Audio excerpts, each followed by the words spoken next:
So nice to be back with UFC. I'm a little bit late today, a few minutes late. So I'm still in the process of just setting a few things up. So I need to just jump over to UFC Fight Pass to get those early prelims. Don't forget that we do the Tapology game. So hopefully you guys got your picks in this week for our Tapology game. We will be jumping over to that as soon as we're up and running. First fight shouldn't be too far off. It's actually, I believe, an empty Apex this week as well. There's rumors doing the rounds that there could be Mark Zuckerberg in the house. And that's why there's no audience. No audience tonight. No media tonight. Very strange. And as I said, rumors that Mark Zuckerberg was actually in attendance. I don't know that they've actually mentioned anything. We haven't gone to our first fight yet. But yeah, rumors that Mark Zuckerberg's in attendance because he's looking to do something with the metaverse. And he's looking to like film the show potentially for like virtual reality and everything. So I don't know what that's going to look like. I don't know if you can put a headset on and actually be in an octagon. I can't imagine people watching UFC with headsets on, but I don't know. Maybe that's the way the world's going with the metaverse. So, yeah, something to think about. Hello to everyone in the chat. William, hello. Hope you are well. Dortnight, hello. Hope you are well also. If you are watching and you haven't dropped a like, leave a like. It makes a massive, massive difference. And it is, of course, greatly appreciated. So, yeah, we are up and running. We're just waiting for the first fight to get started. And that first fight should be Cannetti against Costa. They're just running down the card at the moment. So they are just breaking down some of the fights. We've got a couple of old boys on this card. Trinaldo is 44 years old. Oleinik is 45 years old. I think Oleinik is the oldest fighter on the roster. I think he's the oldest fighter in all of UFC. 45 years old. And we've got Trinaldo as well. So I hope they've got stair lifts installed at the Apex because we've got a couple of old timers doing the rounds. First fight should be a banger. First fight tonight should be a lot of fun. This is going to be Cannetti taking on Randy Costa. Costa minus 300 favorite. Cannetti coming in at plus 220. Cannetti is a very interesting prospect. He's a big fighter as well. He's got a 5-inch reach advantage. All of his wins are by knockouts. And he is quite active in boxing, more active than what Cannetti is. Likes to move forward. He's got good kickboxing as well. A bit susceptible to leg kicks. He does leave his lead leg out. So he can be hit with leg kicks quite easily. But very good pressure from Costa. He's taking on Cannetti, who's coming in as a plus 220 underdog. Cannetti is a fast starter, very explosive. He has got a very kick-heavy style. So as we said, it could be very interesting. And actually, I would say primarily he is a kicker. So, as we said, you know, Costa's going to leave that leg out. There's definitely paths to victory for both guys. But I think Costa should be able to get this done. So, I've got Costa winning this first one. 6 fights on the prelims. And as we said, we should be going over to that first one very, very soon. Just having a look. It's weird, man. No crowd whatsoever. So Megan Levy is cage side, but yeah, like a pin drop. Oh, okay, but they're talking about Vegas Strong, remembering October 1st, the 5-year anniversary of the Las Vegas tragedy. I don't think that's why there's no one there. As I said, rumors are that it's something to do with Facebook. Hello, Summit. Hope you well, buds. Shout out to you. Dortnight said, it's been a long day. Liverpool let me down. I'm mad at them, but I still love them. It wasn't that bad, was it? It was, wasn't it 3-3? So it could have been worse. You know, you managed to get a point. But I can understand, you know, when you're in a race against Man City, that point's potentially not going to be enough, is it? Matthew said, it's not Bray, it's Y2J. White Rabbit signifies the beginning of the second millennium. Miss Clown, hello. Shout out to you. Austin, 316, hello. Hope everyone is well. Good to see people filing in as we're getting ready for this Saturday night stream. So, as we said, a bit of a weird one tonight. Not the biggest of shows. Normally on a Saturday night, we would be here doing, like, boxing. Well, normally we do UFC. But, yeah, as we said, not the biggest of shows. This is one that I think people have... some people will miss. Some people will skip this one. But there's a few bits in there. And as he said, it's just a bit of a chilled stream as well. Facebook. Yeah, rumors are that Zuckerberg is there and Facebook are there and that they're looking to do something like with the metaverse. And that's just a rumor that's doing the rounds. I have no idea if that's actually true or not. But that's the rumor because there's no crowd tonight. Very weird. And UFC are not saying why. They've not come out and said why there's no people allowed, but there's no crowd. I know, like, in the Apex, you don't normally get, like, much of a crowd anyway, but you do get, like, some people in the stands. There's no one and no media as well. So it's really weird. It's really, really strange. And I don't know. I don't know if it's conspiracy theories that are doing the rounds, but people have... the one I've heard is that it's Zuckerberg and that they're looking to do something with the metaverse. And which, I mean, it would make sense. UFC like to be at the forefront of innovation and, leading the way when it comes to these kind of things. We know that Dana has been excited about technology and advances in technology. I remember him talking last year about it. And he was saying, like, you won't believe some of the stuff that's coming, like, technology-wise. And I can't say that we've seen anything, to be honest. I remember him, like, mentioning that in an interview, and we've never seen anything, or unless he was talking about the little LED screens around the octagon, which I don't think's that crazy. But he was saying that some like crazy technology stuff on the way. And I don't know. I mean, like, I don't know what they are, but like metaverse stuff seems to be like on the way. Obviously, that's a massive thing for Facebook. And for those of you that don't know what that is, it's basically, I think, what a lot of us thought the internet was when it first started. It's where, like, you'll be able to put a headset on and you'll be able to, like, walk around and interact with your friends and go to the cinema and go to shops and everything, but all in virtual reality. So when it comes time to do your shopping, like, go into a supermarket and, like, there you are with your trolley, looking at the aisles, picking things up, putting it in your basket, like, all this kind of stuff, and getting to the checkout and whatever. No queues at the checkouts, guys. No queues. The scanners all work. The staff are really friendly. It's all brilliant in the metaverse. It's all brilliant. You can park. It's not a problem. Like, you can park close to the door. It's brilliant. They're in stock with everything. Yeah. But yeah, like, this is meant to be the kind of way that it's going. It's meant to be more social. Like, they're even saying that you'll be able to go to work that way. Like, potentially go to work that way. Put a headset on and boom, there you are in the office. There's your boss. There's your colleagues. I don't know, man. I don't know if this is a good or a bad thing.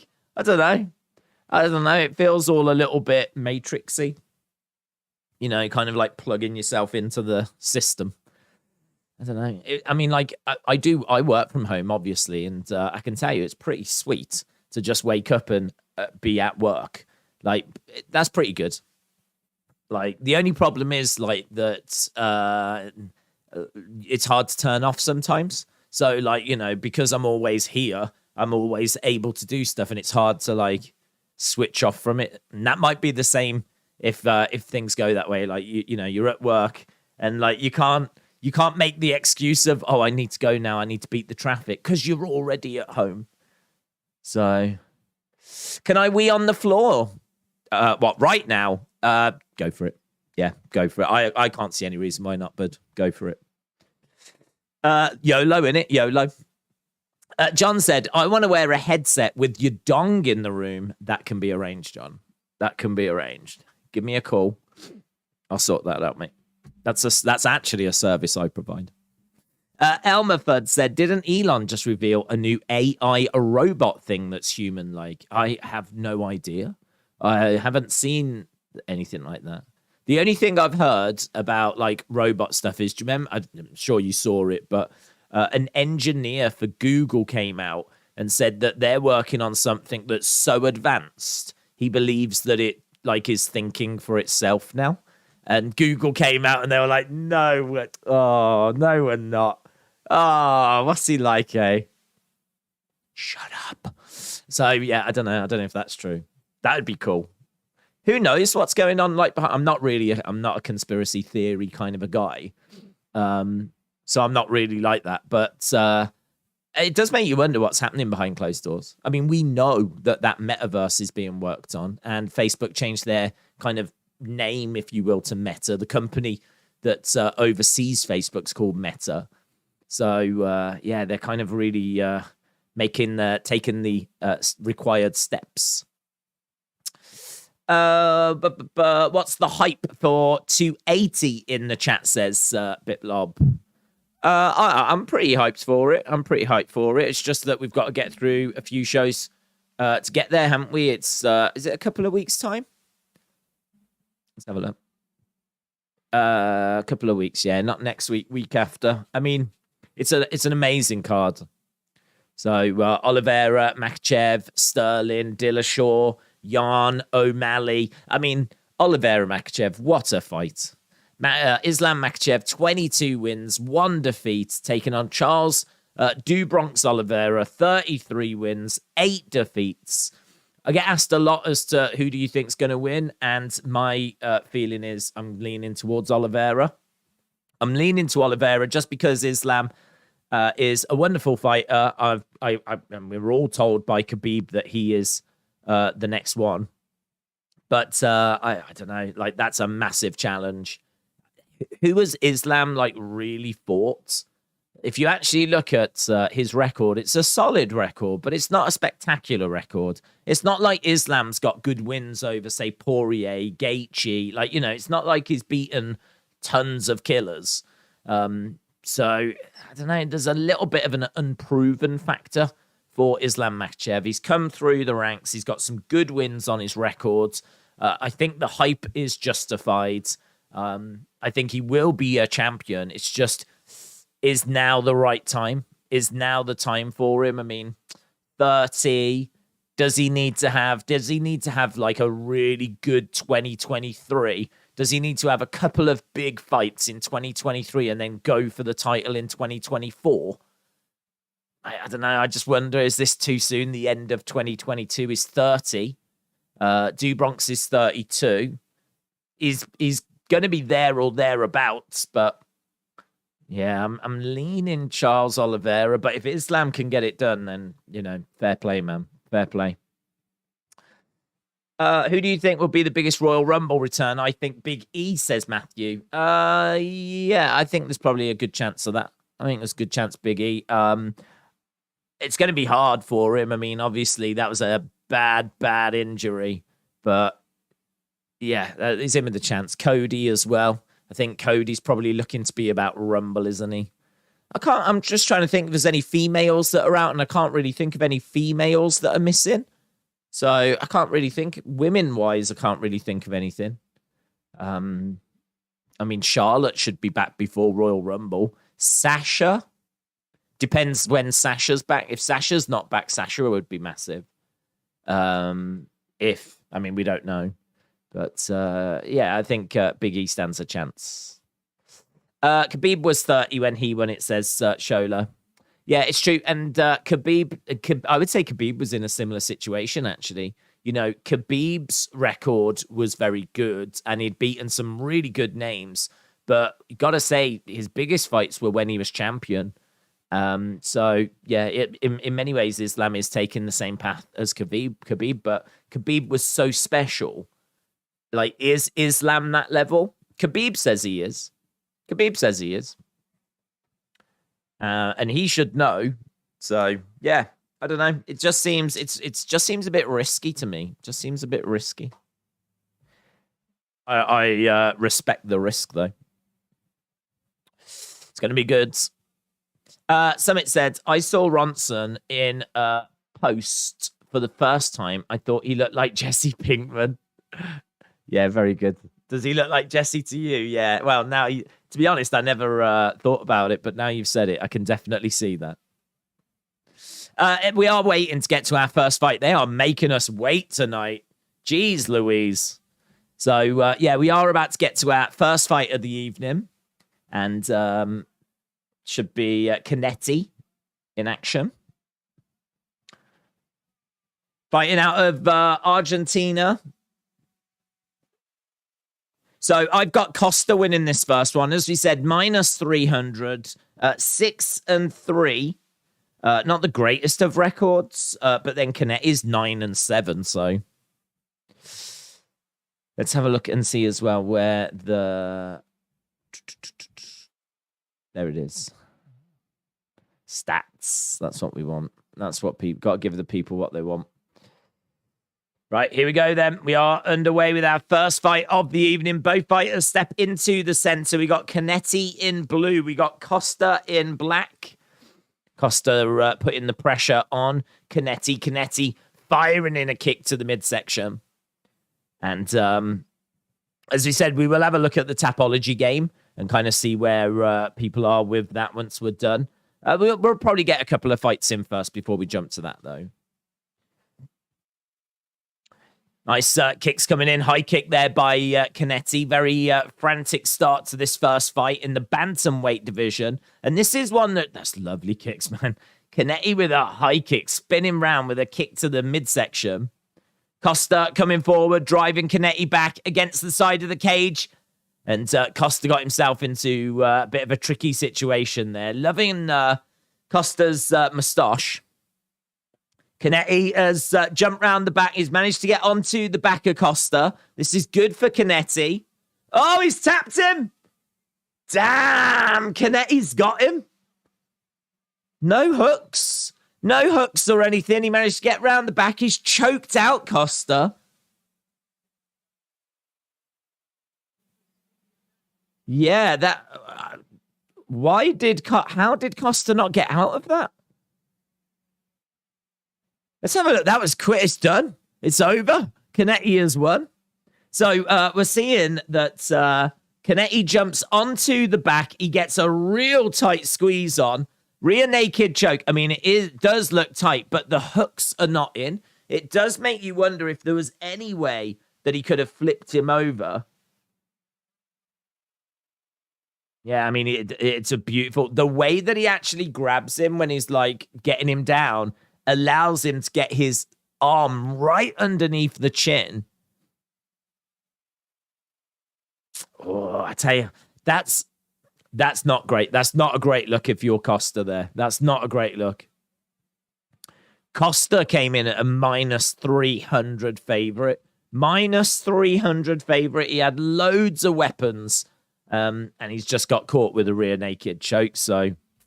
Not a great start there for Costa at all.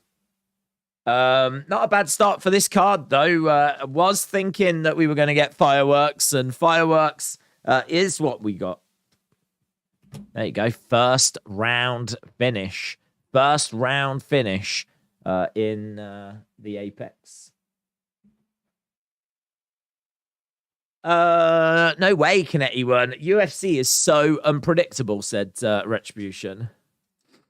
Yeah, I didn't really give him much of a chance, to be honest. I knew that he had a path to victory, what with his kicks, but yeah, that was one that I felt relatively confident with. So, as you said, you can never quite know. I've lost my first one already, said Dortnight. Don't worry about it. I would have lost as well if I'd got some money on it or anything. So you're certainly not alone. Strawweight bout coming up in our main event, number 5, taking on number 6 in the strawweight division as Mackenzie Dern taking on Yan. Yeah, look, you can tell he's gutted. And he spent a lot of time on his moustache. Maybe that's the problem. He spent more time on his moustache, curling it round, making it look really nice, and he didn't spend enough time on his actual in-ring abilities. Guido Cannetti winning at the age of 42. The boomers are rising. The boomers are rising. They cannot be stopped. It's old man night in the UFC. We've got plenty of 40-plus-year-olds. And look at this. Straight out of the gate, we've got a 42-year-old Cannetti picking up the first win. It could be 3 UFCs in a row for me. A great start, says Shola. Well, hopefully it goes your way, buds. UFC is definitely fixed tonight, said Retribution. Ian said Cannetti looks like the child of Conor McGregor and Michael Chiesa. Nice. Next Monday, last clue is a hollow Alice and Bones, says Richard. I don't know. Next Monday. Oh, hang on. Monday coming. Yeah. We might. Would we get one on SmackDown? We might get one on SmackDown. I don't know. I do. I am looking towards Extreme Rules to be the reveal for that White Rabbit stuff. Cannetti just got that choke in at 100 miles an hour. Costa just did not see it coming. People saying, no way. Guido with a stunner to open the night. A hookless rear naked choke. Robbie Glover said Cannetti with a first-round submission. Cannetti proves that 40 is the new 20. What an ageless wonder. So there we go. People very impressed with what they saw there. I don't know if that's Cannetti that deserves praise or if it's Costa that deserves scorn. Maybe Costa deserves some scorn. Perhaps we should scorn him because it wasn't a great showing. I know if you scroll up, read my comments, you would have known. Deja looked very nice tonight. Thank you, Elizabeth. I always look nice. That implies that I don't normally look nice. So that is actually quite offensive, what you've said there. But I appreciate the gesture, Elizabeth. The picture makes Dern look like a psycho. Yeah, I must admit, when I was setting up the stream, I didn't have like tons of time in order to do it. I was a bit late going to bed because of like doing all the White Rabbit stuff for yesterday. And by the time I went to bed, there was only about 6 hours until I was going to have to wake up. And I am someone that needs like a good 7 hours at least. If I don't get 7 hours sleep, I'm not a good person to be around. So yeah, I was only going to get 6 hours anyway. So I needed to get off to bed, but that meant that I was a bit delayed in setting a few bits up. So I just quickly had to grab an image and I was like, oh my God, look at this. I don't know that I've selected the right image. I've got like 2 giant female heads behind me, looking moody as well. I don't know. I feel a kind of pressure. In a way, I feel like this is womankind judging me. I don't know why. That's just the vibe I'm getting. Like 2 women being very serious, staring at me. It's as if I've somehow disappointed them. And I feel like I have. I feel like I've disappointed many people. So yeah, I'm not sure that this background image was the right way forward. Ryan said, I've got Chandler with a second round submission. Okay. Well, oh man, this is going to be hard. Chandler's 4-1. She's a plus 105 underdog. Julia Stoliarenko is minus 125 favorite. Stoliarenko, former Invicta bantamweight champion. She's a submission artist. She's a former bare knuckle champion as well. She can strike. She's got a good chin. She's got lots of experience. She's taken on Chandler, who's making a UFC debut. She's on a 4-fight win streak. She knows the fight will likely go to the ground. She's not concerned about that. She's got really good jiu-jitsu. Close. And the odds make it look close as well. I might be leaning towards Stoliarenko, but I don't feel brilliant about it. So, yeah, if people have got Chandler, I'm certainly not going to tell you you're wrong. I think that this one looks like it's quite close. We're just seeing Mackenzie Dern out with her kids. Little video package promoting, hyping up main events. It's nice.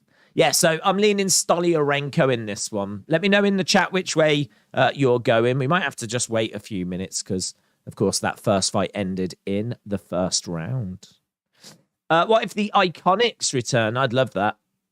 I'd love that, but what's her name? Peyton Royce is pregnant, so I don't think she's going to be returning to action anytime soon. But I'll take Billy Kay. Absolutely, I'll take Billy Kay. Big fan of Billy Kay. William said, I've seen that face before. Usually when they both find out, I'm cheating on them with each other. Well, I feel like Mackenzie Dern would be more angry if that was the case. I don't know that that's I just found out you're cheating on me look. I don't know what that look is, actually. I feel like that look is I'm trying to watch my TV program and you're just not shutting up kind of a look. Like, I don't feel it's as serious as that you've cheated on her. But she's definitely, she's off with you. She's definitely moody. I'm very good at reading women, guys. Very, very good. I'm very good. And that look says to me, I'm really trying to watch The Masked Singer. And you just will not shut up. So... Sheila, you doing Hasbula? You're fine. You're doing fine. Hasbula's gone. Hasbula, yeah, has gone. Yeah, he has disappeared. We did have we had your dong around for a little bit, but yeah, your dong's gone now. We're too sad about what happened to him last time. Was that our last UFC stream? It might have been, mightn't it? Was it? Was your dong our last UFC stream? Can't even remember now. Poirier 30-27 or Poirier by knockout, technical knockouts. What against for his next fight? Poirier. I'd probably go Poirier. Will he knock him out? I'll go Poirier knockout. Yeah, let's go for it.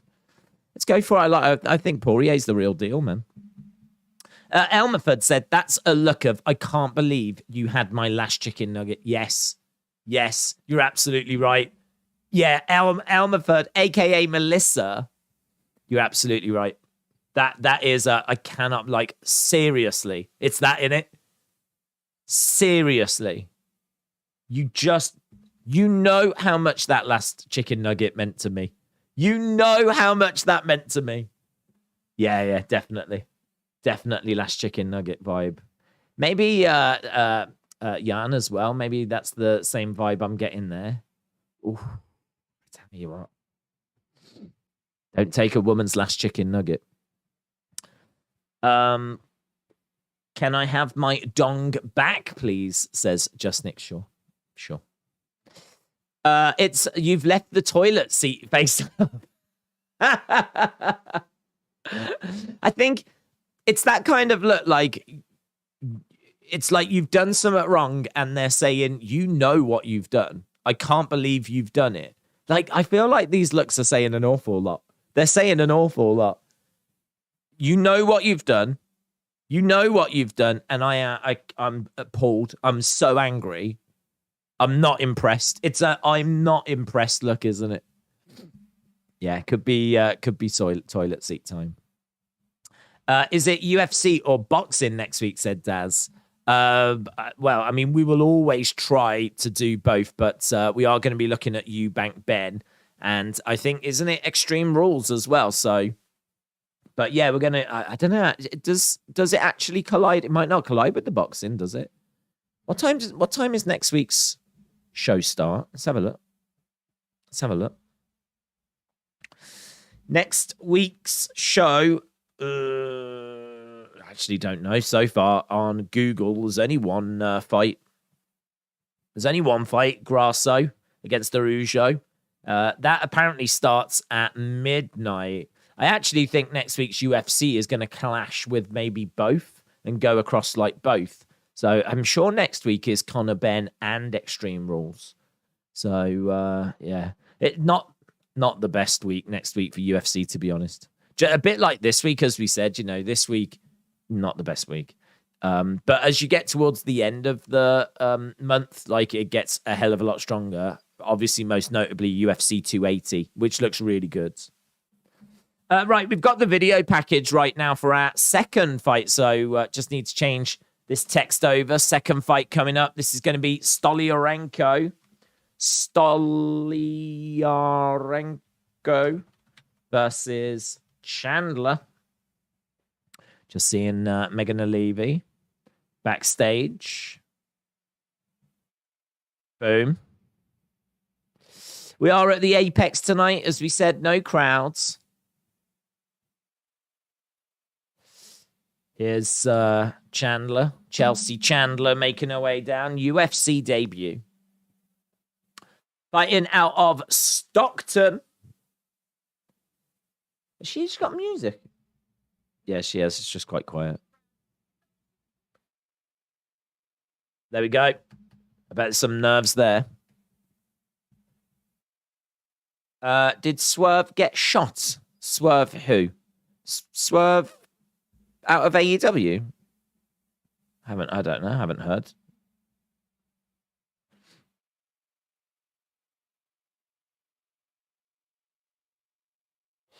Extreme Rules is going to be tasty.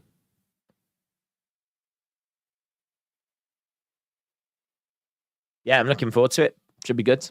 DC said, for some reason, I've picked Chandler on Tapology. I'm pretty sure she's going to get armbarred, though. Okay. You should have picked the other person then. That's where you've gone wrong. That's where you've gone wrong. What you've done there is you've selected the person you think's going to lose, and it's not how you play the game. So, Chelsea Chandler, UFC debut, 4-fight win streak. She's finished 2 of her 4 fights.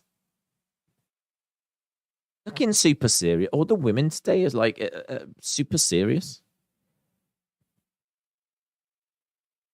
Poirier 30-27 or knockout TKO. I like Chandler, but it's impossible to KO Poirier. Also, Poirier took Gaethje's punches and shots without much problem and eventually KO'd him. So, yeah, I agree Poirier to win that. Just Nick said, I just ate chicken nuggets and I would also give you that look if you took my last chicken nugget. I wouldn't dare. I wouldn't dream of taking your last chicken nugget, but... Here's Stoliarenko. Well, no messing around from Stoliarenko. Chandler just kind of took her time making her way down to the cage. She was like quite slowly like walking down. Not that from Stoliarenko. She was quick marching her way down. Taking off her top. Is she come out to the prodigy? Yeah, she's come out to the prodigy.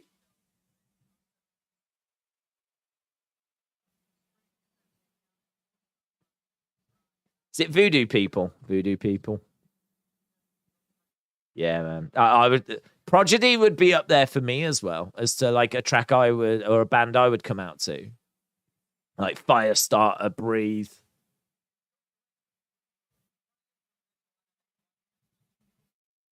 No Good, Start the Dance. Outer Space. Oh my god. Great band. Chelsea Chandler will finish Poirier in the second round. It's going to be such a fantastic fight. I can't wait for Poirier against Chelsea Chandler. I don't know how she managed to get into that situation. I'm gutted for her in a way. But, yeah, great opportunity. Great opportunity for Chelsea Chandler. She's just got to get past Stoliarenko first. I think it's Poirier against Chandler from Friends, isn't it? I think it's Chandler from Friends. Stoliarenko, minus 125 favorite. Chelsea Chandler with a 2-inch reach advantage. So plus 105. Chelsea Chandler, a couple of years older. Chandler to win. See you at the top, says Finbar. Hayden said, I've got Stoliarenko by decision.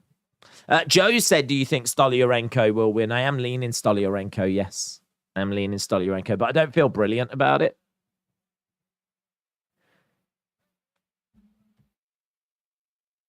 As we said, Chelsea Chandler making a UFC debut, so I haven't got loads of information on her.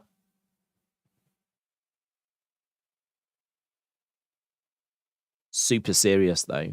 Chandler against Viziv, hopefully at hope and think it's the later match for Mike. That would be damn good, says Summit. Sam, a.k.a. Other Mother, said, if you even look at my chicken nuggets, I would knee you where the sun doesn't shine. Wow. People take chicken nuggets really serious. That's something we've learned tonight. People do not mess around when it comes to chicken nuggets. Maybe this look is just not strong enough. If it was chicken nugget related, I don't know. Right, what I do know is we're about to go to our second fight. Second fight of the evening. And we've got Stoliarenko in black. We've got Chandler in blue. Stoliarenko grabbing Chandler, taking Chandler down. So nice takedown straight out of the gates. So good work here by Stoliarenko. Good side control. This is a good start. Wow, look at that. Fully mounted. Fully mounted. Looking for the arm. Looking for the arm. Oh, good defensive work by Chandler. Good defensive work. Stoliarenko had fully mounted Chandler. Was looking for the arm. And really felt like she was just about to put her away. Like, it really felt like we were done. But no, Chandler survives, and on we go. So Chandler on top of Stoliarenko. She's raining down some shots. She's in full guard at the moment. On top of Stoliarenko. Right, coming into side of the head. Shots coming into the side. Looking for armbar from guards. But this is some good ground and pound work by Chandler. Chandler definitely giving a decent account of herself after that early scare. But Stoliarenko working well off her back. You've got to be careful of the armbar from guard from Stoliarenko. She's trying to throw up some kicks. She manages to push Chandler away. Both fighters back up onto their feet. Feel like there's a bit of damage on the face of Stoliarenko. I think Chandler's definitely got through. As we said, both fighters up on their feet. Chandler in the center, trying to throw hands. Stoliarenko backing up a little bit. Trying to throw some shots back herself. I don't know, striking-wise, it definitely feels like Chandler's leading. It feels like Stoliarenko might be a little bit rocked. A little bit hazy. Just her movement's not that great, and she's getting clipped. She's getting smashed, actually, a little bit here by Chandler with the striking exchanges. Low kick. She's switched to the kicks, which is probably wise. Looking for lead leg. Charging in, looking for a takedown. Oh, finds herself on the back. Chandler on top. So Stoliarenko looking for that takedown. She couldn't properly get it. And right now she finds herself on her back with Chandler fully mounted. Chandler fully mounted is a problem. This is a problem. Like, there's not going to be tons of options and things that Stoliarenko can do here. She's going to have to try and see if she can find a way out of this. But, yeah, we've got 2 minutes to go. There's plenty of time for Chandler to work. She tries to flip her off. She's desperately trying, but... yeah, good. Good work there by Stoliarenko. Good work. Chandler really did not maximize that position. She really didn't maximize that position. Right now, we're over by the side of the cage. Stoliarenko gets thrown down, gets back up onto her feet. Chandler is edging forwards.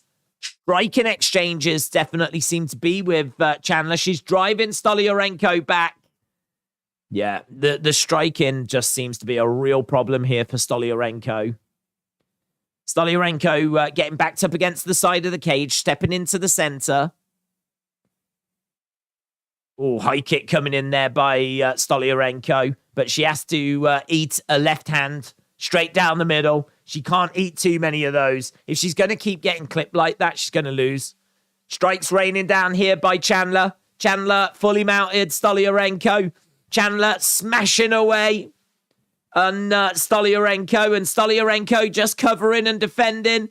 She's desperately trying to get Chandler off, bro. The referee's thinking of stopping it. Referee has seen a bit too much, and he has. Chandler gets the win. Ground and pound. She managed to get on top of Stoliarenko and pounds away. I mean, in all fairness, Stoliarenko was trying desperately to, like, buck her off and find a way of getting her off, but she could not get her off. And she was just raining shots down. The shots were just way too powerful. Stoliarenko just really struggled with the power of Chandler. Chandler really showing that she's got something about her. And, yeah, good showing, actually. Good showing. So there we go. Not going brilliant this week. This is why I do not bet, because it's so unpredictable. That is 2 dogs in a row that have barked there. 2 dogs in a row. If you'd have got some nice odds, not crazy odds, but you would have got some nice odds if you had parlayed both of those first 2 dogs. Definitely. So Chandler. Got a bit of a bump on her forehead. Looks like she definitely got clipped. But, yeah.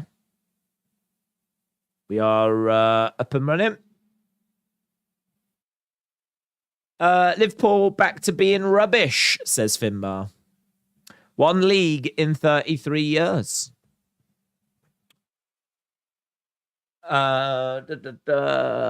Chandler by decision, but I'll take it, says Bonkers.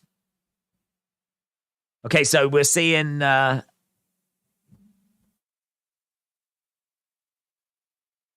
Chelsea Chandler getting her hand raised. So there we go. We are done with our first 2 fights. Both of them ending in the first round. 2 first-round finishes. Chelsea Chandler said I was hitting her and I could see that I was breaking her.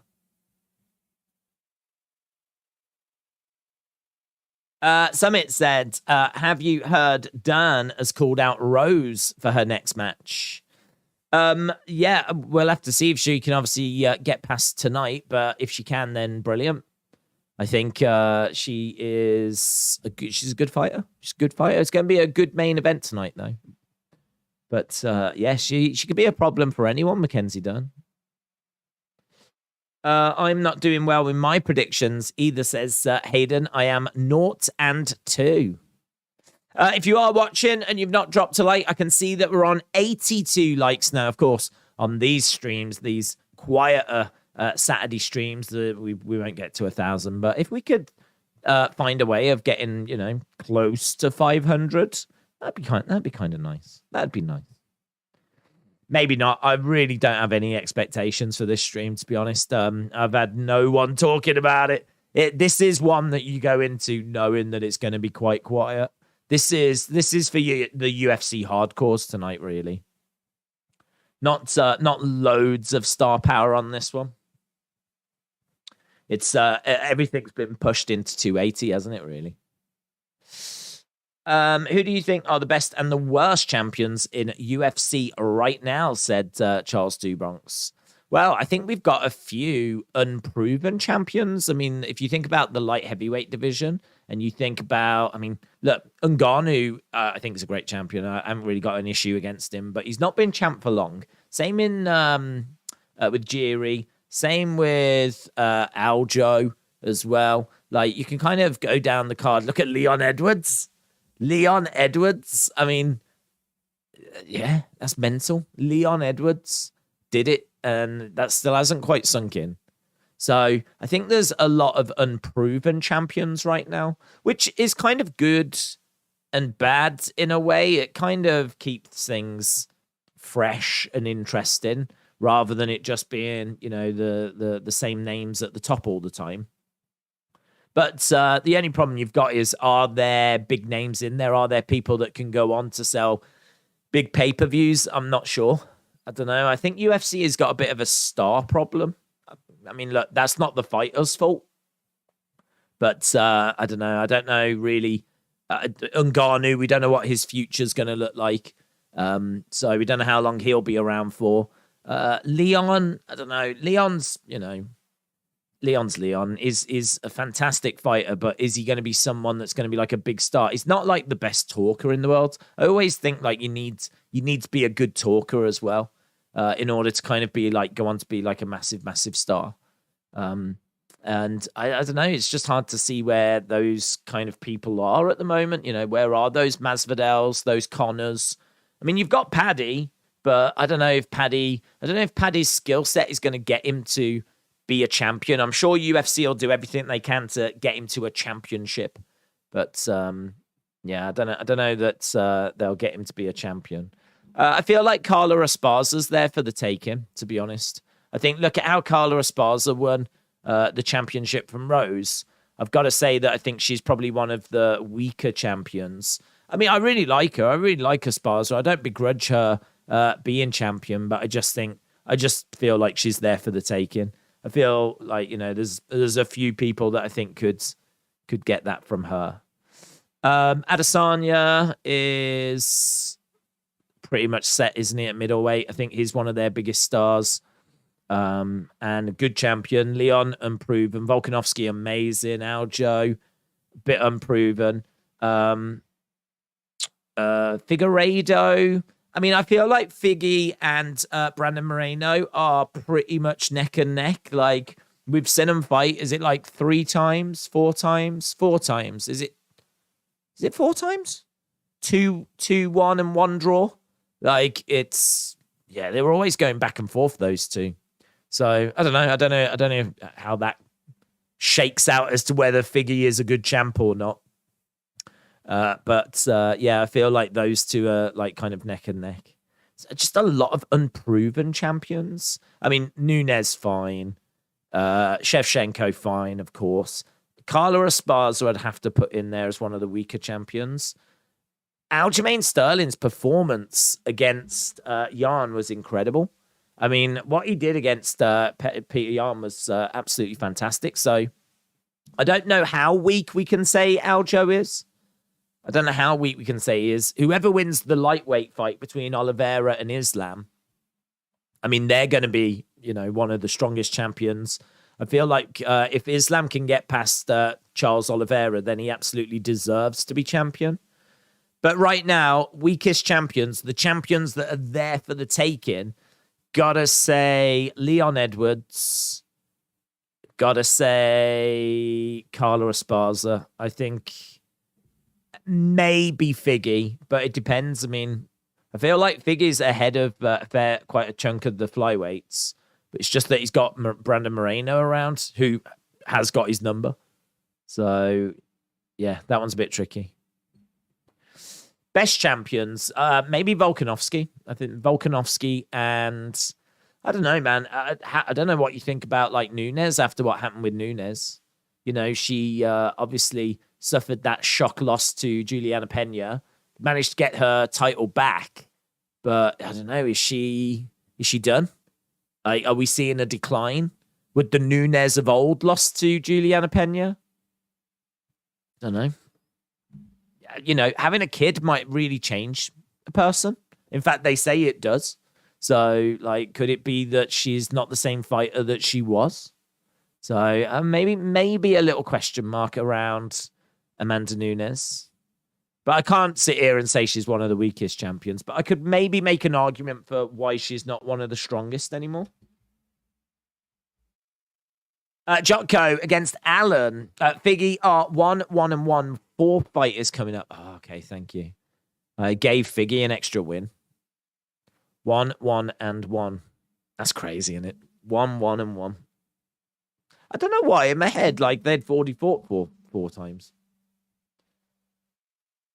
Figgy and Moreno are 1-1-1. I read that. Days, who wins, Fury or Ali in their prime? Gotta go. Who have I got to go with that? I feel like it's wrong to not say Ali. I feel like it's wrong to not say Ali. But I mean, Fury is a problem for anyone. He's got great boxing skill. The other thing as well is that we know so much more about nutrition and how to train and training camps that I have to think that those would be advantages in this day and age as well. Like if you was to take Ali in his prime, you're going back to a different era. And, I've got to think that what we know about nutrition, what we know about training regimes and schedules, I've got to think that that's going to give Fury an advantage. Also, just the sheer size of Fury. I mean, Fury is just a Goliath. He's just an absolute monster. He's a monster that knows how to box. The scary thing about Fury is he isn't just size, is he? He's got great boxing ability, fantastic boxing ability. Like, he is legit one of the best boxers in the world. He's not just a big guy that's got like a powerful punch. He can actually he knows the sweet science. So yeah, I don't know. It would feel wrong to not say Ali, but I think it'd be close. I think it'd be really close. And I think you could definitely make an argument for Fury. Esparza is a 2-time champ, says Crone's Chosen.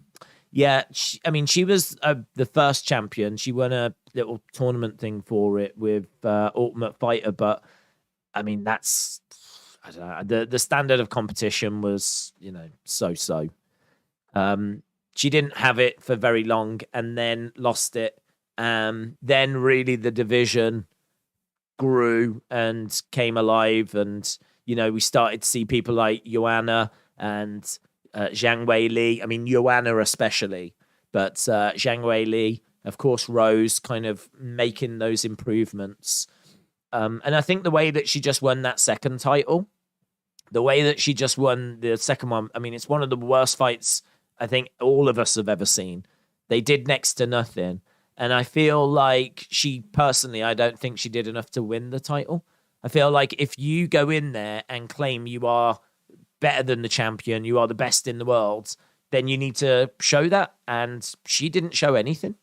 I mean, the only reason I can think she won that title is because she went for takedowns, but those takedowns were not successful. She won a belt because she tried to do something and didn't achieve it. And in the judges' eyes, I think that just gave her aggression points. I think the judges looked at her and went, well, she was more the aggressor. She was trying harder to win the fight than what Rose was. And to me, that's just nonsense. To me, like Rose, the fact that Rose was able to defend those takedowns, and takedown defense is so important. It's a major stat that we look at when we look at like a fighter's skill set. We always talk about what their takedown defense is like. And, Rose's was fantastic that night. That is a real tick in the box for me when it comes to Rose. Like, she did a fantastic job with defending those takedowns.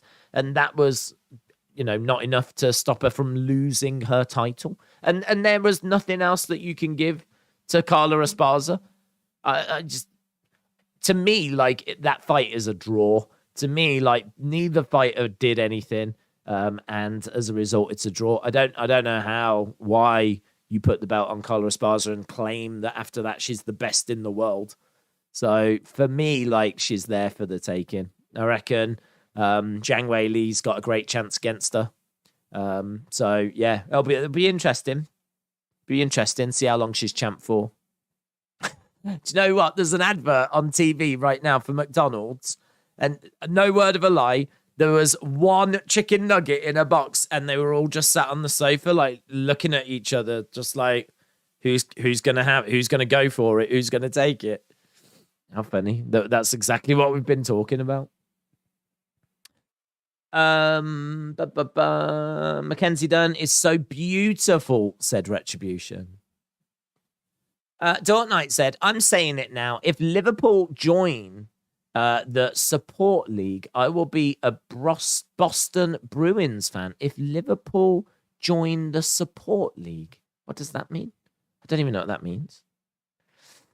Colby is damn entertaining and funny. He should be more popular, but I don't know why he is not. Well, I think he's like very outspoken, isn't he? And certainly very outspoken on his political beliefs. So straight away, if you're going to bring politics into it, you're going to split people. You know, when it comes to things like politics, like not all the time, of course, but a lot of the time, the results can be quite close. So, like, you know, you walk into a room and talk politics, there's a good chance around about 40%, if not more, of the room you're going to turn against you. So, yeah, that's always something that's going to divide people. So I think it's that, to be honest. It doesn't really matter who you support. It doesn't matter like which party you support. If you go in and talk politics, you're going to split the room. The room is going to be divided. Shola said, I hope we don't spend much time on inspiration and motivation. That is not what we do here. No, that will not, guys, I need to stress this. That will not be tolerated in the chat. That is not what we do on a Saturday night. We are here for violence. We are here for aggression. We are not here for inspiration and motivation. Jotko taking on Alan. It's going to be our next fight. We're already an hour into this show. We need 5 more likes to get to 100. So if you are watching and you've not dropped a like, leave a like. We are trying to get as close to 500 as possible. And an hour gone, 95. Let's see if we can get a few more of those. Let's jump over to Tapology and see where we are with Tapology. We haven't visited it yet so far tonight. We've been chatting away, having a lovely time, talking about chicken nuggets. But at the top of the tree, we've got Bruno Kuka X. We've also got Vakon MMA. We got Cal Hogan, who I see up there quite often. We got Kung Fu.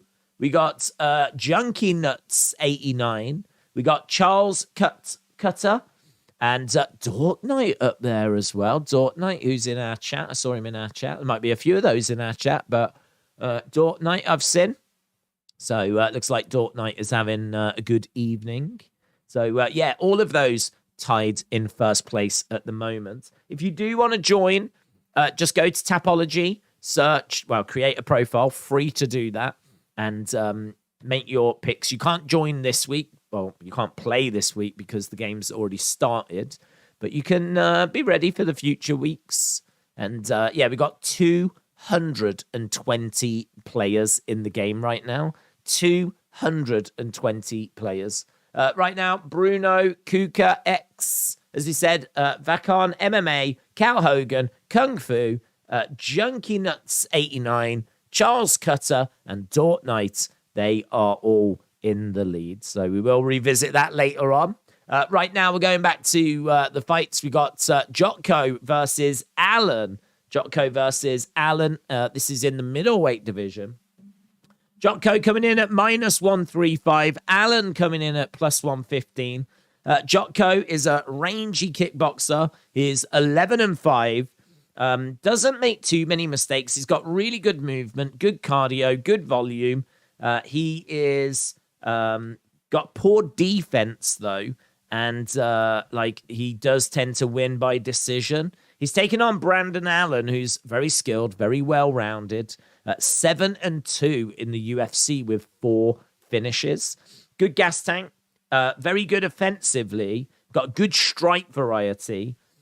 His fight IQ can be a bit of a problem. Like sometimes he's in a really good position and then he'll just like abandon his game plan. It's as if he builds up a lead and then just kind of like loses his mind and goes for it and like just abandons what was working. So yeah, fight IQ, not brilliant. Puts himself in bad situations sometimes. Likes to back people against the cage, work in the clinch. As I said, he's really tidy with his work. Tends to fight a good game plan. It's just that sometimes you can't do that for 3 rounds. So I'm leaning to Alan. Tonight has been a night for the dogs. So I'm leaning to Alan on this one. I believe he's coming in as the underdog. Alan at +115, Jotko at -135. So I am leaning to Allen. This should be good, though. Jotko, as we said, rangy kickboxer. So should be a fun little fight. We are done with Fight Pass as well. We are going to BT Sport, which is better. But it's just a bit more in sync with the rest of the world. There's always a slight delay on Fight Pass. Jotko, back-to-back wins. 4th most total strikes landed in UFC middleweight history. 1,236. Please, if you create a profile and you play, change your name to William Henson. Only do that if you're good, though, William. Right, we're seeing Jotko in there. Allen is in there. We're about to get underway. It's weird seeing the stands with no one in them. Just showing the crowd, and there's no one sat in the stands. There's still a few people in there. More people than I was expecting, in all fairness. I was under the impression there was no media, but I think there is some media there. 2-inch reach advantage for Jotko. Minus 130 favorite. So he is still coming in as favorite. Bruce Buffer, looking lovely. Days, looking at humor and entertainment factor, Colby probably touches GOAT Chael level. I mean, look, it's fun. He brings a spectacle. When Colby's fighting, you definitely want to see what his antics are. Same as Masvidal. Same as Connor. You know, there's a few that are kind of in that boat. But yeah, I think he is someone that you either love or you love to hate. There's not too many people that are kind of in the middle on Colby, and that's a good thing. That's a good thing. Right, here we go. Jotko then gets his intro, and we should be underway with this one very, very soon. This is our 3rd fight of the evening. We are less than 2 hours away now from the main card. Main card starting in about an hour and 54 minutes. So we are into the final countdown as Allen comes out. Nice kick. We are underway. Fight number 3. Kick coming in there by Jotko. Oh, heavy kick by Allen. Lovely body kick. Went for a high kick, but it was really sloppy and slow. And Jotko able to get Allen down. Oh, Allen looking for an armbar. He's looking for an armbar. Good work by Jotko, though, to defend it. He's been able to get into half guards. So right now, Allen down on his back. Jotko in half guard, lying on top of him, chest to chest. But that was some nice work there. Brandon Allen seemed to be looking for the arm, but couldn't quite get it. Certainly a moment of panic, though. Certainly a moment where Jotko needed to do some work to get out of that situation. Shot coming into the side of the head there by Jotko. Allen down on his back. He won't be too panicked by this. It's obviously not the best position to be in, but this isn't something that's going to worry him too much. But he is quite heavy, Jotko. It's certainly not a fun position to be in, and it is advantage Jotko right now. And he's doing a really good job of keeping this chest to chest and throwing some shots in.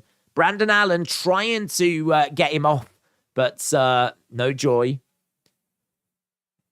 Again, Jotko has got him. It seems to be trash talking as well. Like, it feels like Jotko's saying a few words to him. I can't hear what he's saying, but definitely feels like Jotko is saying some stuff to Allen. Allen tries to explode. Good work. Reverses the position. That is really good. Excellent work by Allen there. Excellent work. Just explodes and manages to flip Jotko over. Jotko is the one that's on his back now. Brandon Allen is on top. That was good. That was really good. That was impressive. So Jotko on his back, Brandon Allen on top. We've had 2 fights so far, both of them ending in the first round. Not sure that this one is going to go that way. But Brandon Allen has got Jotko down on his back, and good work this is by Brandon Allen. Just getting some control time. If we look at the numbers, you can see Jotko ahead on control time. 1 minute 35 to 35 seconds. We got just over 2 minutes to go. Significant strikes, there's nothing in it. Total strikes, there's been a lot of stuff just fired in on the ground, which advantage Jotko. It's kind of anyone's at the moment. That's a weird little takedown. That was like a side suplex in a way. What's he looking for now? Yeah, both guys were up on their feet, and he kind of picked him up and slammed him down there, Allen. Jotko is on his side, down on the ground. He's in side control, or half guards. The leg is in. Allen is doing a good job. He's doing a really good job. It's advantage Allen right now. So this fight's swinging back and forth. The early stages were Jotko. We've seen some wonderful stuff on the ground. We saw Jotko avoiding an armbar. We saw the explosive reversal of position from Brandon Allen. Then both fighters made their way up. We just saw a real interesting takedown. Like, from a technical point of view, this has been quite fun. It's been nice to watch. 50-odd seconds to go. He looks like he's going for the back. He's got the back. Oh, rear naked in. Brandon Allen wins. Brandon Allen out of nowhere takes the back, gets the arm in. Done. Rear naked choke, Brandon Allen. It's a night for the dogs. The dogs are barking. 3 underdogs in a row picking up the victory. Brandon Allen getting the job done. So there we go. Another dog. Another dog. That was fun. Even though it was only 1 round, look how quickly he gets that rear naked choke on. That rear naked choke, he manages to slip it in so effortlessly. Very impressive. As I said, there's a few things in that I thought looked really, really good. From both guys, actually. Jotko definitely had his moments in that fight. He'll be really gutted. He'll be really disappointed because he'll know that he had some moments in that fight. He'll know that he definitely had some chances. It's how the cookie crumbles, innit? I don't know if you watch AEW MJF and the Lab Combat did promo. One was great and the other was vanilla. Are you doing boxing tonight? Said Storms Elite. No, not got any plans to do any other streams this week. I am looking at Eubank Ben next week. So very much interested in that. And I am looking at Extreme Rules. And of course, I am also interested in next week's UFC. I think there is one next week, isn't there? Is there one next week? Do you know what? There might not even be one next week. I thought Grasso and Araujo were next week, but actually I think there's a break next week. Is that right? Have we got another break?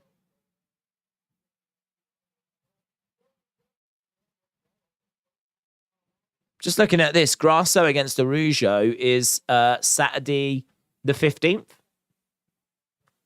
Either way, boxing and Extreme Rules next week is what we're looking at. Edward, hello. Hope you are well. Hayden said 3 underdogs have won so far. Crazy, yeah, crazy. I tell you what, if you'd parlayed them, you'd be doing well. I must admit, 2 of the underdogs are only just slight underdogs. 2 of the underdogs are not the biggest underdogs in the world, but...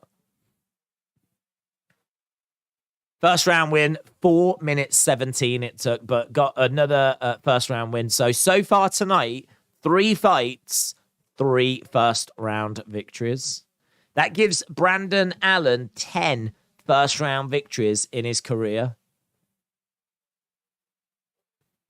He's 20 wins and 5 losses now. Good job on the UFC watch along. Thank you, Elizabeth. Shout out to you. I haven't watched any press mentioning parliamentary procedure. Edward, hope you are well. Hope you've had a good day. Retribution said there's no boxing tonight. Oh, I'm sure there's some boxing somewhere in the world. I don't think there's anything massive. Feel free to correct me if I'm wrong. But certainly nothing on the level of Eubank Ben, which is next week. And I saw they were on Good Morning Britain the other day. I think it was yesterday. They're really trying to build that one. And I've had people getting in touch asking if we're doing it. So, yeah, it's definitely a big one, that. I'm here to confirm the Fiend returns tonight, said Joseph. Well, that would be unexpected. It's just nice to watch a show where I don't need to look for QR codes. I can just sit here and watch UFC and not scan for QR codes and then spend the rest of the show trying to figure out what the flip any of it means. Which is fun. I'm certainly not complaining. But it is also nice to be able to sit here and watch a show. I kind of feel a bit lost. I'm not going to lie. I'm kind of sat here and I'm just chatting away. And we're just like watching the show, reading the chat. Just kind of like, do you know what I mean? Just chilled. And it's like, yeah, it just feels a bit weird. And I think the reason it feels weird is because I've been watching shows where you do have to, like, you know, do a million things at the same time. Like, I'm sat here just a bit like, I don't know what to do with myself. I'm so used to, like, having to, do you know what I mean? Go onto Twitter, try and talk to you guys at the same time, try and read the comments, try and watch a show, making notes for a review, like all the billion things I have to do during like a Raw or a SmackDown stream. Thinking like, do I need to make a video, separate video for that? And like all this. Instead, I'm just sat here like, I'm bored. I'm sat here just like watching the show. Just like, I don't know what to do with myself. Have you seen the meme with Eubank and Ben? I don't think so. What is it? Retribution said no boxing is being broadcast anywhere. What, in the world? Don't forget, we've got an international audience. It might not just be in the UK. There is boxing going on right now, said Dortnight. I'm sure there is boxing. Somewhere in the world, someone's boxing. Somewhere. Even if it's just like, you know, under 12s. In all fairness, I don't think the under 12s box, but you get my point.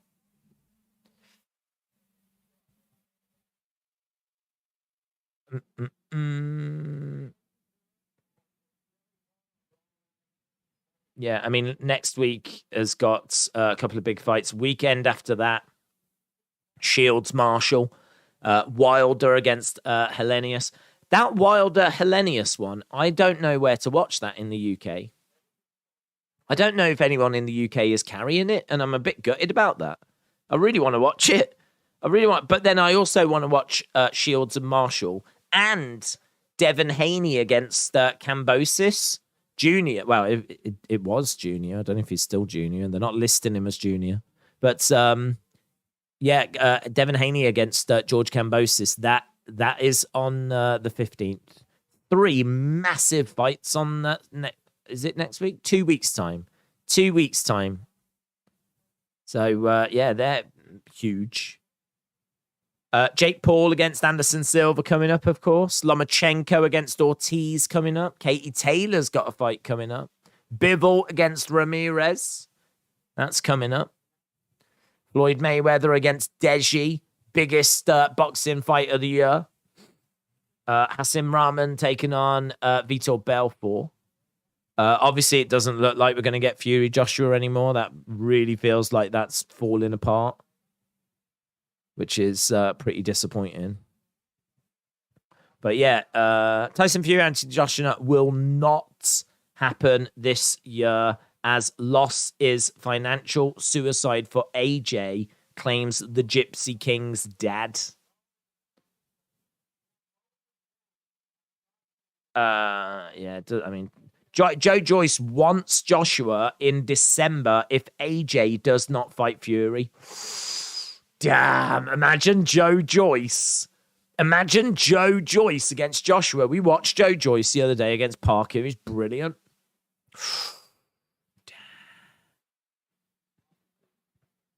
Tommy Fury can beat Anthony Joshua's score on a punch machine, but he can't beat his brother Tyson's.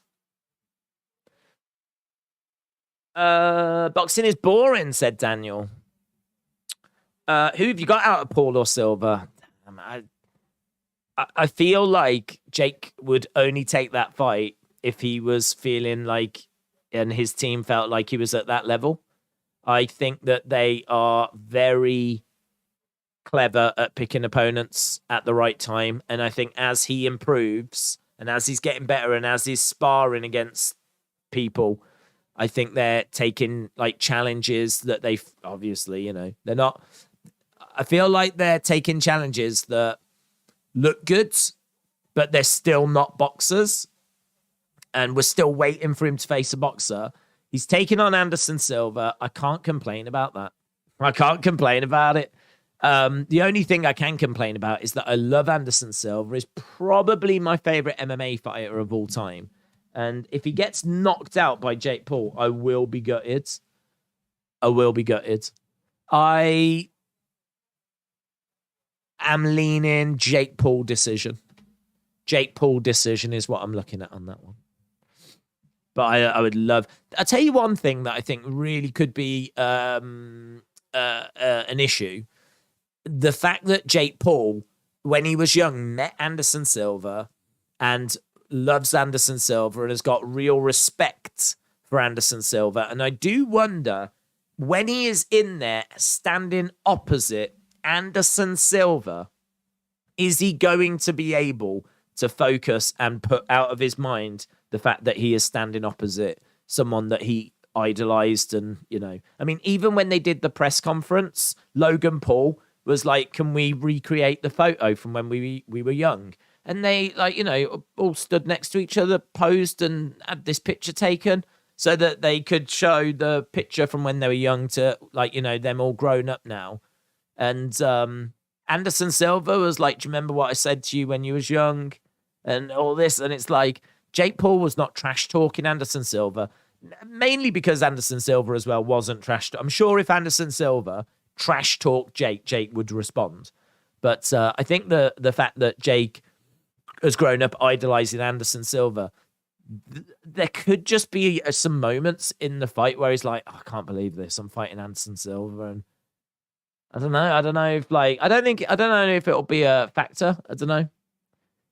I don't know that he's had that against any other fighters. Maybe he has. Maybe when he stepped in with Ben Askren, he was like, I can't believe I'm fighting an MMA fighter or something. But it's different if you're in there with someone that you idolized. Isn't it? It's different with someone that you really genuinely looked up to. I don't know. That's just an interesting little factor. Might not result in anything, might not change any outcomes, but I think it's just interesting, something to think about. Obviously, Silva's getting on in age a little bit, but his recent performances have been good. I mean, he can throw. The only thing is, I think Jake can find a way through as well. If Anderson comes in and gets clipped, Jake's got some power to him. He's got some power. I just don't want to see Anderson Silva getting knocked out by Jake Paul. I don't want to see that. So I'm gonna say Jake by decision. Are you ready for Halloween? Me, absolutely. Me getting ready for Halloween is quite a straightforward process. What I do is absolutely nothing, and that kind of is every year basically. Halloween over here is a big deal, and it has grown over the past 20 odd years in particular. And it was certainly around, and it was certainly a thing, and trick and treating was a thing when I was young as well, but nothing And I cannot stress this. Nothing like America. Not even flipping close. When I was young, forget about it. Like, I reckon when I was young, we lived on a street in a town and, you know, there was houses all around the neighborhood. I reckon most years we would probably get about 2 trick-or-treaters, probably about 2. Maybe one year we had 3. That would be about it. Like, it just wasn't a thing. And I never went trick-or-treating when I was young. And I never went... there might be, like... adults might throw Halloween parties because any excuse for a party. Do you know what I mean? Like, let's have a Halloween party. So, you know, that's a kind of thing that happens. And I think trick-and-treating has grown over the years. It's a bigger thing now. It's just hard for me to gauge how big it is now because I don't live in a city or a town anymore. I live out in the countryside. So I'm kind of in the middle of no one trick-and-treats in our house. So, yeah, it's hard for me to gauge how big it is now. But certainly when I was young, it was not that big a deal. But if you go to the shops, it's kind of everywhere. I mean, look, if they can make money off it, they'll make money off it. But you can go into most supermarkets here in the UK and there'll be like an aisle, couple of aisles dedicated to it, like you see in America. Well, not that level. But, you know, there's some, you can decorate your house if you want to. And I'm sure there's a house in most towns that do, but not round by us. Days, it's Gordon's son Aries. I'm not related to Austin Aries, and I'm not Quizzin Aries. My name is just Aries. I am with Maximum Male Models. Gordon, shout out to you. Or Aries, shout out to you. Or Gordon and Aries, shout out to you.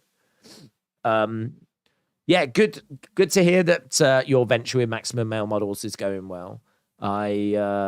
It's a bit of a rough time, isn't it? What with Max Dupree leaving, but it's just going to give you an opportunity to really raise your game, I think. So I wish you all the best, buds. Summit said, at Halloween, put a witch's hat on your hat. Yeah, I mean, that probably won't happen. Mainly because I don't really do anything for Halloween. And also, I'm just a Scrooge in every sense of the words. So I can't imagine that we'll do anything special for Halloween. We've never done... Have we ever... I don't think we've ever done anything special. I've certainly never dressed up. But, yeah, as I said, not really a thing over here. Guys, you forget I'm a boomer, yeah? If I was like one of these young 19-year-old YouTubers, then I would be like, yeah, let's do it. But I'm not. I'm pretty much in the twilight of my life. So just let me die in peace, would you? Edward said, I am good. Thanks for asking. I like to be here for UFC and WWE. Very cool. Yeah, it's been all right. It's a chilled stream this week. We've said, like, we're just chatting about anything and everything. But of course, the fights when they're on. There's no fights right now. We got the pundits, so you're not missing anything. So we're just kind of chatting about anything and everything. It's not the greatest card this week, but I always like to do, obviously, UFC. And so I didn't want to miss it, even though it's like not that great a card. But yeah, that gives us an opportunity to focus on whatever. T995 said, can we celebrate how much we love the BBC? Oh, love it, mate. Yeah. So there is no. I will go on record right now, and I've said this before. There is nothing I love more than BBC. It's all I watch. It is all I watch. I've either got it on the TV or I go on the internet and I search for it. I absolutely love BBC. And I just find it so satisfying. I really, really do. I find it very, very satisfying. I find it very calming. It's always been that. I used to watch it when I was a kid. I would come home from school and I would be like, Mom, can I put BBC on our TV in the living room? And she was like, yes, but let me go and get your father so that we can all watch it together. And so it's very much a family activity. Very much family activity. I was watching BBC for the Queen's funeral. I think it's what she would have wanted, to be honest. So yeah, I was watching BBC. Great coverage. Great coverage. So I do recommend that. I think you've got BBC America, haven't you, over there? I think you've got BBC America. And BBC World. It goes all over the world. So yeah, it's honestly, it's huge. Huge over here. Absolutely huge. Michael, shout out to you. Can a moderator time me out? Said Dortnight. You probably do deserve it. Ben said, do you know Charles Oliveira has got more UFC wins than GSP? He's only 3 behind Jim Miller. That's cool. I think, I mean, look, that is cool, but obviously it's like quality of opposition, isn't it, that plays a factor. But it's still a great to be in that conversation. Hayden loves BBC as well. Shout out to you, Hayden. Shout out to you. Days has got poor grammar. He means the BBC. I think you can say BBC. Can we put BBC on? Maybe it is poor grammar. Maybe I should be saying the BBC. Guy, I'm quite happy to say that. I love the BBC. I can't get enough of the BBC. Yeah, BBC is really huge, says so. It is over here, mate. It is over here. It's everywhere I turn. Literally everywhere I turn. BBC. And you know you can get BBC on the radio. On the flipping radio. If you get into like most cars and you put the radio on, we've got BBC 1, we've got BBC 2, we've got BBC 3, BBC 4, BBC 5. BBC 5 is like sporty BBC. BBC 1 is more for the kids. Like it's kind of trendy BBC. BBC 2 is for the boomers. You kind of classic BBC. I like that. I like the classic stuff, to be honest. So that's pretty good. I actually don't know I don't know what BBC 3 is. I don't know what that is. Genuinely don't know what that is. Is that might be like that might be like Mozart. That might be like, you know, classical BBC. I don't know. I've never really ventured that way. So, but yeah, there's like multiple BBC on the. You wouldn't think it would work, would you? Really, but it does. Days, have you seen much of Bo Nickel? There's been a lot of talk of him being a big star. Nope, no, that's not a name that rings a bell, to be honest. My sources say that Liv and Riddle are rumored to be daring. Well, it's good to be daring. It's good to be daring. You've always got to take chances in life. Never play it safe, guys. Never play it safe unless you are an electrician. Then definitely play it safe. Right, we've got Silva versus Ronson coming up. Silva versus Ronson. Ronson has got a kickboxing record of 28 wins, 2 losses, 1 draw.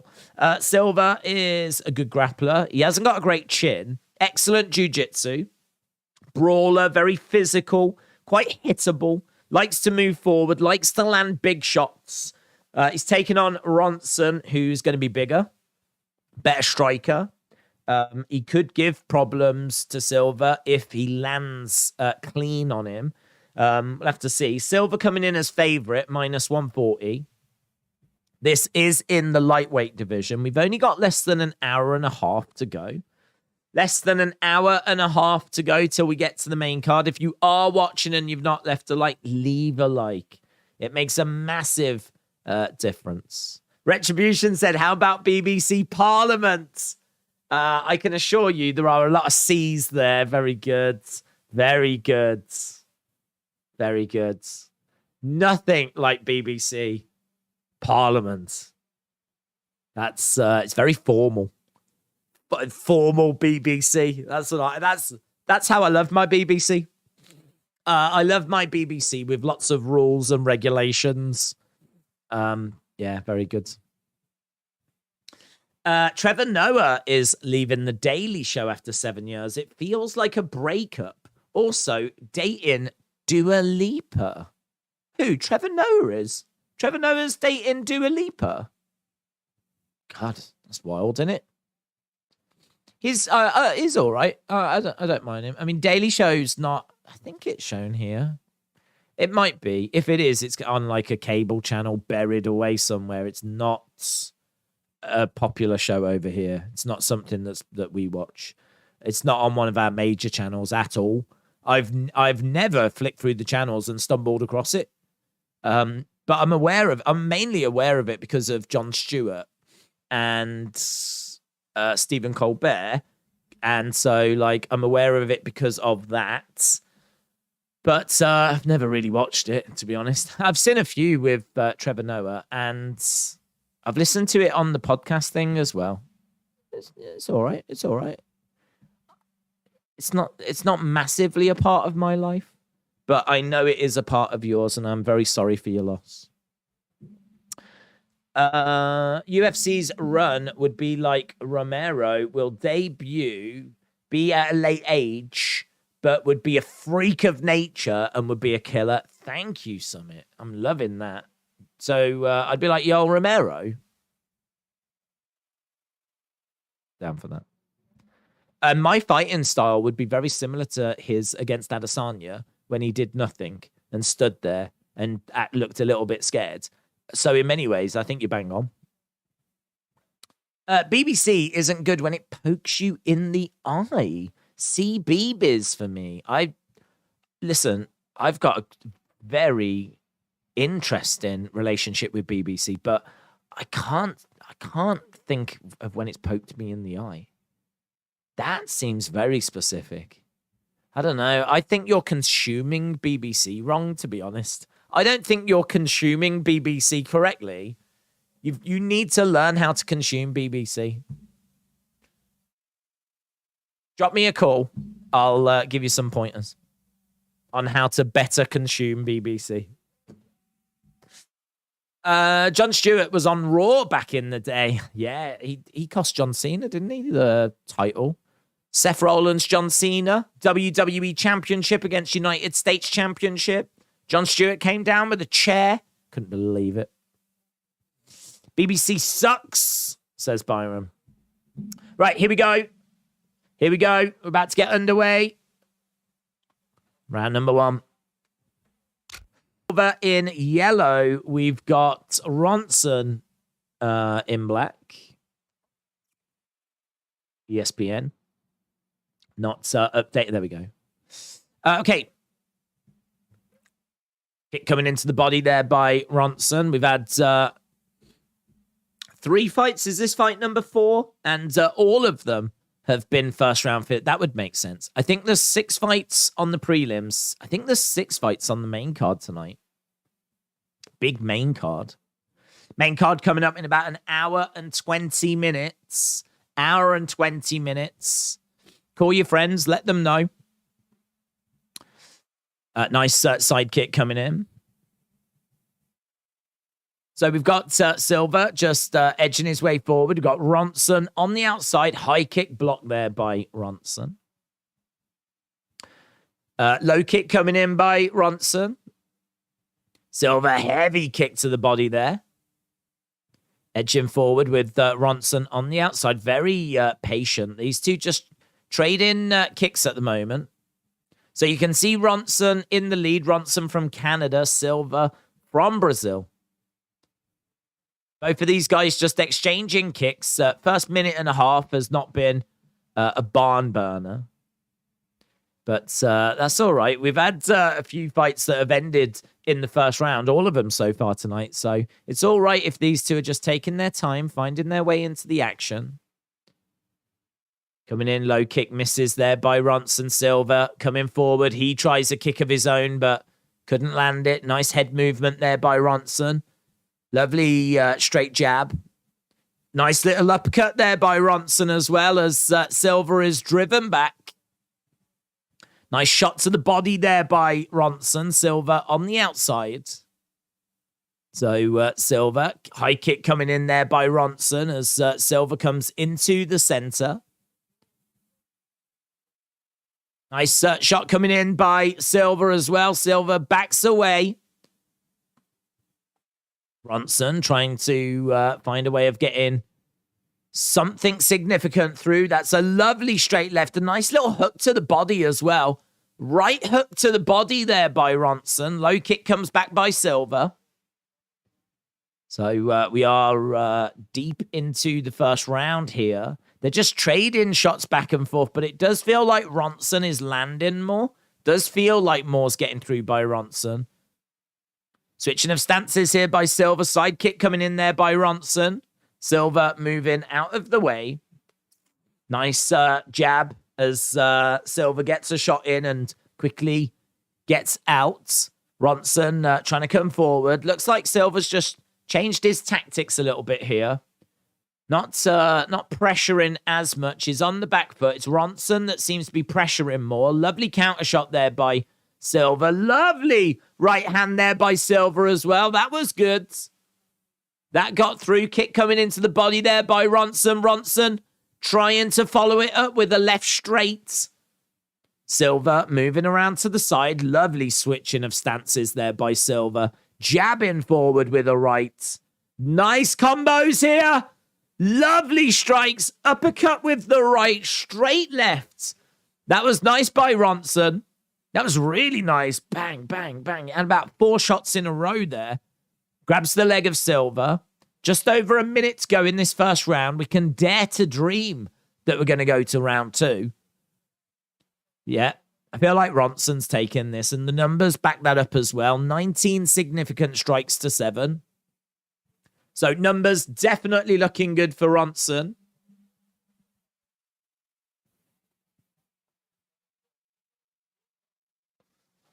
Yeah, they said we've been on the air for a couple of hours and we might be seeing a judge submit a scorecard. I hope not. They're pretty useless. Nice strikes in the center there by Ronson. I think we just need to get to a second round, let alone all the way to the end of a third. These two exchanging, just jabbing away in the center. We've got around about 10 seconds or so to go. Nice jab there by Ronson. Silva on the outside. Oh, that's good. That's nice. That's really nice. Down goes Ronson. Knee strike comes in by Silva. Big moment to end the round, but it might have just been too late. Yeah, some nice strikes and a knee strike. Oh, he did send him down, though. He did send him down. What will that look like to the judges? Doesn't look like ESPN have scored it as a knockdown. Ooh, big ending to the round. Big ending to the round. Not great at the end there for Ronson. Let me know in the chat which way you would go for that first round. Would you go with Ronson? Would you go with Silva? That was nice. That was quite nice, actually. I mean, look, not a barn burner, not like the craziest fight in the world, but so far tonight, there was some nice action in there. And at the end of that round, if you're Ronson, I don't know that you can feel all that confident that you got that round. He'd built up a nice lead, but he did go tumbling at the end. Saved by the bell? No. No. I wouldn't say saved by the bell. That's because you could go for another 5 seconds. That knee strike, though. That knee strike does send him down to his knees. Bernardo Silva got bored playing for Man City, so now he's having a UFC fight, says James. Kick coming in there by Silva. Jab coming in there by Ronson. Silva on the outside. Close Ronson. Silva did steal it, said DC. I honestly can see an argument for both. Silva stole that round, says Adam Martin. 10-9 Silva, said Ryan Frederick. So 2 tweets shown on screen. Both of those think Silva stole it at the end. It was the most significant part of the round is what Silva did at the end. It's just had Ronson built up enough of a lead whereby it it doesn't matter, or he could absorb that ending. I genuinely don't know. I genuinely don't know. I feel like that's one that judges could go different directions with. Gut in for Ronson. Wonder how that plays into your mentality during a fight. You do everything right. You have a good round. You build up a decent lead, and then you absolutely throw it away. Both fighters in the center right now. Jab coming in there by Ronson. Silva coming in with the right hand, but it's countered.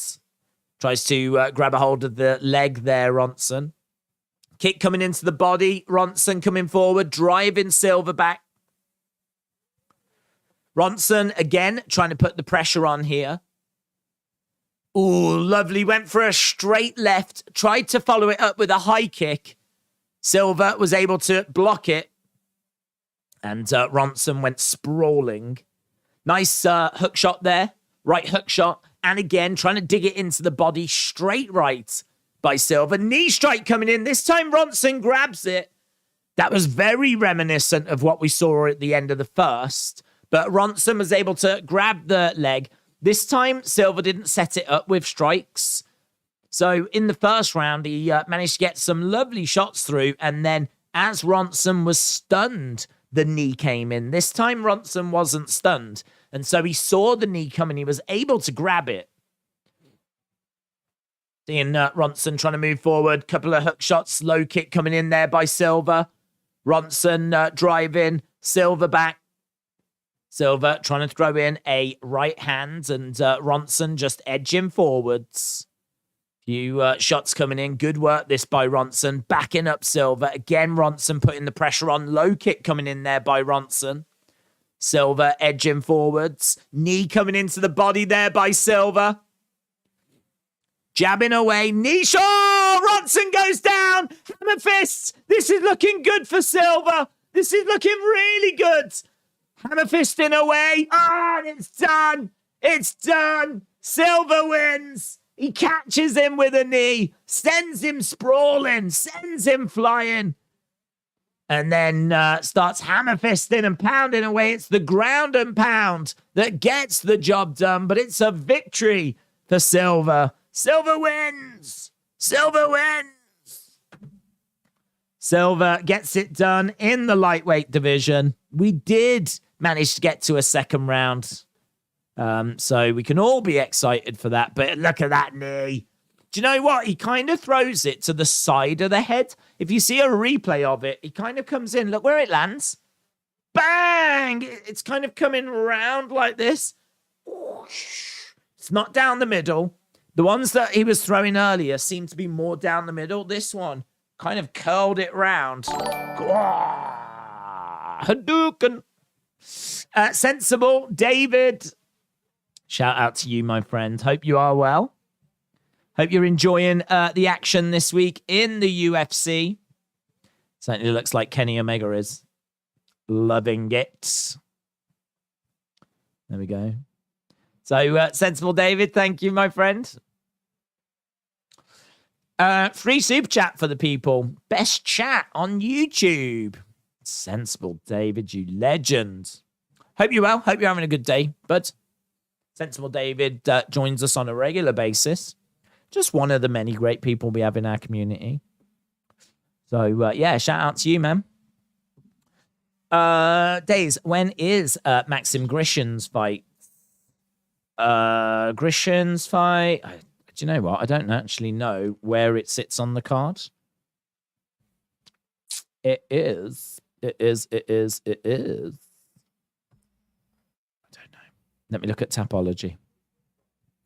I don't have visibility on such things.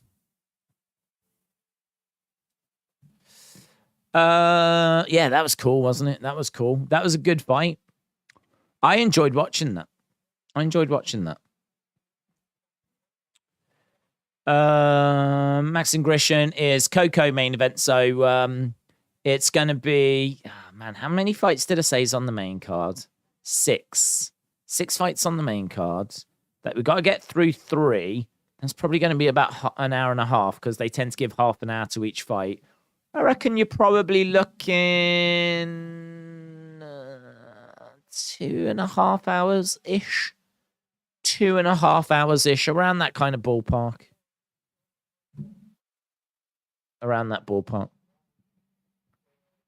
Right, let's jump over to Tapology and see where we are with Tapology. Big shout out to everyone joining us. If you are joining us and you haven't dropped a like, leave a like. It's greatly appreciated. Silva picking up the win. TKO round 2. 3 minutes and 2 seconds. We've got someone that wants to join. Song Yadong wants to join. Yes. Is there a profile picture? Yes.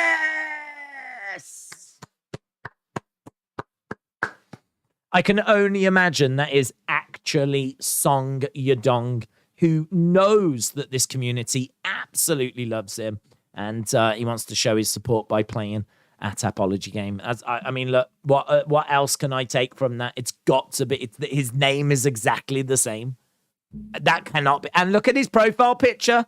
I mean, look, he's wearing UFC gloves, and that looks like the Apex. So I've got to imagine that that is actually Song Yadong. So I want to take this opportunity to welcome Song Yadong to the Wrestling Days MMA game. So a massive shout out to you.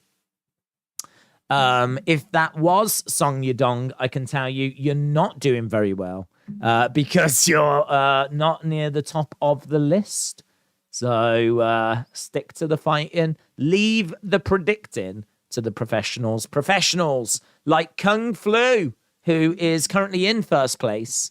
We've got Yabo El Pip in second place. We've got Bruno Kuka X in joint third with Vacon MMA and Junkie Nuts 89 and For I Am Oliveira also in third place. So that's where we are. If you want to join the league, we've got 221 members. Song Yadong has just joined. And you can go over to Tapology, create a new profile, free profile, and then you just make your picks and join the Wrestling Days League. Where it says Pick'em Groups, you click Join Group, search for Wrestling Days League, and then you can join this. 221 people. Look at that. Oh, look at this. Get your dongs out, boys. Get your dongs out. Rivy's doing it. Hayden's doing it. Absolutely fantastic. Love seeing it when the boys in the chat whip out your dong. Absolutely fantastic. Edward says, you are one of the greatest people on this app. Every stream is brilliant. Yeah, do you know what, Edward? It's hard to argue. I think a lot of people in the chat right now would say the same as well. They might not want to admit it, but I think they would. So thank you, Edward, for being brave enough for saying the things that other people wish they could say. So, yeah, shout out to you, Edward. Draven said, wishing Yadong had a speedy recovery from that beating that he took. Sonny said, I'm on the leaderboard. I didn't see you in the top 3, and if you're outside the top 3, I'm afraid you're dead to me. Yeah, so sorry about that. So, I'm 8th. It just goes from bad to worse for you, Sonny. Do you know what I mean? Like, Trevor Noah's leaving the Daily Show, and you don't get your name read out because you're not good enough on the leaderboard. So, oh God, what a nightmare. Sensible David said, hello, folks. I missed this chat. I had to show up for this great card. Everyone hates on fight nights, but this is great matchmaking. Well, Sensible Davids, welcome, my friends. I do agree, actually. I think from a matchmaking, if you look at it from a matchmaking point of view, I agree. From a star power point of view, I'm not so sure. Don't know. But let's look at it that way, shall we? Let's look at it from a matchmaking point of view. You lost Jesse Pinkman, but you are still the Blowfish. Hey, look, talking of boomers, we've got a couple of boomers. We've got a 40-year-old taking on a 45-year-old. To be honest, I'll be impressed if both of them can make it to the octagon. without having to take like a little sit down on the way. I would imagine there's maybe a little cafe backstage at the Apex where, you know, you can get like a cup of tea, maybe like a little cake, and, you know, play a bit of dominoes or something. Maybe, you know, just have a little catch up with the newspaper. There's a little fireplace, all that. And I'd imagine these two boomers are probably sat there right now, just, you know, like, oh, I don't want to get up. They're like, you know, you've got a fight coming up now. And they're like, oh, God, you're going to have to help me out this chair. Both of these guys, without a shadow of a doubt, when they stand up, like, that kind of noise gets made. That's the kind of noise that it's just an effort to get out of a chair. I wouldn't even put it past them if they have a button and the chair, like, actually, you know those chairs that like raise you up and you don't even have to like stand of your own power. They're cool. I'd totally have one of them. But it's like a chair and it's like this. What I don't understand, like, is if you're an old person, right, and you're sat in a chair, right, you're sat in a chair like this, and then the chair rises. What's stopping you from like just toppling over? Like, if you have trouble moving your back, how does it stand you up? Do you see what I'm saying? You're in a sitting position, so if the chair tips you up, are you not just going to go, like, smack your head off the floor? How does it stand you up? There can't be old people around the world that are just getting toppled over by chairs. There can't be. Because that's a major design flaw, if that's what's happening. Do you imagine all these old people just like pressing the button, next thing they know, they're going head first into the floor? That's not funny. That's not funny, guys. I don't want anyone laughing at that. But I think that is pretty much the life of Latifi and certainly Oleinik. And if they do watch this stream, then my name is not Wrestling Days. Come after someone else. I don't know who. KSI. My name's KSI. Probably could have selected better there thinking about it, but people saying hello to each other in the chat. Oleinik is going to win by submission. Do you think they've got a favorite chair in the house? Listen, if they've got a chair that helps you stand up, that's everyone's favorite chair. Yeah. If there was a chair in my house that I have to press a button and it helped me stand up, that's my favorite chair. But I just can't quite picture the mechanics of how it works. Like, the middle part would have to, like, come forward. I don't know. Perhaps I'm overthinking about it. I'm sure they know what they're doing. When is Max and Grishin fighting? About 2.5 hours. We just looked. Ryback is White Rabbit, said Rivy. Sensible David said this fight is going to be dumb and slow or a violent extravaganza. There is no in between. Well, I'm hoping for a violent extravaganza, of course. I don't know. This is not one that kind of gets my pulse racing. But, yeah, look, I'm leaning Latifi. This is in the heavyweight division, of course. He looks for control time on the mat. He hits hard. Low volume. Not great hand speed. He's got good overhands. Tends to throw single shots. He's got not the greatest cardio. And uses his shots to go and land takedowns. Oleinik is the oldest active fighter in the UFC. He's got great jiu-jitsu and takedowns, of course. He's known as the boa constrictor. He's looking for submissions. He can lack like explosive movements. He's managed to get victories and get stoppages in 55 fights, 47 of them by submission. And his record's his record's all right. It's 9-7 in the UFC. I mean, he has got 9 UFC wins, which is very impressive, but he has also got 7 losses. So, yeah, the heavyweights, 2 heavyweights, low-level heavyweights going at it. Oleinik, it can be a problem. Latifi can be a problem, but yeah, we'll see. We'll see how it goes. As you said, you know, it could be really, really fun. They could both go for it, or it could just be a bit plodding and a bit slow and they could like cancel each other out. We've got that fight coming up. I think we've got, 2 fights left to go on the prelims? I think there's 2 fights left to go. And then we will be at the main cards. When are you doing Extreme Rules prediction stream tomorrow? We'll do an Extreme Rules prediction stream tomorrow. And I don't know exactly the time. As soon as we're done with tonight, I will set it up, basically. It's my next job. Next job is to set that up. I also need to have a look at... I also need to have a look at... Oh, there's Latifi. Need to have a look at like White Rabbit and just see if there's anything else that's come out today.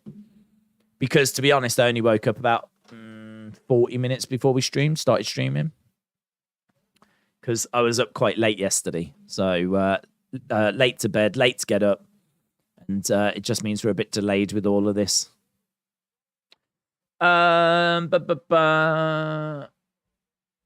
Michael, wanted to let you know the comment on the vote about Donnybrook, about not knowing what Donnybrook wasn't, James, even though it said it was. He was sleeping. Yeah, I figured that at the time. Whiteface says, is it easier to notice PEDs in women's MMA because of testosterone? Just thought of that. Is it easier to spot PEDs? I don't know. To be honest, I don't know. I don't know. That's an interesting. I feel like there are women that can really get to, like, you know, an amazing size. There's a couple of girls actually. I mean, like Jordan Grace comes to mind in Impact. She's like a female bodybuilder. She's stunning physique. I mean, she's just so jacked.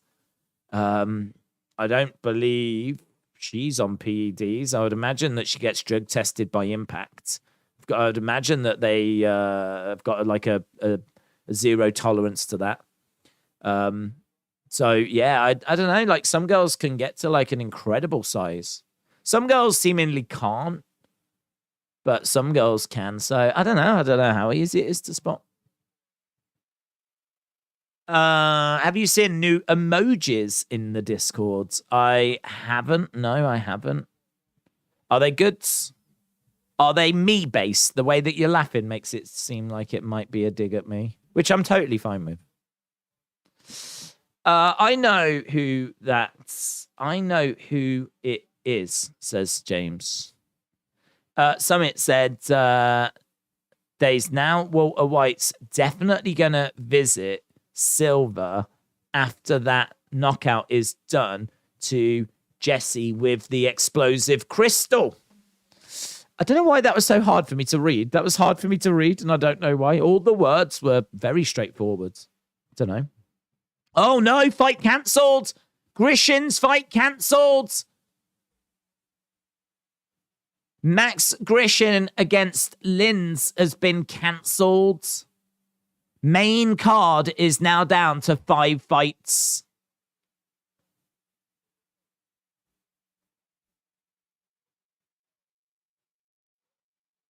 So they said because of the weight cutting and the body, like, and the way everything goes, like sometimes it just doesn't go well for people.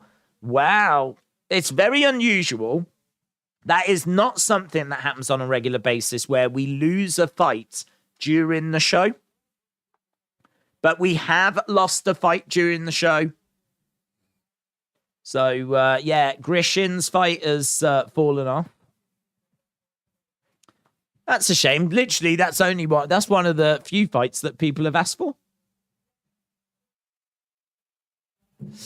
Right, here we go. 78th professional fight for Oleinik. 78 professional fights. I mean, that is insane. Guys, you should put more respect on his name. I think some of the things you lot have been saying has been very, very disrespectful towards Oleinik. And it will not be tolerated on these streams. So, 78th fight. James said Jordan Grace puts videos on Twitter of her workouts. Yes. I've never watched them, to be honest, but I am aware. I've seen lots of images of her working out. But yeah, when I think of female bodybuilders, I don't really follow, but let me rephrase that. I don't follow bodybuilding, so I can't think of any professional bodybuilders. So my mind will always turn to UFC or boxing or probably wrestling.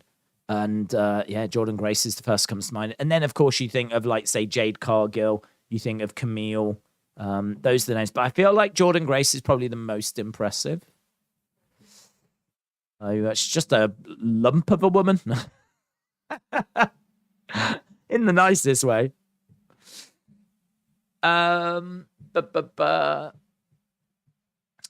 Does anyone want to join Daisy's Discords? I don't know if it's UFC. It's not really UFC, is it? I mean, people are welcome to. Absolutely. I just think if people think there's lots of UFC conversations going on, I don't know that it is. It's more White Rabbit at the moment, isn't it? Heavyweights always liven things up, said Yface. What fight was cancelled? Grishin's fight. Grishin's fight was cancelled, so I don't know. I didn't quite catch why. They just said, like, rehydrating and things like this, like they play a part, they take their toll. So I don't know. Don't know if that was connected or if they were just trying to, make up something. This is my first time watching UFC. Is the card good or bad, says Sam? To be honest, mate, it really depends. You have to judge for yourself. People look for different things. Some people like watching for finishes, and we've had nothing but finishes tonight. So if you're someone that likes, intense fights, quick little finishes, good submissions, like tonight's been good for you.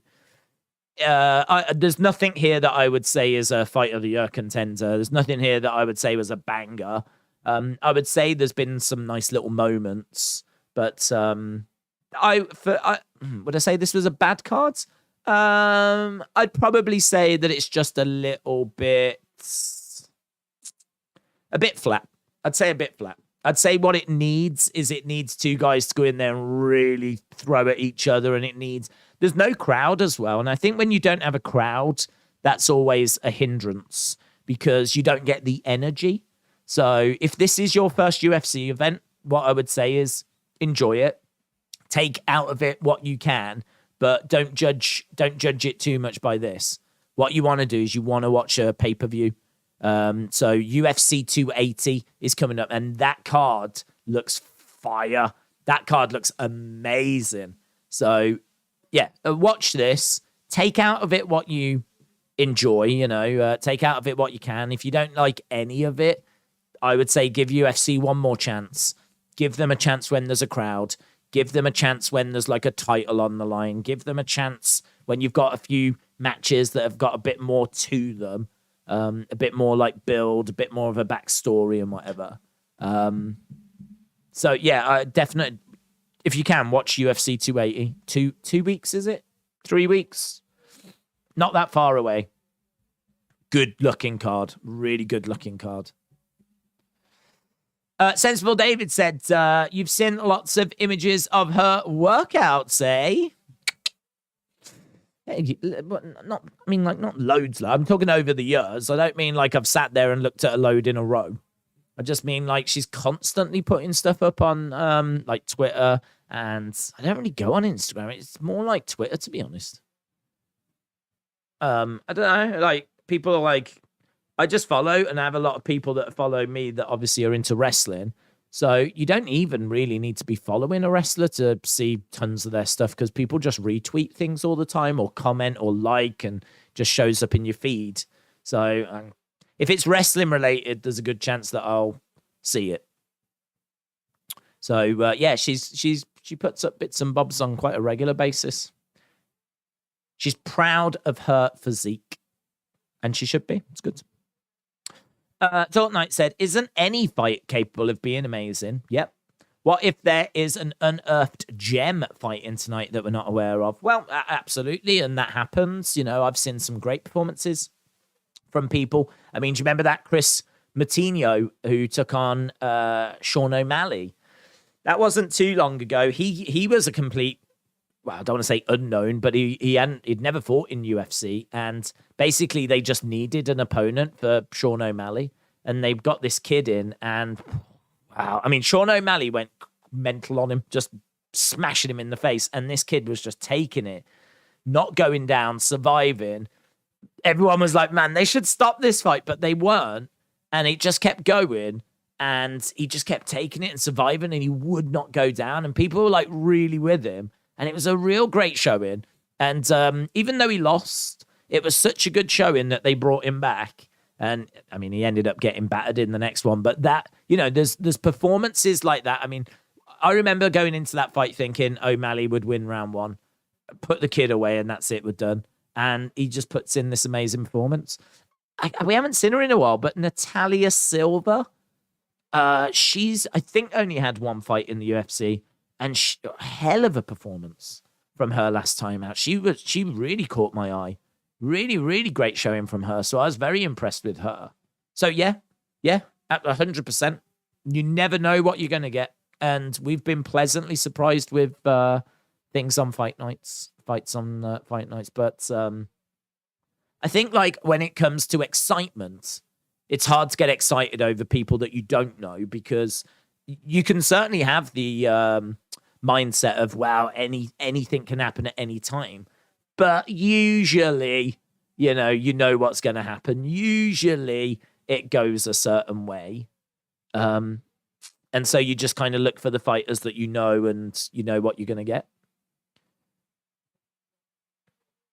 Right, we're about to get underway with this one. This is, as we said, heavyweight division. We've got this fight. I think there's one more on the prelims. And then, as we just found out, 5 fight main cards. We've been live for just over 2 hours. If you are watching and you've not left a like, leave a like. It makes a massive difference, trying to get as many likes as possible. So trying to get close to 500. I don't think we stand a chance, to be honest. I don't think we're going to get anywhere near that. But yeah, if you are watching, leave a like. It is greatly appreciated as we continue building towards the main cards.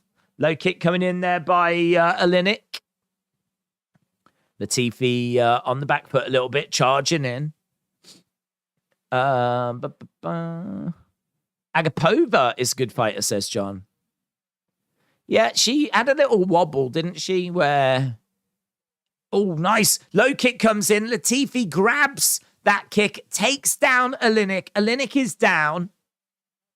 Latifi is on top. So right now we've got Oleinik on his back. Latifi on top of him. Shot coming into side of the head there by Oleinik. So good work so far by Latifi. He's got himself into a really good position, and he's throwing in some shots to the side of the body.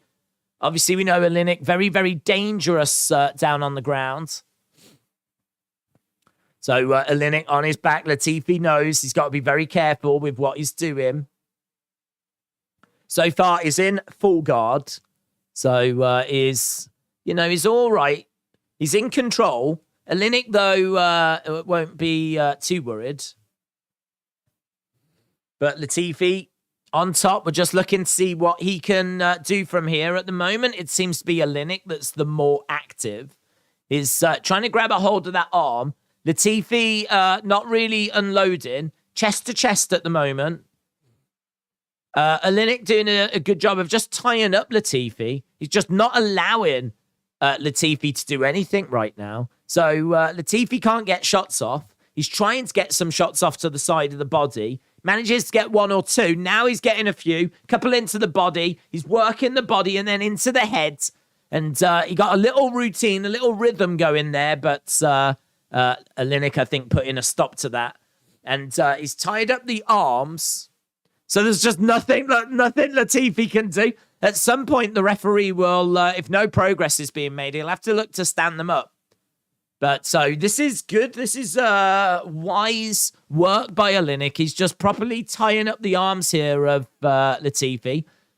Referee, I think, saying you got to do something, and Latifi trying to free his arms. Oleinik doing what he can to tie them up. Latifi goes right back to hitting the side of the body and into the side of the head. He gets his right arm free. His left arm is still trapped. So we've got Oleinik on his back, Latifi in full guard, as we said. Latifi just saying a few words to the referee. And Latifi saying a few words to Oleinik as well. Oleinik has done well to weather a storm. He's losing this round. Definitely losing the round. You can see Latifi, 15 significant strikes to Oleinik's 7. He's got the arms tied up. Headbutt coming in there by Latifi. Shot coming into side of the head. He's grabbed a hold of the arm. There's a clash of head shot coming into the side of the body. Yeah, there's a slight headbutt in there. We're into final minute.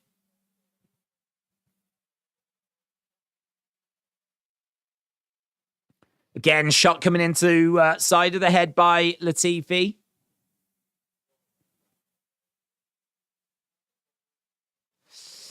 Uh, 29 strikes by Latifi, 19 by Oleinik.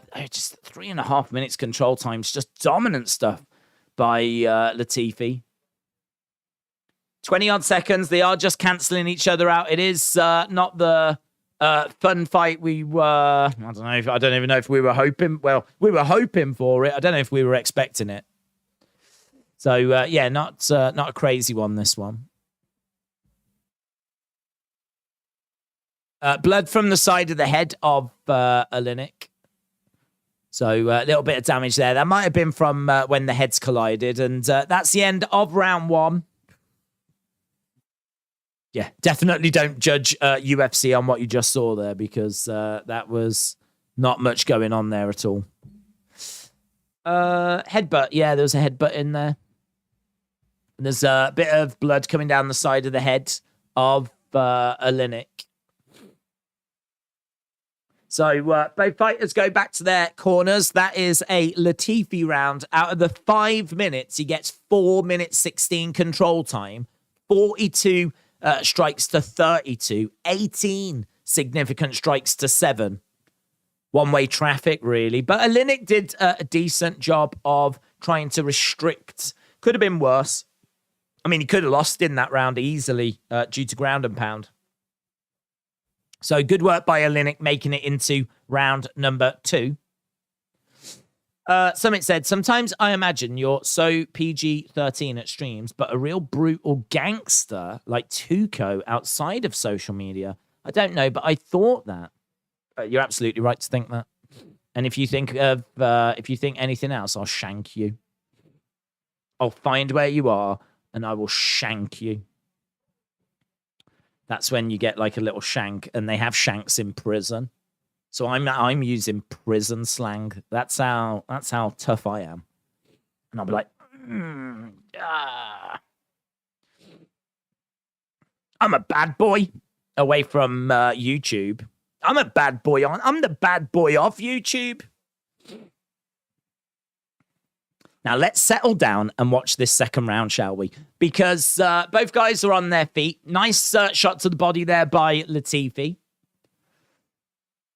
Latifi, as we said, in red, and Oleinik in white shorts. I think it's the other way around to the picture that we've got on screen, which is confusing me a little bit. Normally, what they wear on screen is what they wear in real life, but this is the other way around. So far, we got Oleinik trying to throw a big overhand, but no joy. There's blood coming down from the other side of the face. Edging forwards. Kick coming in. No, lovely counter shot there by Latifi. Whiteface said, Days, stay Pon Road. To be honest, I don't know what that means. I mean, that could be offensive. I've got no idea. Thank you. I will stay Pond Road. So, blood's still coming down the side of the face of Oleinik, and we've got Latifi on the outside. Both are on their feet at the moment. Latifi trying to edge forwards. Oleinik just putting out his... he's taking a few deep breaths there. You can tell that this fight is having an effect on Oleinik. Low kick coming in. Couple of shots. Oh, swinging away. Oleinik edging forwards. You got Latifi on the outside. It's a lovely shot, though. That's a great jab. That is lovely by Oleinik. He manages to land a shot clean on Latifi, and that gave Latifi something to think about. Little dig to the body. And Latifi pushing Oleinik back. Oleinik just constantly moving forward. He's taking some deep breaths, man. Low kick coming in. Latifi looks all right. He's not breathing as heavily as what Oleinik is. Kick coming into the body. Jabs towards the body as well. It's really interesting, this fight, you know. First round was a bit dull, but this is a bit more interesting. We're seeing a lot more output here from Oleinik. These two locking up. And Latifi drive. It's like two monster trucks, man. The way they locked up there, it was like two monster trucks trying to battle to see who was going to win. Back into the middle goes Oleinik. Oleinik edging forward. Jab. Latifi eats that. Blocks an overhand that comes in. Second round has been a lot better. A lot more action. Low kick coming in there. Oh, Latifi charging in as Oleinik defends that very, very well.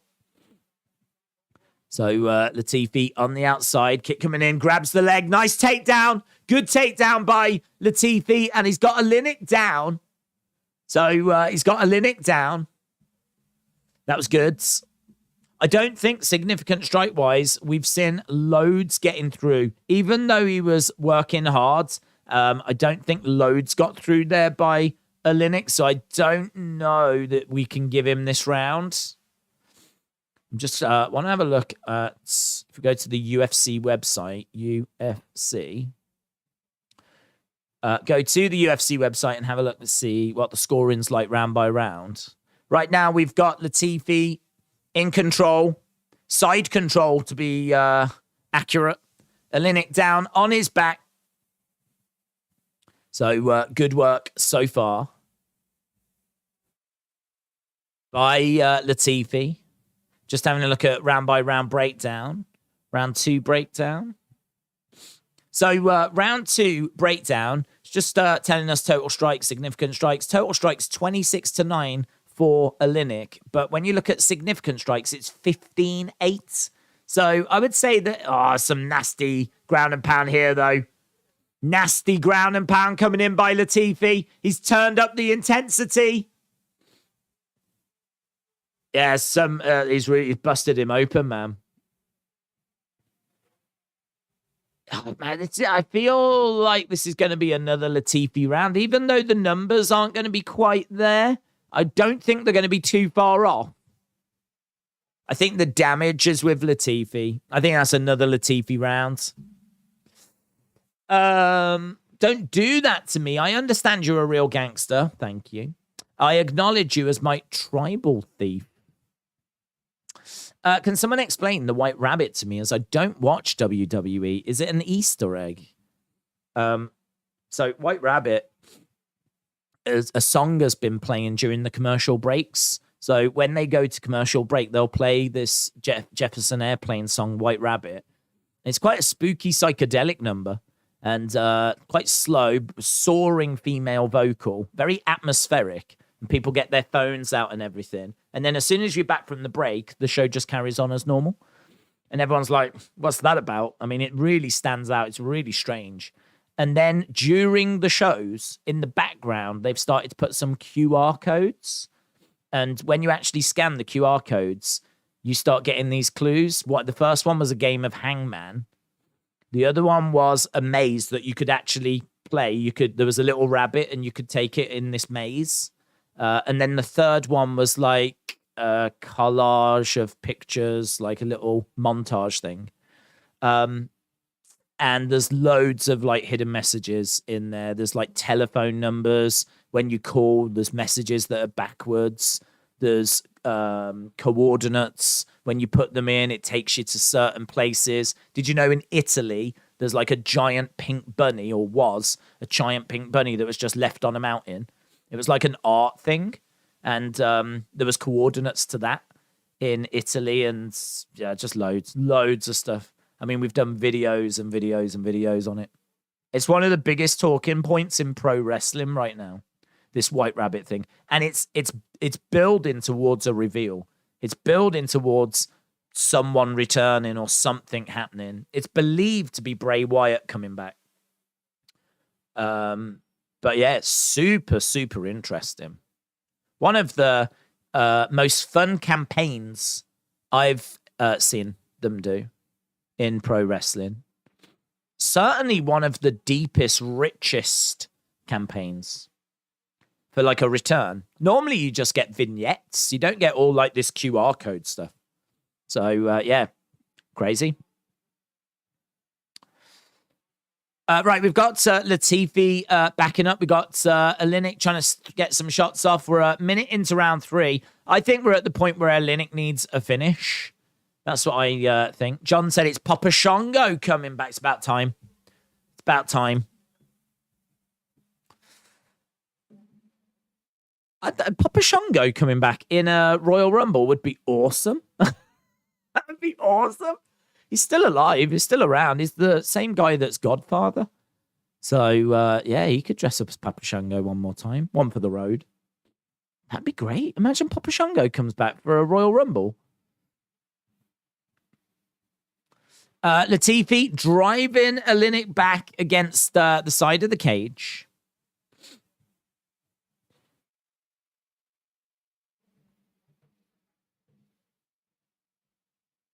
So, yeah, good work by Latifi.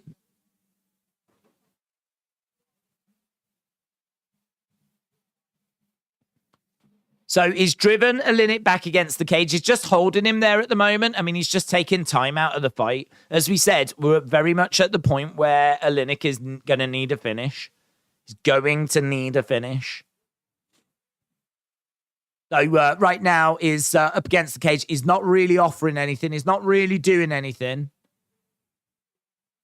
We've got just over 2 minutes to go. And this will be the first fight that actually goes to the judges. And that means that it might not be too long till we get to our next fight.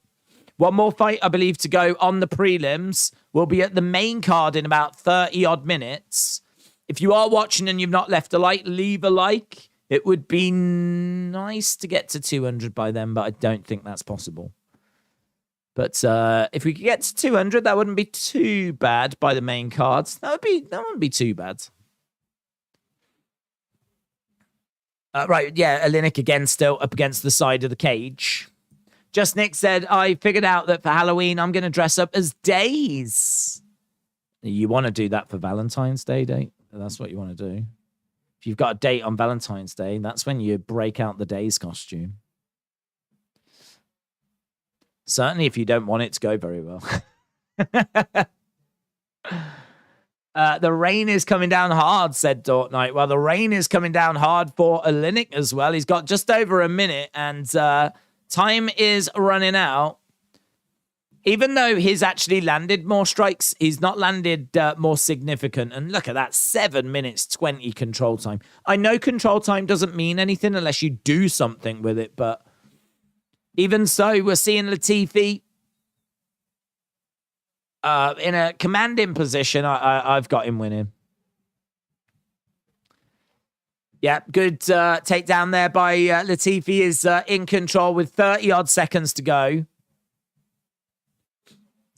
Oleinik getting up onto his feet.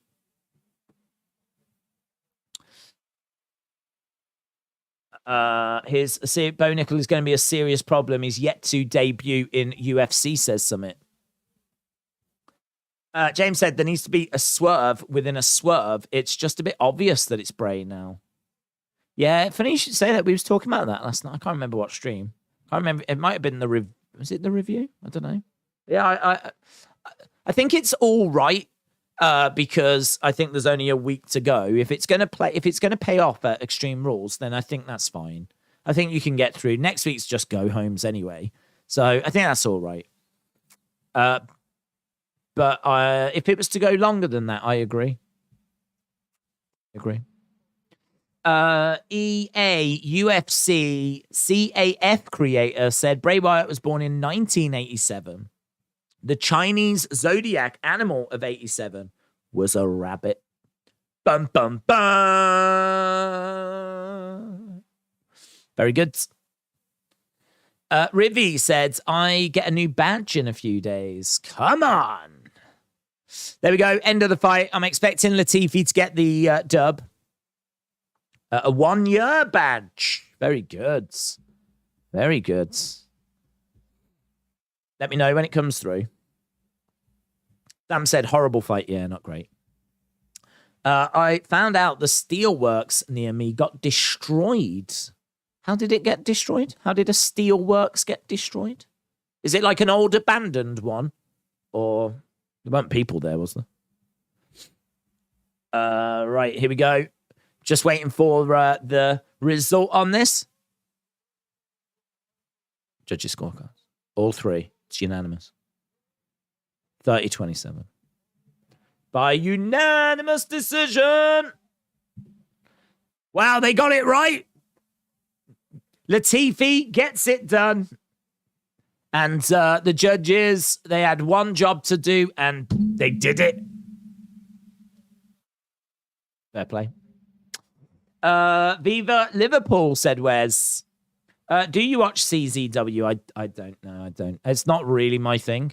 That's hardcore stuff, isn't it? Not really into that. Not really into like people cutting each other with like bulbs, strips, and all that kind of stuff.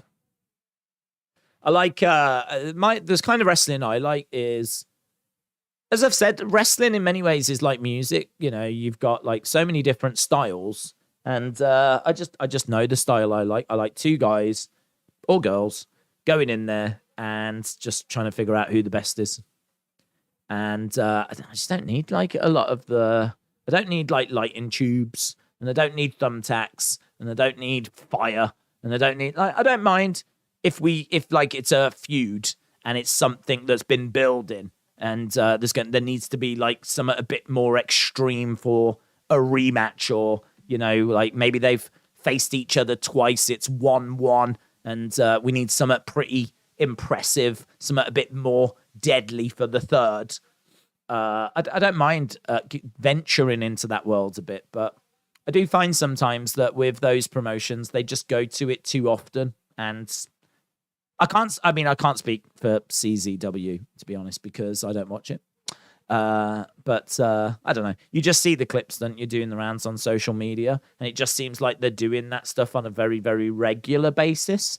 And for me, that's just a bit OTT.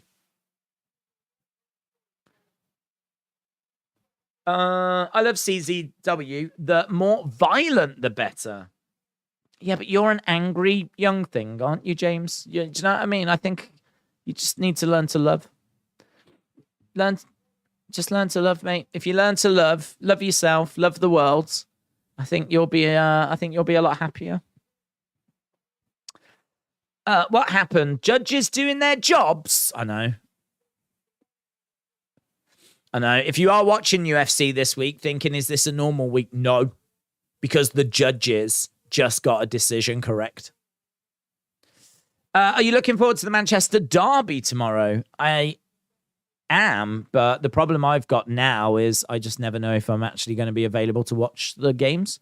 When we were doing the football channel, I had to make myself available for games, whereas now my focus is obviously elsewhere. So I have to think like, when's the best time to do the Extreme Rules stream? What time do I need to get up for that? Like, what else do I need to do? If there's anything big with, other things, then do I need to do a video on those? It's just not part of my thought process of like, right, I need to watch this game and whatever. I'm looking forward to it, and I will, if I can watch it, try and watch it or catch bits of it.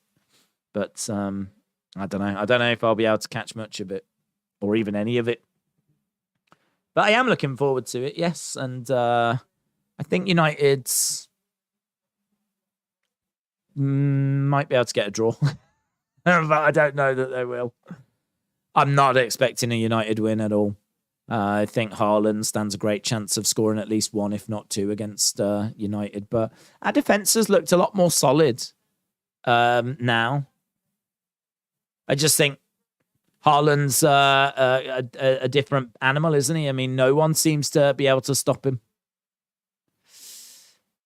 I fixed my address. You've got to watch the Manchester derby.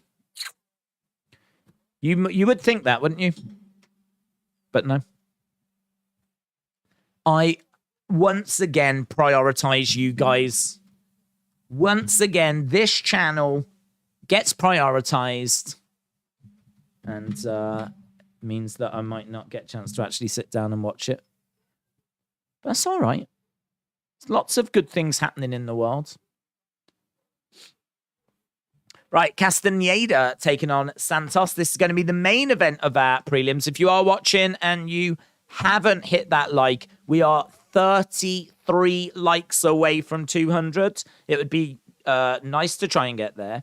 I don't know. I don't know if we get there, but even so, let's see how close we can get. So if you are watching and you haven't left a like, every like counts. Every like helps, and it is greatly appreciated as we go to our main event of the prelims. And we've got Daniel Santos making his way down. So this is Santos against Castaneda. Castaneda's got a wrestling background. This is a 140-pound catch weight. It's very competitive. Castaneda, sexy Mexi time for Austin 316. Sexy Mexi now. Sexy Mexi has got a high work rate, good defense, good stand-up, decent jiu-jitsu, forward pressure, good kicks, durable. He's a southpaw as well, which is always tricky. Taking on Santos, known as Willy Cat. So we've got Sexy Mexi taking on Willy Cat. And we've got, with Willy Cat, good spin attacks, plenty of first-round finishes. He's got 3 first-round finishes out of his 8 wins. He's got 4 wins by knockout. He is someone that is a bit of a wild man. This should be quite fun, actually. If these two go for it, it should be quite competitive, and it should be a fun way to say goodbye to the prelims. So, yeah, I'm down for this. This could be all right. I'm down for this. So, Castaneda taking on Santos. This in our main event of the prelims. As soon as we're done with this, we will have been live for 3 hours. Amazing, isn't it? Amazing how quick time flies. Absolutely amazing how quick time flies. Castaneda from Dallas. How many fights on the main cards? There. Oh, Tapology. We will look at that. Rivy said, big up to you, Days, and the chat. Same to you, bud. Same to you. What was the question? How many fights on the main card? 5. There was 6, but the Maxim Grishin fight has been cancelled due to illness. I've never found out who was ill or how they got ill or what the illness was. But the way the commentators were talking, it seemed to be something to do with weight cut. I would have thought that would have shown itself more yesterday than today, but I don't know. Did someone say sexy? Yeah, Miss Clown one. Of course. The king of sexy. What type of venata are we going to get? Hey, vignette, do you mean? What type of vignette? What type of, I think that's vignette. Are we going to get before Extreme Rules? I don't know. I mean, look, there was a rumor on Reddit that one of the clues was tic-tac-toe, and I do still wonder if that's one that we're going to get. If we don't get it, then that's crazy. That's crazy because this person went onto Reddit, and from what I'm told, I never saw, but from what I'm told, they got one of the clues correct. And then they said, like, and the other clue is this. And so far, we haven't had that clue. So if we never get that clue, that'll be wild. So I do wonder if the tic-tac-toe one is still to come. So I'm going to say tic-tac-toe is going to be one of them. Or noughts and crosses if you are from the UK. We're at 177. Austin said it's awful of them to kick Sexy Mexi off of the main cards. They just want to give him a bigger spotlight, to be honest. And by having him as the main event of the prelims. And, it's just going to build up the excitement a bit more. Right, we've got Sexy Mexi pacing back and forth. How is your twin football days doing? We don't do that anymore, unfortunately. So I've had to put him back in his box. So he's in storage. DC said, I thought White Rabbit was Bray until the voice clip when he says, brother, it's clearly Hulk Hogan. Yeah, the giveaway is at the end when he said, what you gonna do? It's when he started saying your prayers and eating your vitamins. That's what I agree. At that point, I was like, this feels like Hulk Hogan. Right, John Castaneda is sporting a mustache. Respect. Even sexier, mexier now. So Castaneda on the outside, coming in with a low kick. As we said, there should be some nice energy to this. Kick to the body, caught by Santos. Santos with some hook shots. Don't blink on this one. Low kick coming in there by Castaneda. A couple of little shots coming in by Santos. Guillotine. Is that tight? Is that tight? Yeah, it's tight, That is quite tight. He's pulling on the neck there, Castaneda. Back up on the feet. He's got Santos up against the side of the cage. So good work so far, this by Castaneda. Shot coming into the body there by Castaneda. And forearm coming back by Santos. Kick coming in there by Castaneda. Bouncing around on the outside. Nice little jab coming in. Swing and a miss there by Santos. So Castaneda on the outside. Kick coming into the body there by Santos. Lovely right hand there by Santos. So these two bouncing around. Oh, love by Castaneda. That was great. And he follows it up with a little shot. And Santos goes down. Castaneda right on top of him in full guard. And he's got to watch an armbar from guard because Santos is back. Looked like there was a moment where he was really stunned. He was there for the taking, but he's back now and he's back on his... Oh, he goes down again. Santos goes down. Hammer fists coming in. Wow. Hammer fists coming in here by Castaneda. Wow. Wild. Wild action. Lovely. Right now, Castaneda is on top of Santos. We got just under 3 minutes. There's still plenty of time in this round. Plenty of time. Brilliant. Best fight so far. A couple of knockdowns already. Castaneda seems to, from a striking point of view, have Santos's number. He's put him down a couple of times. Castaneda on the outside knows that he's got the ability to put Santos down with those straight shots. Just seem to be right on the button, to be honest. There's a nice little snap to them, but it's not like the most elaborate shots in the world. Kick coming into the body. Lovely mixture here by Castaneda. Mixing up strikes, mixing up takedown attempts. Very, very impressive work so far. Nice, great work. He's got a good record as well. 19-5, fully mounted into half guard. So Castaneda was fully mounted. Good position. Half guard's still all right. Half guard's still all right. It'd be better if he was in side control, but right now he's got Santos pinned down. So, Castaneda has managed to get 2 takedowns out of 2 that have been attempted. So far, significant strikes, 25. Santos, 12. Back up, Santos on his feet We've got Castaneda on the outsides. Santos, spin kick to the body. So spinning kick to the body. No joy, though. Kick coming in there. A couple of strikes coming in. Oh, lovely shot there by Santos. High kick coming in. Santos rocked. A couple of strikes down the middle. Oh,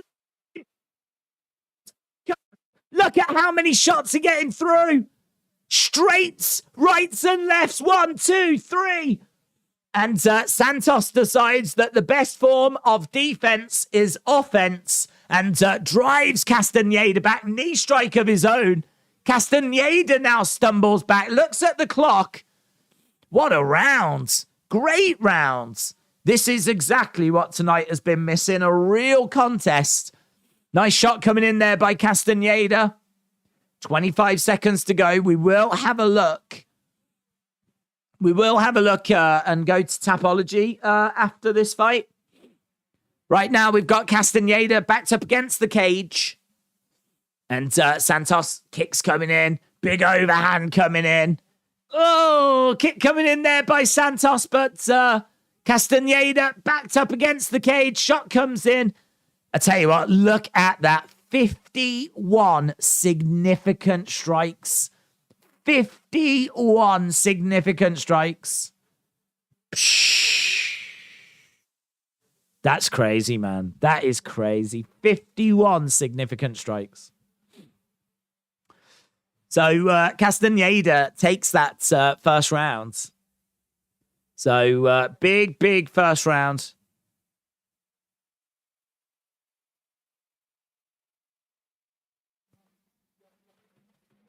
Great fight. I agree.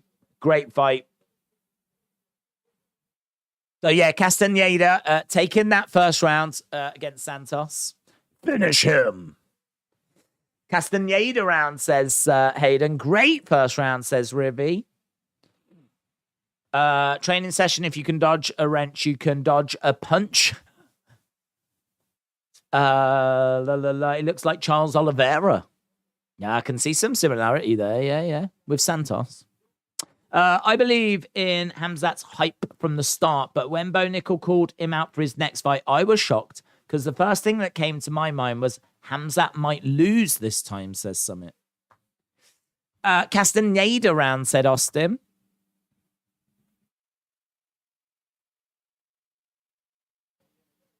Right, here we go. About to get underway with rounds number 2.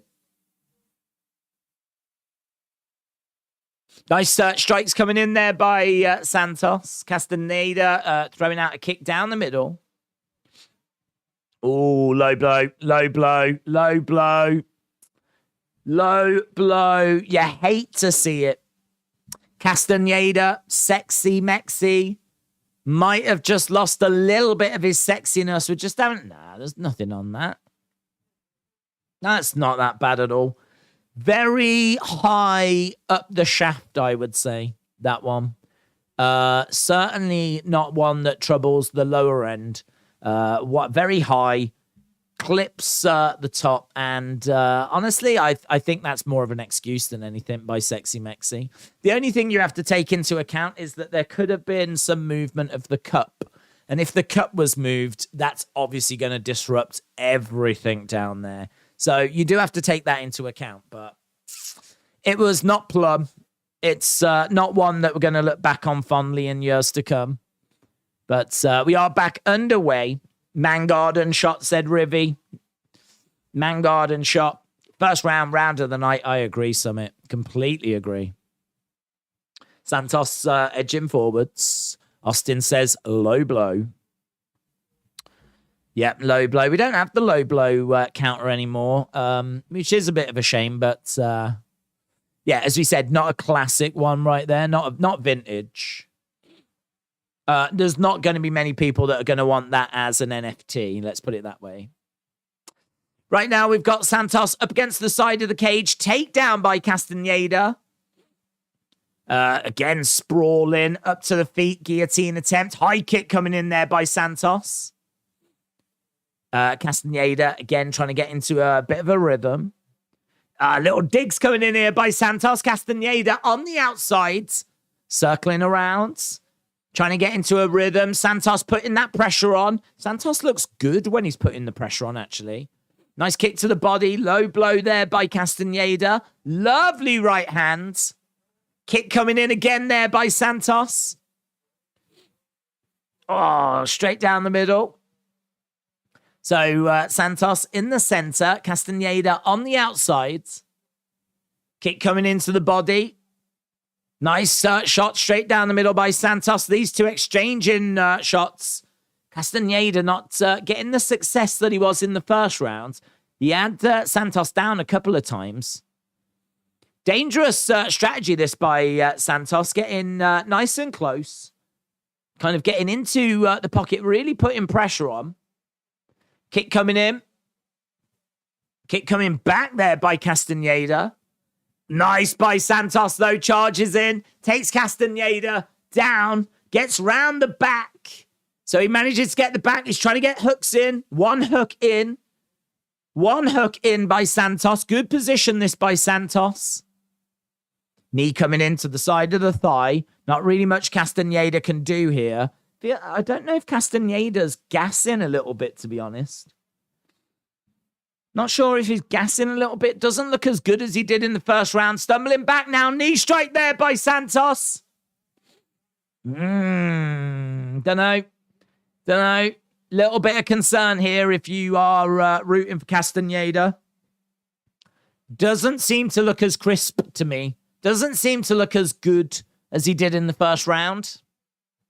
Nice strike coming in there by Santos. Kick coming into the body. Castaneda moving forward.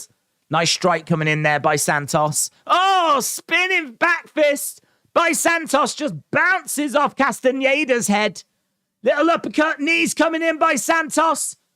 This feels like a much, much better round here by Santos. Much better round. Strikes coming in. Castaneda.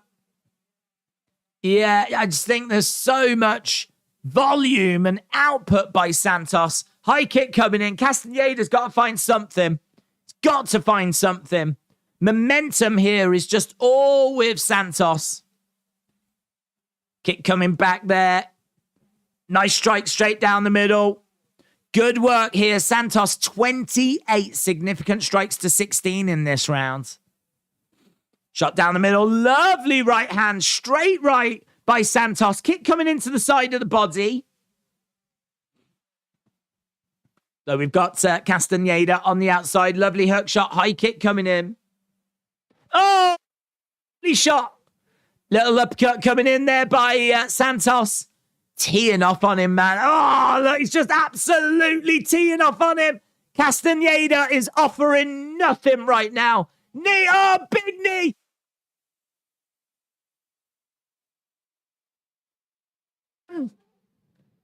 Oh, big win for Santos. Monster kill. It's a monster kill by Santos. Yeah, Castaneda, you could just see he just didn't seem to have it. It seemed like he gave everything in round one. It didn't seem like it was there for him. Round one, he had Santos down a couple of times. Round two is literally just up against the cage, trying to defend, trying to get some counter shots off, trying to find something that's going to hurt Santos. But Santos just really upped the gears. The volume was all with Santos. And Sexy Mexi is down and out. Big knee. Big knee. Oh. He just slumped out. There was a big sound. This fight changed after that low blow. The low blow changed everything. I think Sexy Mexi was so concerned that that low blow had done damage. He just could not concentrate on the fight. And, yeah, I mean, I feel sorry for him. My heart is with him. I have fallen off a cliff, said DC. Rivy said, don't have any picks this week. Must have brought this microphone from Primark. What, did the microphone cut out? God, this microphone is not from Primark. This microphone's 200 and some pounds. But I don't have any picks this week. It is lame. Unbelievable, Jeff. And his name is Jeff. His name is Jeff. The sound of that knee gave me chills, says John. Rivy said, Mangarden just can't deny it. Yeah, man, that was cool. That's the best fight we've had so far tonight by an absolute mile. Byron said, Seth Rollins said in an interview that Vince hated him because what he says in that interview. Seth Rollins said in an interview that Vince hated him because of what he said in that interview. I don't know what you mean by that. I did start watching that interview. I saw the comments on Bray, and I saw him talking about how like he doesn't like playing second fiddle to Roman. I mean, it's a very insightful interview. Very insightful. I haven't had a chance to watch it all yet. And the winner by knockouts. Austin said, Sexy Mexi, let him win. Let's be honest. It's very kind of him to do that. Very kind of him to do that.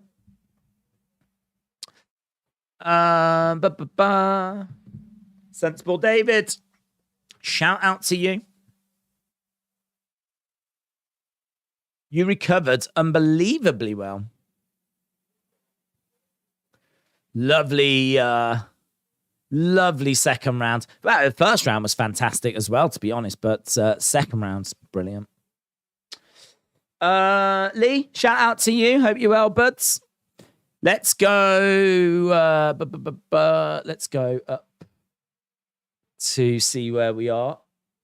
Let's refresh Tapology. Don't forget, if you want to join our Tapology group, you can. And Dominic wants to. Dominic, have you got a cool profile picture? Let's have a look. If it'll select it. Dominic, it doesn't want to know. Perhaps the game's updating or something. Oh, here we go. Nice profile. Listen, any pets in there is always going to play well with me. So maybe that's Dominic. Jeez, that's amazing. Perhaps Dominic is a dog and jumped on, created a profile, made some pics, found the Wrestling Days League, and then when it came to like a picture, it like had to stretch to try and look up to the camera. So in my mind, Dominic is that dog right there. And I am not rejecting any dogs from joining our game. So you have been accepted. Welcome. That takes our league to 222. Super, super slow at the moment. As I said, I think it's probably just updating. But there we go. You have been accepted. So there we go. Doesn't matter if you've got 2 legs, 4 legs. Everyone is welcome. So number 1 is For I Am Oliveira, sitting top of the tree. That actually looks really good for Charles Cutter. It looks like Charles Cutter's got a little crown above him. So I think Charles will be quite happy with that situation as well. It's a good look for Charles, that is. So yeah, For I Am Oliveira, well done. You are in the leads. Charles Cutter in second place. Yabo IPIP in second place. And I'm not interested in anyone else. If you're not good enough to be first, second, or third, you're dead to me. So there we go. You can see where everyone is on the leaderboards, or the top part of the leaderboards. Main card coming up in 2 minutes' time. 2 minutes' time. Days, as a football fan, your ball knowledge is top notch. Do you think Liverpool will scrape second?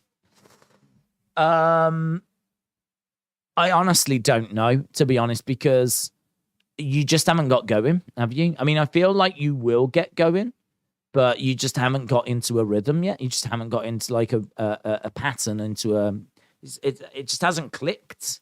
It's hard to put a finger down as to why. I don't know if like Mane is a big absence. I don't think Van Dijk's looked as good since he came back from injury. Obviously, Alexander-Arnold, people seem to have defensively worked him out. Like, it was always said that as defensively, he was never as like that strong, but he seems to now be a problem for you. And Mane hasn't been replaced. It seems like Firmino's doing well up front, though. I mean, he got, was it a couple of goals today for you? So he seems to be doing well. But, yeah, you know, it's just not quite worked with Diaz, has it? Or at the moment, anyway. I mean, he's doing all right. I can't be too harsh on him. But, I don't know, like, just not a Mane replacement, to be honest. So, I don't know, the momentum is not with you. The momentum is with Arsenal. I mean, I think Arsenal have got a great chance of finishing second. Chelsea, you've got to think, are going to wake up under Potter. I mean, they got a win today. So I think they're going to be a problem. I don't think you do. I don't think you do. And I'm not just saying that because it's Liverpool or anything. You know, I'll call it as I see it. I don't think you do. I think you get top 4. I don't think you get second. I could see it being Man City, Arsenal. I mean, that's a big win for them today. For them to get a win over a very good Tottenham side in the North London derby, that's a big win for them. So, yeah, I don't think you do. Who is your favorite fictional dog?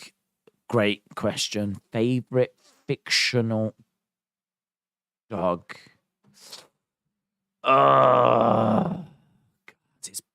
The first one that comes to mind is Gromit. Gromit's the first that comes to mind. I do think of Nasher from the Beano, because I used to read the Beano when I was very, very young.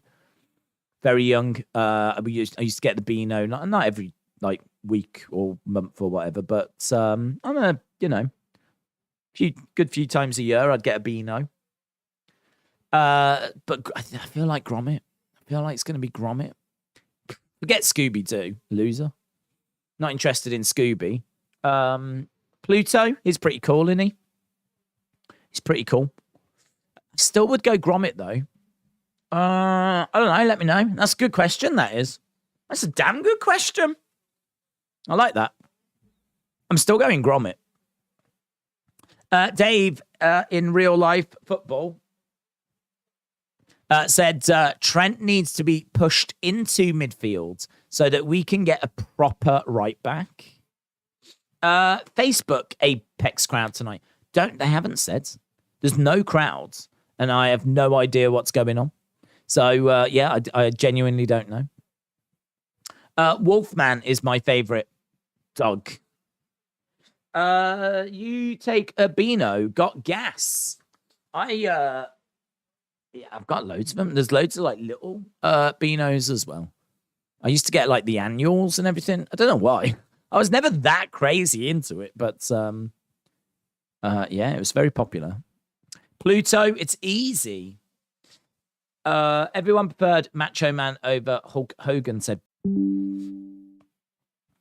There we go. Little bit of lag. I've just changed routers, so hopefully this will be a little bit more solid. Bit more solid. Lag. We're always going to have little bits every now and again, but not like before. Do you remember before when I used to have to like turn the computer off and it would take a hot minute to fix? You know, touch wood, them days are gone. Thanks to you guys and your kind donations, that went towards getting a new PC, and so it's made things much better. Gordon said it's Gordon's son. I forgot to tell you, during Maximum Male Model segment, I was hiding behind some shipping friends. What does that mean? Sailors. Why are you hanging around with sailors, mate? Hey? Trying to earn some extra money. Crone's Chosen said, he's back. Here we are. Right, we are going to the main card. Only 5 fights on the main card if you are just joining us. There was meant to be 6. Forget about it. Dry your eyes. Dry those tears. It's not happening. There's 5 fights on the main card. Days is changing to a different neighbors router. That's right. That's right. Forget them. It's my internet now. Connect to dial-up. Yeah. Yeah, it's just sometimes, I mean, like, I'm in the countryside, so to be honest, sometimes the signal can just, it fluctuates. It's not a steady signal, which is so frustrating.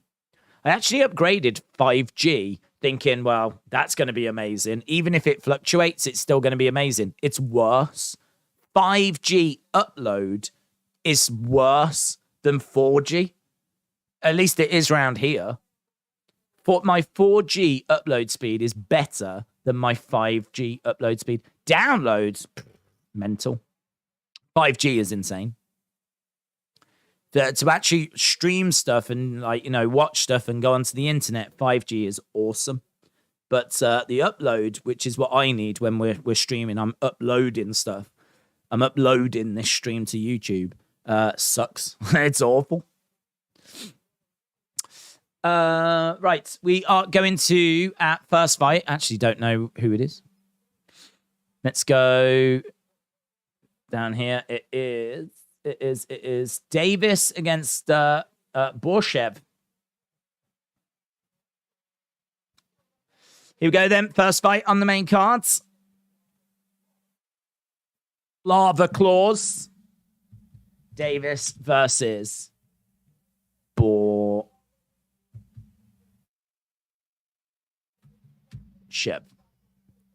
Okay. So let's go to our notes on this one. Mike Davis is favorite, -175. Should look to get the fight down to the mat. He's very talented. Excellent footwork. He's got an 89% finish rate. Normally what you find where there's 6 fights on a main card, it's because one of the fights at least is expected to finish early. So they like to have like a few fights on there. This one is Mike Davis, 89% finish rate, taking on Borshchev, who's got an 84% finish rate. Davis, as we said, well-rounded. He's been off for a couple of years. Great striking, underrated wrestling, but very inactive. He's taken on Borshchev, who's won 4 of his last 5 fights. He is a world and Russian national kickboxing champion. He's not someone that people like to stand and exchange with. And as we said, he is someone that very good on the feet, but he's in trouble if the fight goes down to the ground. What Davis needs to look to do here is take this fight down to the ground. I've got Davis winning this, -175. I think he's got a very, very good chance of pulling off the victory. And as we said, normally where you've got these kind of matchups or 6 matchups, one of them is expected to end early. And to be honest, I think that's what we've got here.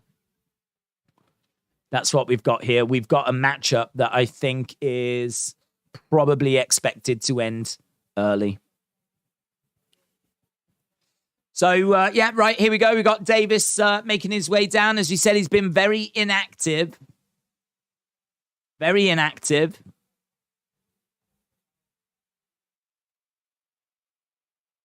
Get in your thoughts in the chat as to what you think. Which way you expect this to go. Are you with Davis? Are you with Borshchev? If you are watching and you've not dropped a like as well, drop a like. It's greatly appreciated. Just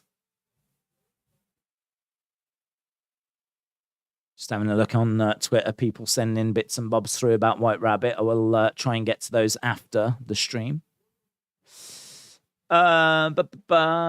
Days, it's Gordon's son. I had to hide behind crates. Oh, okay. During Maximum Male Models because Hitrow and Kevin Owens were there. It's understandable, but it's understandable. William said, can I see your boobs, Sonny? I'm not going to join anything unless someone is with me. Oh, what? You want to see them live, William? Well, that's exciting. and also very creepy. And I would urge that Sonny doesn't answer that. Summit said you should see Bo Nichols' 2 fights. One he had a few days ago. You will see. Then you're gonna see other fighters like Cejudo Gilbert. That he's probably the biggest young UFC prospect. Well, I'll just check him out when he arrives.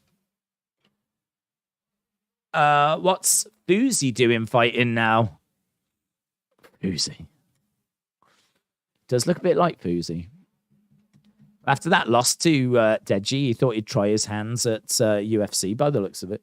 It's coming in as favourite, though, minus 170. Bitblob said, I just dropped a couple of likes from 2 different accounts. I hope that helps. Oh, that's kind, dude. I really appreciate that. Shout out to you. Shout out to everyone joining us. As we said, maybe not a card that gets the pulses racing. Maybe not a card that we're all going to sit back and reminisce on at the end of the year. But, I mean, look, you play the hand that you dealt. And this is where we are this week. Days, join the potato region. Sounds wild. And a bit lame. Who would win in a real fight? Daniel LaRusso from Cobra Kai or Hamzat Chimaev?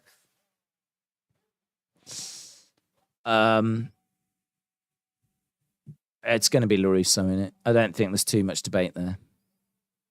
If he was in UFC, he would be one of the most dominant champions we've ever seen. I mean, what a stunning fighter. Days, it's Gordon's son, Aries. I laughed because when Shinsuke posed next to Marseille, it was a great moment. I'm surprised he didn't pop out at that point to join in. I think that was a missed opportunity. Right, here we go. We're about to get underway with our first fight on the main cards. Don't act like you've never been a simp, said Byram. Talking of simps. Couple of lovely ladies, couple of lovely ring girls.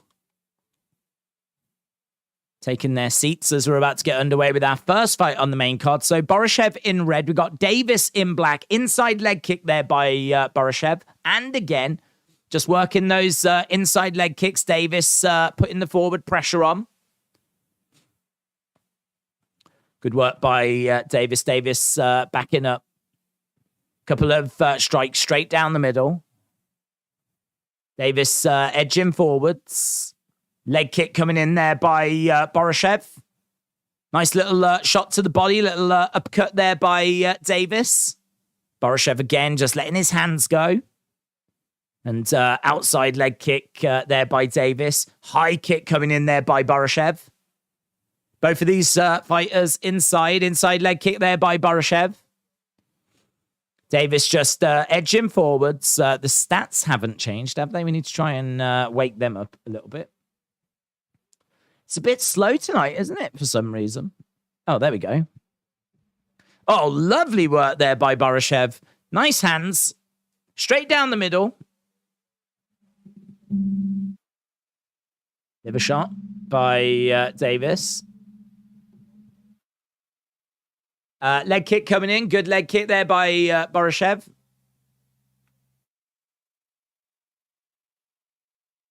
Jabs coming in. Dives in. Nice takedown there by Davis.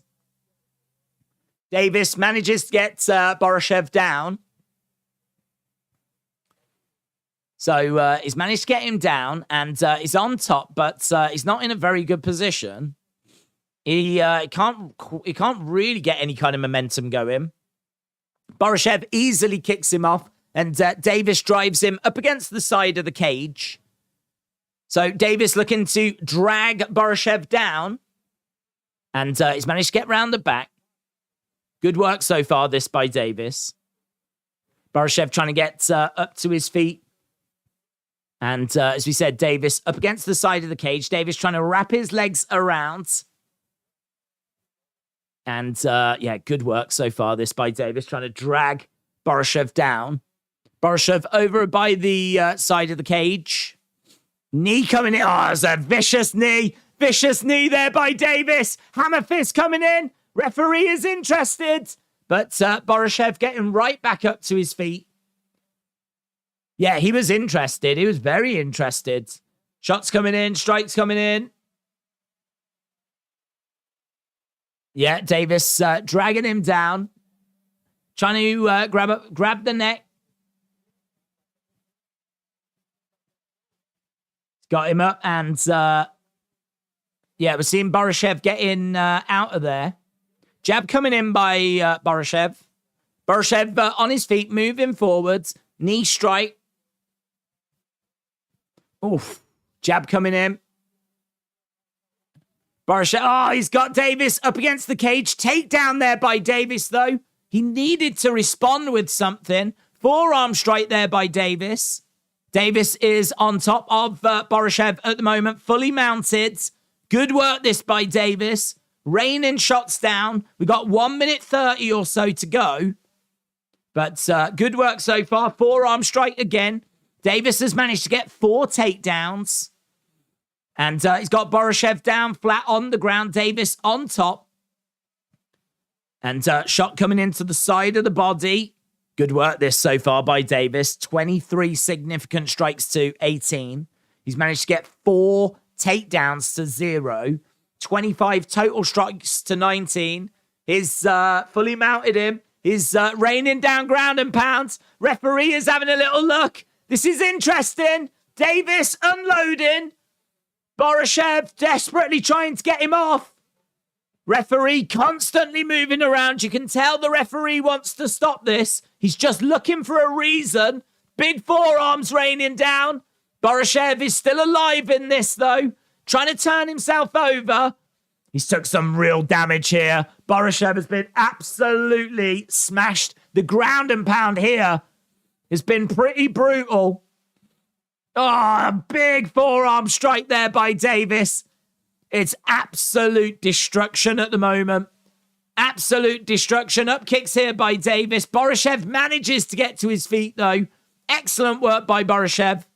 Excellent work. Really great round. Borshchev's got to be feeling absolutely numb. Yeah, he's got to be feeling in a bad way, man. That was a bad round for Borshchev. That was a bad round. People applauding. Borshchev takes a seat. He's busted. There's a bit of blood. His face is bright red. He got absolutely smashed on the ground. Yeah, that was not good. That was not good at all. So we'll go into round number 2. Davis, 58 significant strikes to 20. 58 significant strikes to 20. It's pretty wild. Pretty wild. They're trying to give him advice, but I mean, I think he's had too much taken out of him, to be honest. I think he's had too much taken out of him. I don't think he's quite where he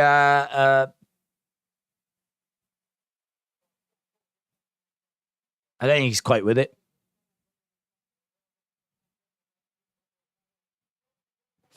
Right, we are underway.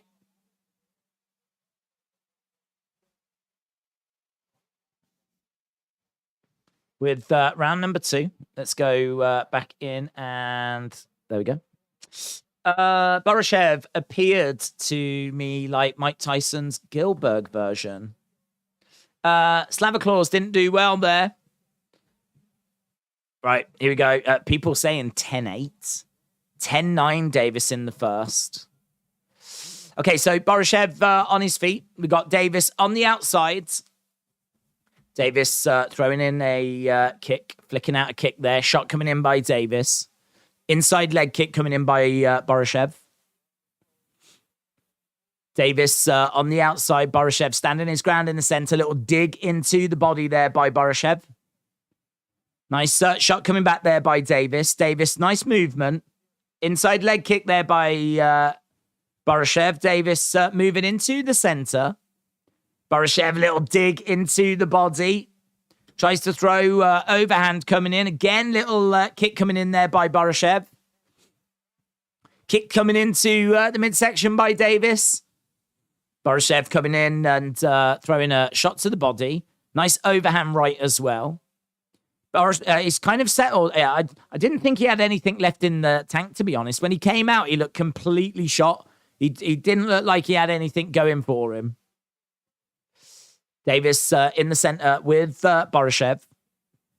Come on, Davis, said Retribution. Big overhand right there by Borshchev. Davis in the center as well. Borshchev, couple of jabs coming in there by Borshchev. Flick coming into the body. Borshchev trying to throw a kick on the inside. Jab coming in. He's doing all right. He's keeping it tighter. It feels like Davis just hasn't really got going in this round.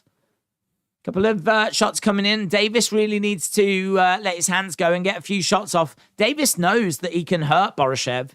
Just seems to be a little bit reluctant for whatever reason. Yeah, I don't know if he's just trying to pick his moments, but Borshchev doing well here. Letting the hands go. Davis moving forwards. Borshchev having a decent round, actually, you know. Here we go. Davis trying to grab Borshchev, taking him down. Just taking him down with will. I mean, Borshchev's takedown defense is atrocious. That was too easy. That was way too easy. Right now, Borshchev down on the ground.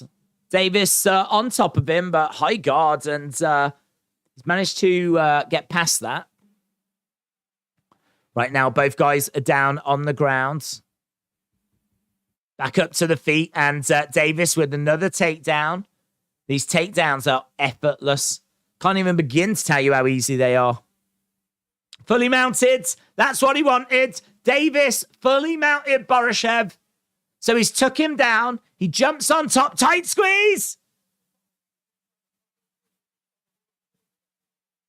That looks tight. Davis trying to find a submission here, but not able to get it. Borshchev in a bit of trouble. He was doing so well in this round. He was doing really, really well. Got just over a minute and about just over a minute to go. Round two, Borshchev 30 significant strikes to 10. Oh, forearm strike raining down. I feel like Borshchev might have enough in the bank for him to take this round. It really depends how this final minute's going to go, though. I don't know that he's got enough in the bank here. Tight squeeze again. Tight squeeze again. Good work this by Davis. At the moment, 30 total strikes to 14. 30 significant strikes to 14 in favor of Borshchev. Davis in control. Borshchev on his knees. Davis on the back trying to throw in some shots. Borshchev managing to get back up to his feet, though. Davis is right over, all over him, dragging him down, getting him down again. Again. And Borshchev finds himself down on the ground. 8 seconds to go.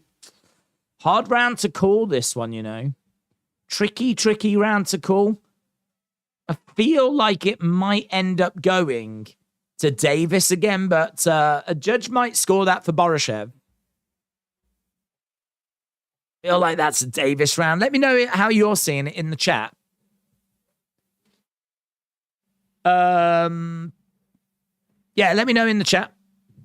Which way are you seeing it? Are you seeing it as 1 or 2 rounds? Are you seeing it 1-1 or 2-0 to Davis? Paul said his takedown defense is like my mouth defense with burritos. I just can't stop. Y-Face said Davis did let up a bit there. DC said I'm going to give it to Davis. Yeah, it's really interesting because Borshchev took a big lead in that round. He was looking really good until about the halfway point. And then what we saw Davis getting the takedowns. He managed to get 3 takedowns in that round. Significant strikes, 30-17 in favor of Borshchev. So he was, that is significant. There's a nice gap. It's not like 1 or 2. 13 significant strikes difference. But there was a submission attempt. There was 3 takedowns. You could argue the damage was with Davis. It's a hard round to score, that one. Hard round to score. Okay, so we got Borshchev in red. We got Davis in black shorts. And we are underway with our final round. As we said, 5 fights on the main cards. We are working our way towards that women's strawweight bout. We got Trinaldo in action as well. Sadiq Yusuf in action. I think Sadiq Yusuf, that's our next fight. Heavy favorite. We need to see how this is going. There could be an argument for this being 1-1. So we need to obviously keep an eye on this. We're into round number 3. If you are watching and you've not left a like, leave a like. Shot coming into the body by Borshchev. Look at Kyle's picture. Yeah, I don't know. I don't read anything into Kyle's pictures. I could be completely wrong with that, but he's not connected. I mean, like, I don't know. I don't read anything into them. Shot coming in there by Davis. I could see it being 1-1, said Paul. Daniel said 2018. In my opinion, Davis won that, said Sam. 2-0, said Thyron. Lovely left hand there by Borshchev. High kick coming in there by Davis. Nice shot coming in there by Borshchev.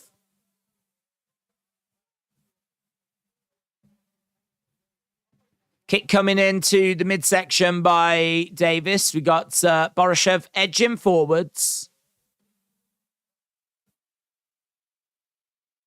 Yeah, Davis is struggling here. Borshchev seems to have caused him a bit of trouble. Takedown there by Davis. So Davis on top of Borshchev. So Davis was in a bit of trouble, but managed to get that takedown. Davis 3-0, said Denis. Well, Davis is on top of Borshchev. This is not where Borshchev wants to be. I think if Davis can just get some control time here, we know his ground and pound is very good. If he can get some shots off, then I think he's going to be in a very good position. Some people have got him 2-0 up anyway. He's managed to get 8 takedowns out of 10 that have been attempted. So 80% takedown accuracy.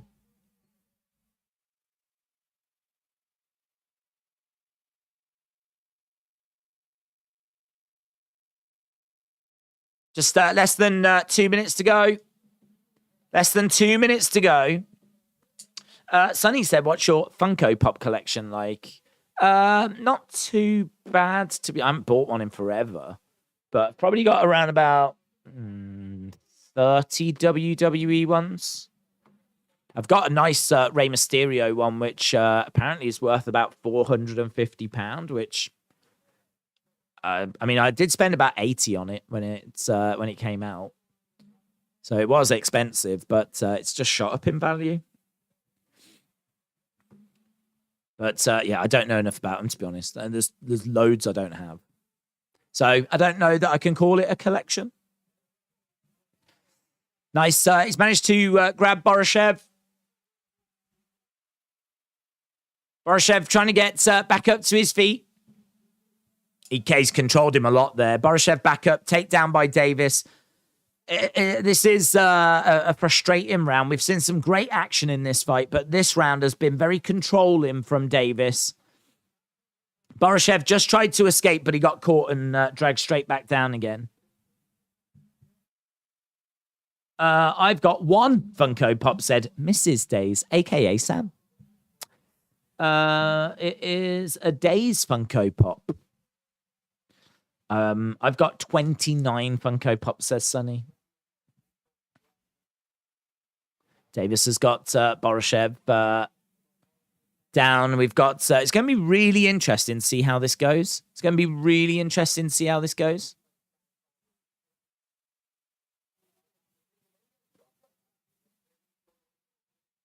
Trying to put a squeeze on.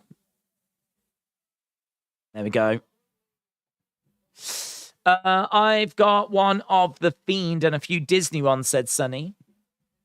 So there we go. That is the end of the fight. I must say that final round was a little flat. First round was really fun. Second round was pretty good. Second round was interesting, actually, because Borshchev really got some shots off, but third round just didn't really live up to expectation. But let's see. I don't know. Well, let me know in the chat what you think there. Dark Knight said, do people collect anything out of curiosity? Could it be anything? Well, I don't know if it could be anything. I mean, like, I don't think you can collect, spent nuclear rods. But, I mean, there are crazy collections out there. Summit scores it 30-27 Davis. James said, I can't remember how many I've got. What have you got, James? Is it WWE or is it a mixture of things? Has anyone got any UFC ones? I was looking at some of those. I could be down for getting some of the UFC ones. Obviously, they've done like Ronda and Conor and Anderson Silva. I don't know if they've done any recently, like UFC Pop Vinyls. I'm just going to have a look now. UFC Funko. Here we go. We're going to get the decision.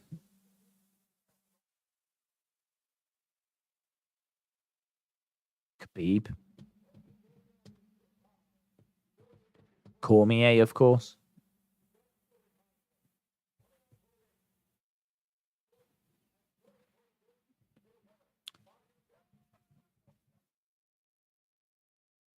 Mike Davis gets it done. So 20, that's crazy.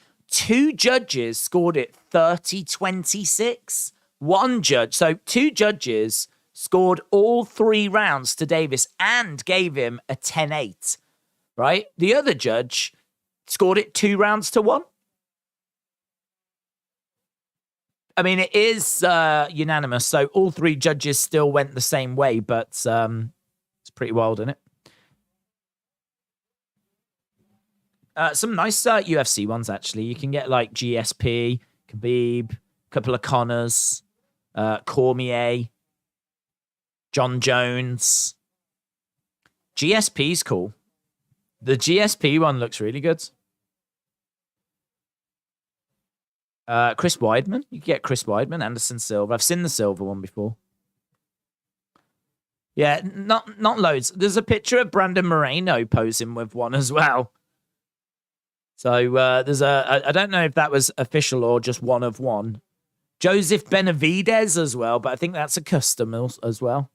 So I don't actually think there's loads of UFC ones.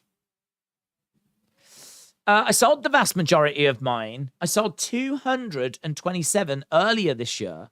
I've still got about 50, and it is a lot more manageable now. That's interesting. Sonny said, I've got a Queen Elizabeth one on the way. That's cool. I wonder if that'll go up in value now. I wonder if that'll go up in value. I remember telling my mom that they'd done like royal family ones and that we should get them. But when we looked recently on, I'll say recently, but when we looked, they never went up in value that much. Oh, the Queen one is cool though. I might get a Queen one. Look at that. That's sick. Dropped it. That's sick. That's what I'm here for. Yeah, I want that. Imagine that. You bring a girl back to your flat and just on your mantelpiece, all you've got is that. Just that one Funko Pop of the Queen and a Corgi. Just like, yeah. Good win that for Davis. Very commanding. There was an argument it could have been 1-1. How beautiful. How beautiful. That's what I need. I need a Harry and Meghan. Harry and Meghan wedding. That's sick. Yeah. I've never even seen that. I didn't even know they made that. I need to show that, my mum. Currently unavailable. Ah, God damn you. Is that legit? Is that one that's actually legit? Did they actually make that? I'm going to have a look. Harry and Meghan. Funko.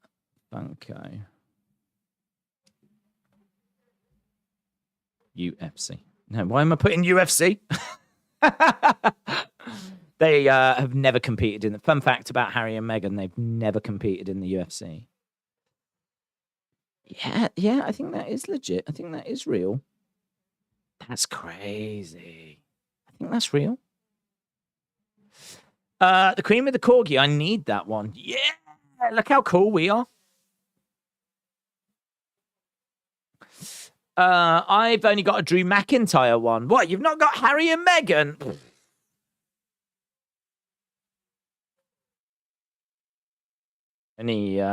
That's what real people will get. Harry and Meghan, $59.99, 60 quid for Harry and Meghan. There is one there for 40 though. I mean, I don't want it. I am actually just thinking about my mom. That's what I'm thinking. Tomorrow I will show these to my mom. Might be like interested. She loves the royal family. Retribution said I need the royal family ones. Queen with Corgi, that is sick. Dork Knight said I would never get the football Funko Pops as they switch teams too much. Paul said next 5 years, are we going to see... we are going to see some crazy new talents. Sadiq Yusuf in the second round. It went up in value on eBay by $200-300. I had to go to different websites to find a cheaper Queen Elizabeth one. Yeah, I can believe that. I can believe that. This is the worst time to buy it though. Like her just dying.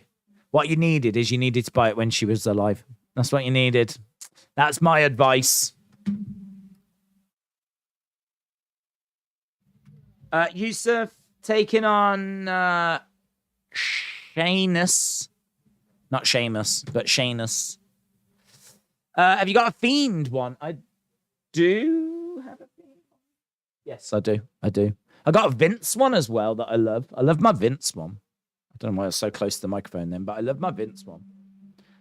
I do have to keep it away from all the other female ones just in case he tries to, get at them and then pay them hush money. But no, I do have a Fiend one and I do have a Vince one.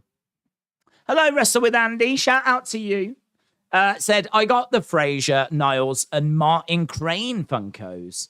I remember you telling me about those. Yeah, I was tempted by them.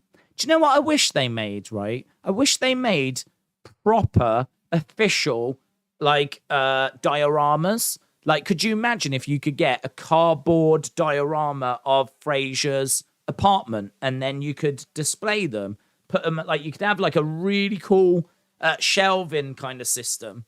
Imagine, UFC, where you had, imagine if they made a flipping diorama of the Apex. And then you could have, you could put your Funkos in the walkway, you could put a couple in the octagon, couple waiting to go in. That'd be cool, man. You could have, an amazing, setup. Could look awesome. I'm sure there are, unofficial ones. There must be unofficial ones.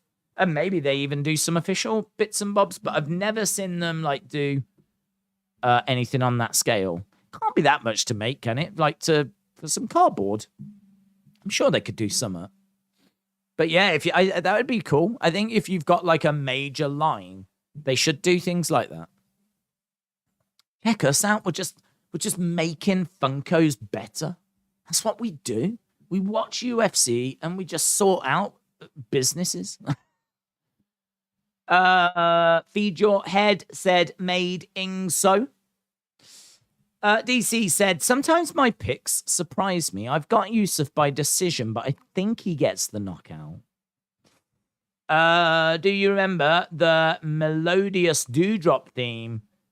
Could you give it a try? Remember him? No is the answer. I remember, isn't it? No. I can't remember it. In my head, I've got ba ba ba ba ba ba ba ba. But that's what? Whose is that? Is that one of the Bellas? No, I've just got that in my head. Dewdrop. I've got that in my head as well. but I can't actually piece anything together to get a tune. So, no. Very much of the moment. Ben says, can you check Twitter, please? No.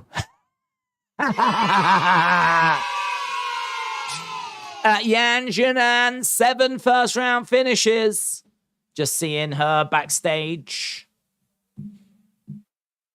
Right, we are building our way towards our next fight. This should be very one-sided. I love a good baked and fighting. Any advice, says Loaded Potato David. I only love a good baked. What does that mean? Drugs. Are you talking about drugs? Are you talking about drugs, David? You love drugs and fighting. Any advice? Live your life. Live your life. Cause as much trouble as you can before the pigs get you, yeah? Keep living, keep doing you, yeah? Don't matter if, like, you know, what other people think. You just keep doing you. So you take your drugs and you keep fighting, my friend. I love Sensible David. He's very sensible. Was that Baby Shark? No, what's that? I don't know what that is. It was not Baby Shark. Baby Shark's Baby Shark, da da da da da da. Babies. It's not that. No, I don't know. Da da da da da da Dewdrop. That's what it is. Do you think Mattel will make maximum male model figures? Yeah, Mattel will make any figure. They do everything, don't they? Logan Paul was at Mattel, so I think there's a Logan Paul coming. Draven said, Dern went to UFC London and she's got a British accent now. That's the exact same thing that happened to me. I'm actually Ethiopian. Sonny said, my Funko Pops, 1/3 Nightmare Batman. Batman with a guitar. Batman with a guitar?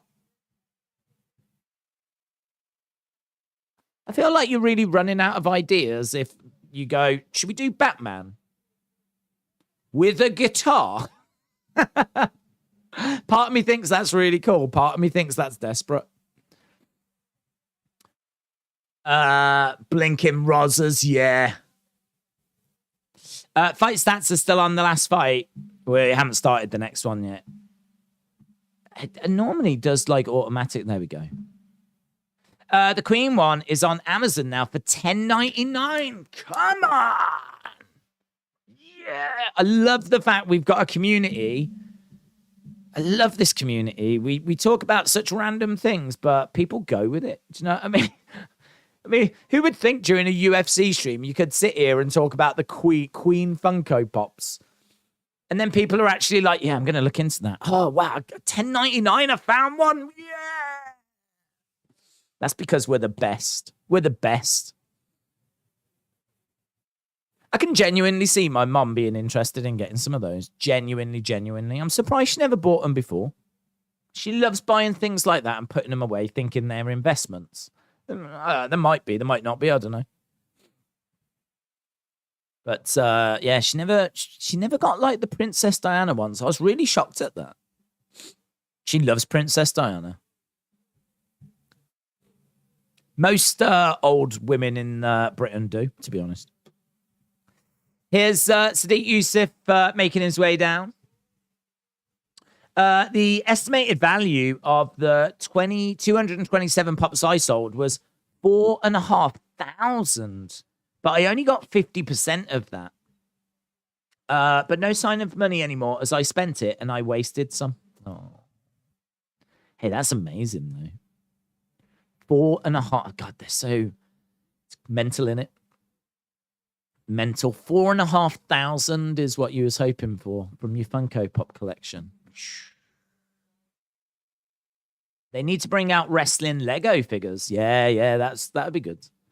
Hayden said Queen Elizabeth is a legend. Yeah, look, guys, if there's only one thing you take away from this stream, and it's probably not going to be many things that you'll take away from this stream, but if there is just one thing, that's what we're taking away. Legend.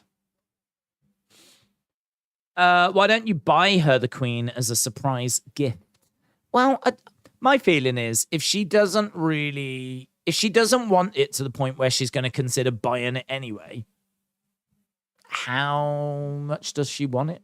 Do you know what I mean? Don't know. I have no idea if that would be a good gift or not. It's the kind of thing that I think I could get it her, and I think she would open it and be like, "Oh, that's nice." But it's, it would be put in a cupboard, and that would be it. She'd only be buying it for investment purpose. She wouldn't be buying it to look at it. She'd be buying it because she'd be like, in the future this might be worth a bit more than it is now. That's why she would want it. So, I don't know. Maybe it could be a little stocking filler type thing. That's not the worst idea. It's not the worst idea. Are you wearing a Judgment Day shirt? I am wearing a Rhea Ripley shirt, so sort of. Sort of. I think they got a discount on them. I love Princess Diana too. Who doesn't? Said Retribution. I ended up getting 2,290, which is about 50%. I was just desperate to shift them, and it was worth it. That's good. Moldy said, I wanted to get Funko Pops, but I've got about 150 Elite figures, and I am running out of room and money. Yeah, Spiral's done it. Really. Same boat, mate. You just turn around and you're like, how did this happen? How did I end up here with like all this stuff? Right, Sadiq has come in as a minus 1,050 favorite. I mean, he is better than Don in every aspect, every department. So, yeah, this should be... I don't even know if we get out the first round, to be honest. Don is a late replacement. This was meant to be Sadiq Yusuff against Giga Chikadze. But Chikadze dropped out, and so we've got a late replacement here. If you want to take a look at my collection, it's in the Discord. We've got a Funko Pop channel, have we now? Cool. Here we go. Round number 1. Almost 50 minutes into the main show, Oh, big knees coming in by Yusuf. Yusuf straight into the clinch. Knees coming into the body. He's really trying to wear down Don Shainis. Shainis has got Yusuf up against the side of the cage. Nicely defended by Yusuf. Yusuf takes down Shainis. He's got a tight squeeze on and taps him. And that took all of 30 seconds. All of 30 seconds. Oh, God. Just completely outclassed. I don't know how much you can gloat about that. He came in as a minus 1,000 something favorite. Late replacement. It's a payday for Yusuf.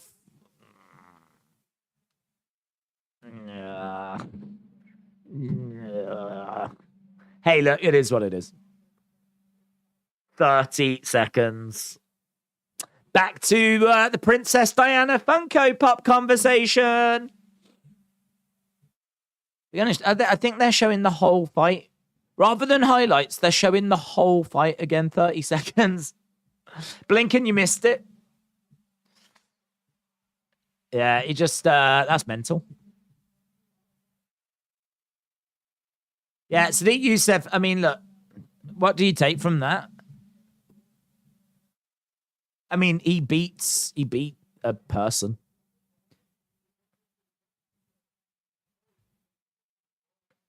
Tapped him. Boom. There we go. Thank you for doing that, Dewdrop Dream. For so long, I tried to get you to do it, but you're calling it for future. But this time I plan to ask you in a way for you to do it, and you did it. But I don't know that I quite did it, to be honest. Because I still can't quite remember it, but... Nothing but love summit. I will always, well, not always, but, it's a chilled stream. The once sensible David. Yeah, I like that. The once sensible David. Right now he's just doing drugs and starting fights, but he did used to be sensible. Ismail, shout out to you, my friends. Hayden said, Yusuf winning has took me to 4-4. Well, let's have a look, shall we? Let's have a little look. See where we are on this banger of a UFC night. We've got 222 people playing. Yabo Whippip is first. Charles Cutter has lost his crown. His second. Kung Flu is third. AWS 88 fourth. And 4I Am Oliveira joint fourth as well. So that's top end. I can see a few familiar names, faces in there. Quite high, doing well also. So Patrick O'Neill sneaking in. No, Sonny seems to have dropped out. There you go, Sonny. I'll shout you out when you're not actually there. Lol. So there we go. Days, did you see Swerve going back to WWE and reuniting with Hit Row? No. Apparently they approached him and asked him to come back or see if he could come back, but he's under contract and no. I think he's quite happy with how he's being used at the moment. They're using him all right. He's just been tag champ and seems to be used on a fairly regular basis. Sadiq Yusuf picking up the win thanks to a guillotine. So, guillotine. Did you see Royal Rumble has already sold out? Has it? No, I didn't see that. Sonny said I'm no longer on the leaderboards. Wah, wah, wah. Sadiq Yusuf, 5 first-round finishes for him. 5 first-round finishes. If you are watching and you've not left a like, leave a like. It's what I like to call greatly appreciated. We are moving our way forwards. We've got 3 fights left to go. So that's it. 3 fights left to go. Kenzie Dern against Yan Jinan. That is our main event. Randy Brown against Trinaldo. Barcelos against Trevin Jones as well.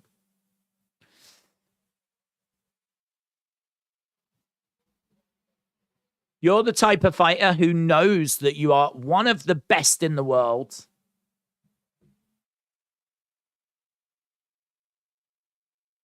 So, yeah, they're just having a good chat with Sadiq Yusuf. Obviously, his fight didn't go that long, so just killing a little bit of time. Retribution said, breaking news, 127 killed after a riot broke out in a football match in Indonesia. Jeez. 127 killed. That's horrific. James said, now Triple H is in charge, we might get more legends in Rumble matches. What I'm hoping for is legends that we don't see, like Psycho Sid and Rick the Model Martel and Jacques Rougeau as the Mountie. Do you know what I mean? Like, where are these names that I feel like we always see Kevin Nash. Do you know what I mean? We always see like some of the same faces, like Boogeyman. I feel like we've had Boogeyman a fair few times. I feel like we've had Kevin Nash a few times. X-Pac. I don't know. I feel like we get like some of the same faces. I'd love some people that we haven't seen in a long, long time. Yeah, that'd be good. Felder thinks he's Graham Norton, said DC. Right, we are moving forwards. Now, look, Brooklyn Brawler. Man, yeah, I'll be down for the Brawler. That's a great shout. I'll be down for the Brooklyn Brawler.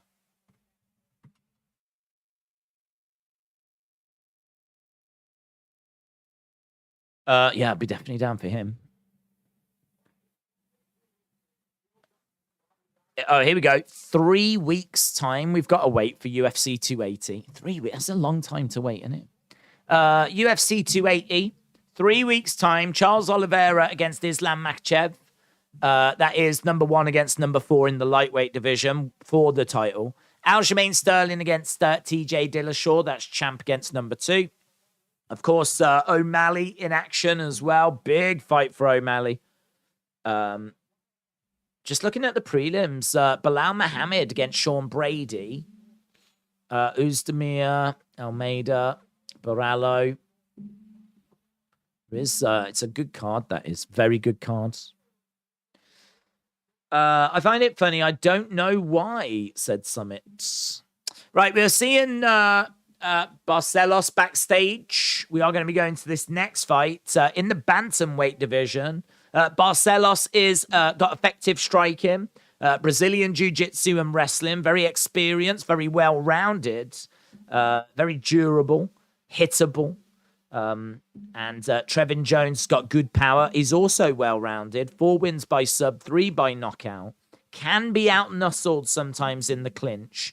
Doesn't throw too many significant strikes. I feel like it's Barcelos' fight to lose. Barcelos has got a good record, 16 wins, 3 defeats. Trevin Jones, 13 wins, 8 defeats. We got a little video package here on Jose Aldo. Jose Aldo, of course, announcing his retirement. And we are just seeing Jose Aldo, and what a career. What a career.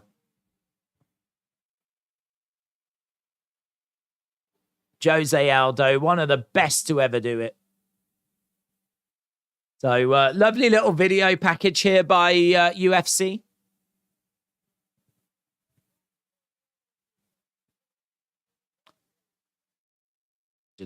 Legend. Nice, nice video package.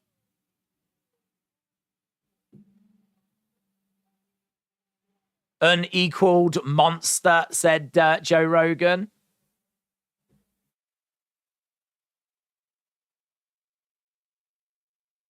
Yeah, great. Hall of Fame, definitely, but I don't think this is anything like that. I think this is just a little tribute thing.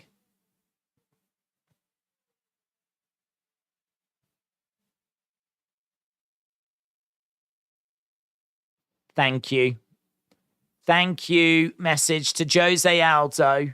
Made his WEC debut in 2008. Made his UFC debut in 2011. And absolutely Hall of Fame bound. We go to commercial break. Just Nick said, have I got time to make a cuppa before the next fight? Absolutely, mate. 3 more fights to go. And there should be a good 5 minutes till we go to that next one. DC said, thank you for the memories. Yeah, shame in a way that we didn't get that moment knowing it was his last fight, and like the gloves being left in the octagon and everything. Like it's kind of it's not the way you want to see a legend go out. I wish there was one more. I wish he announced and said his next would be his last. Isn't Jan fighting at UFC 280, yes, against O'Malley. Big fight. Big fight. Sonny's got Jones winning by knockout in round 2 for this next one. I got Barcelos. I'm feeling pretty good about it. I'm feeling even better now that I know Sonny has gone the different way. So, yeah, I feel even better about that now. Irish Rebel, hello. Shout out to you, buds. Hope you're well.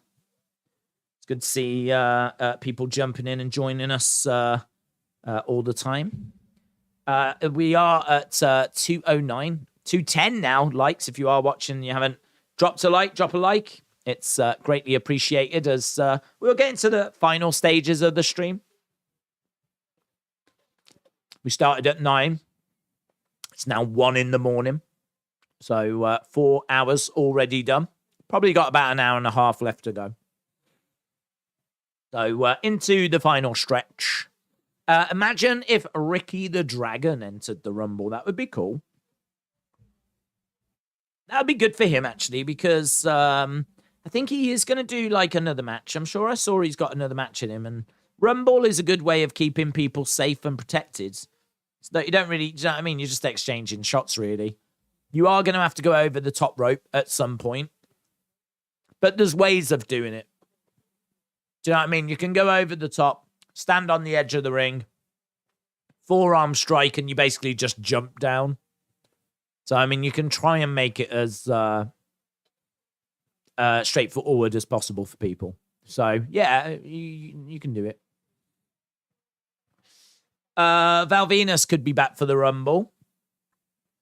O'Malley Yarn is a good fight. That's going to be O'Malley's biggest test. Definitely. Definitely. I love Ricky the Dragon's theme tune. Legend.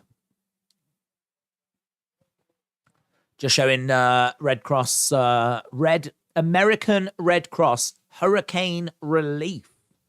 Donate to help people affected by Hurricane Ian. That's redcross.org/UFC. Here we go then. Barcelos against Jones, just getting the video package. So we'll be going over to this very soon. Is there a Funko Pop that you don't have that you can't find, said Sonny. I don't think so, bud. I don't think so. I kind of have moved away from trying to collect, which obviously isn't great when you've got a YouTube channel that's largely been based on collecting. But yeah, I'm just desperately trying to save. I'm trying to save up so I can get my own place. Because obviously moving back here was never meant to be for as long as it's turned out. It just works, though. That's the only thing. I mean, like, obviously there's no one around. We can make like loads of noise and stream, and I mean, it just works. Trying to find a place, my own place, that's going to be able to be as good as this, that where I'm going to be able to stream during night, making the amount of noise that we make with reacting to big moments. It's just going to be expensive and it's going to be difficult. So I need to keep saving, basically. The other thing as well is when you're self-employed, you have to show like that you've had like steady income, and so you need like quite a history in order to do that. So that's another challenge as well. That's another thing that takes time. So it's just a nightmare. But yeah, I'm just saving, and so collecting doesn't really lend itself to saving. Not the best at saving, to be honest, because I'm constantly upgrading things on. I'm we bought a new PC, I bought a new microphone, and like I always think there's things that needs to be upgraded and improved. So yeah, I'm not very good at doing it, but I need to try. Kieran said, I wish UFC and WWE were focused around UK time rather than US time. Summit said, it's about 6 a.m. in India. I've been awake the whole night just chatting with you guys. I should go and get a few hours. Thank you, YouTube Gangster Days. Yes. Summit, shout out to you, you absolute legend. It's been great having you joining us, getting your thoughts. I'm interested to check out that guy that you recommended. So yeah, you've spiked my interest in him. So shout out to you. Have a good rest. 6 o'clock in the morning. Damn. That is commitment. Dave's humbly saying, my life, my rules. I never thought about how do you not wake up your mom. Well, I'm quite fortunate in that my parents obviously are, they've been working their whole lives, and both of their parents have passed away. So they've had like inheritance, and they've both worked their whole lives. And, we're just fortunate that, we've got a fairly nice house. I mean, it's in the countryside. It's got a basement. It's got a few bedrooms upstairs. So when they're sleeping upstairs, they're obviously a couple of floors above, and their room is like the furthest over. So when we're like shouting and making noise here, they can't hear us. So, if they were just upstairs in the living room, they can. But that's the advantage of living in the UK. is the fact that when these shows are on, it's middle of the night. So I'm not disturbing anyone because they're in bed. And when they're in bed, they're a couple of floors up and, you know, a little bit over. So, yeah, it works. But that's what I'm saying. Like, it's going to be a challenge to, like, try and find a place where I can do that. Because for the kind of money that I'm going to have, it's going to be flats. And that's going to be I mean, that's just not going to work, is it? That's just not going to work. So, yeah, I don't know. That's a future problem that I've got on my horizon, but we'll find a way. Zach Gowan would be great in a Rumble, said Russell with Andy. Oh my God! The once sensible David. Still hurts. Still hurts looking at that. I want Dean Malenko to take on Jushin Thunder Liger. I don't follow that sort anymore, but the idea makes me happy, grappling against high flying. Well, a couple of bits of bad news there for you. I believe both of them are retired. So it can be a dream match, but I think it will always just be a dream match. So it's got a great sounding match, though. I don't think they ever faced. I don't know. They might have. They might have, you know. In WCW,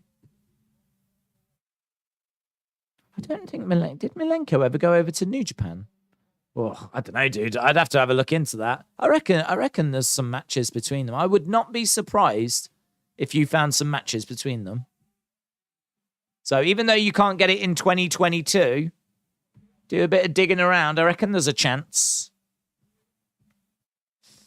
Right, here we go then. We're about to get underway with round number 1 of Barcelos against Jones. Who would you like to see return at the Rumble next year? Don't know. I'd have to think about it. First name that comes to mind might be AJ Lee. Might be the first name that comes to mind. How much do you make? Well, I can tell you not as much as when I worked in retail. I made more money when I worked in retail. But the only problem with that is, I mean, obviously with this, like, you've got a lot more. Well, not freedom. I mean, I have to stream when the shows are on. So it's not like I can just do what I want whenever I want. But, yeah, the hours for this are pretty long. But, yeah, not as much as when I worked in retail. Right, we're underway with this. We've got Barcelos in yellow. We've got Jones in white. Kick coming in there by Barcelos. We don't have the stats, do we? It's not been... Oh, there we go. Why is it when I moan about it, they appear? Okay, minute into this. This is our Coco main event. Obviously, we was meant to be getting Grishin. But Grishin fight fell off. Wrestle with Andy says, also, Maven for a Rumble. Another great theme song. High kick coming in by Barcelos. I don't know that too many people are going to be joining you on that one with Maven coming in, but it was a great theme song. 5 hours holding my phone, chatting with you, whether people see our grudge like Colby and Usman. At the end, like Colby said, it's all to sell. No grudge, only love, said Summit. Yeah, shout out to you, dude. Shout out to you. Get some rest. Low kick coming in by Jones. Barcelos edging forwards. Right now you can see very close. Not really much between them.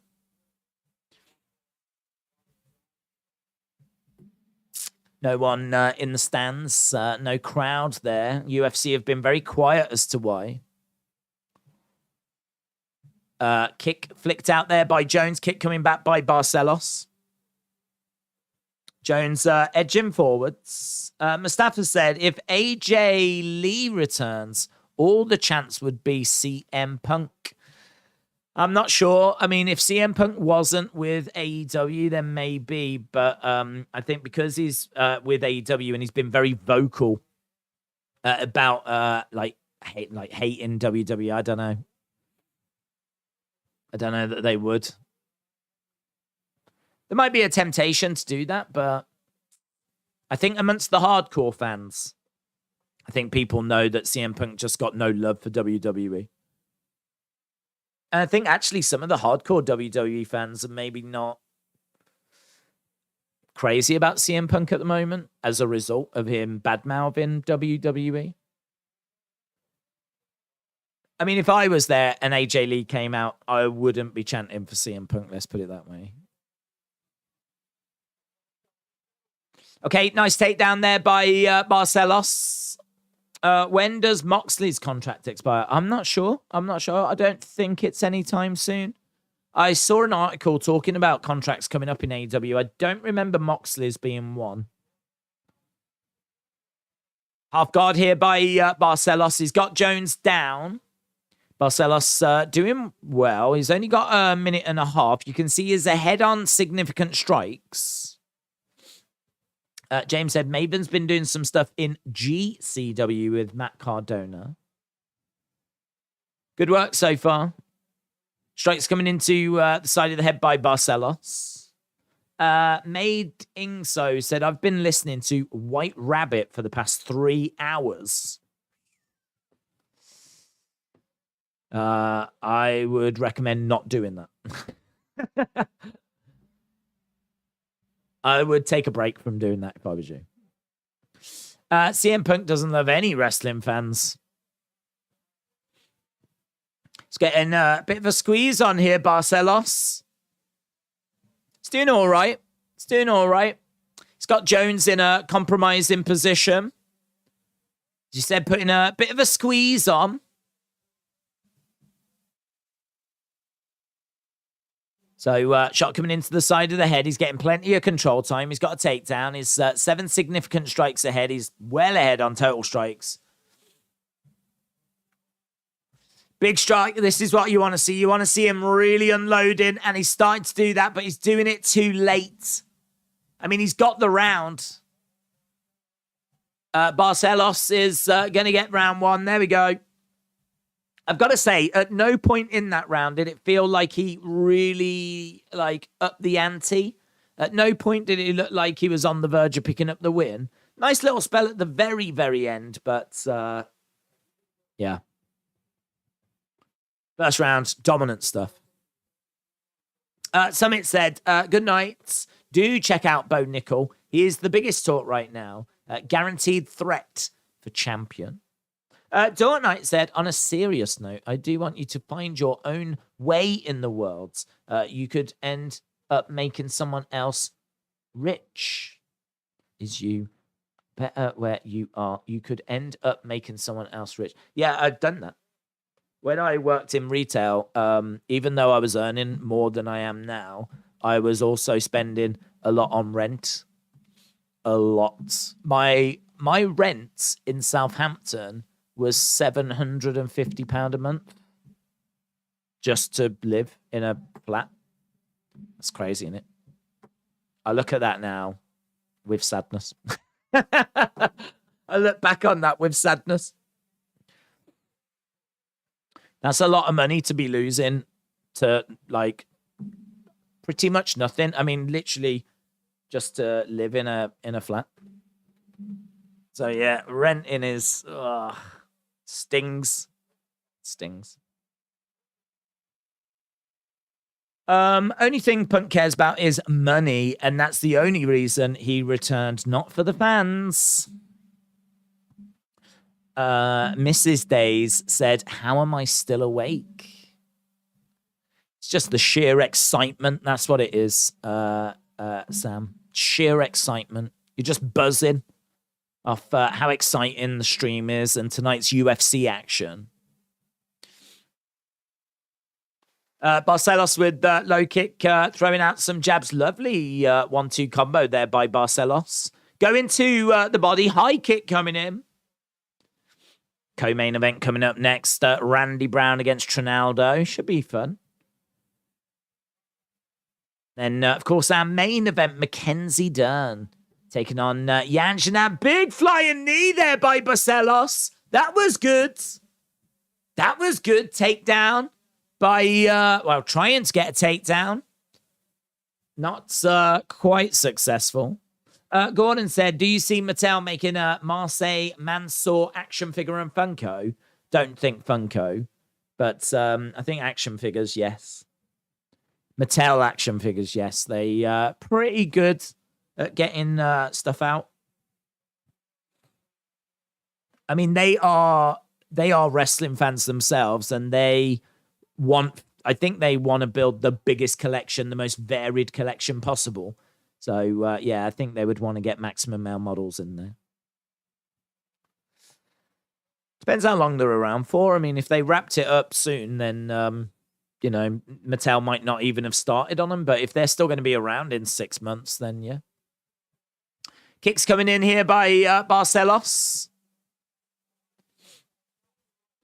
Oh, lovely strike. Down goes Jones. Barcelos doing well here. Unloading, forearms coming down. It's all one-way traffic once again. It's looking good. Right now, 24 significant strikes to 9. 2 minutes, 20 odds on the clock. So, yeah, really good work so far by Barcelos. Strikes coming into the side of the heads. Good work so far. Oh, forearm and again. Raining these strikes down. So it's going to be 2 rounds at the moment. I just can't see anything here by Davis. Looks like it's going to be 2 rounds to the good. Barcelos doing well. Again, raining down a big shot, big strike. Good side control.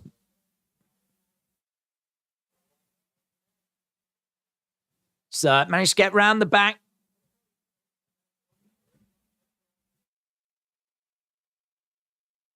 Good work this by Barcelos. He's got Jones down. He's managed to get round the back. He's going to have 2 rounds. Hayden said, come on, Barcelos. David said, come on, Barcelona.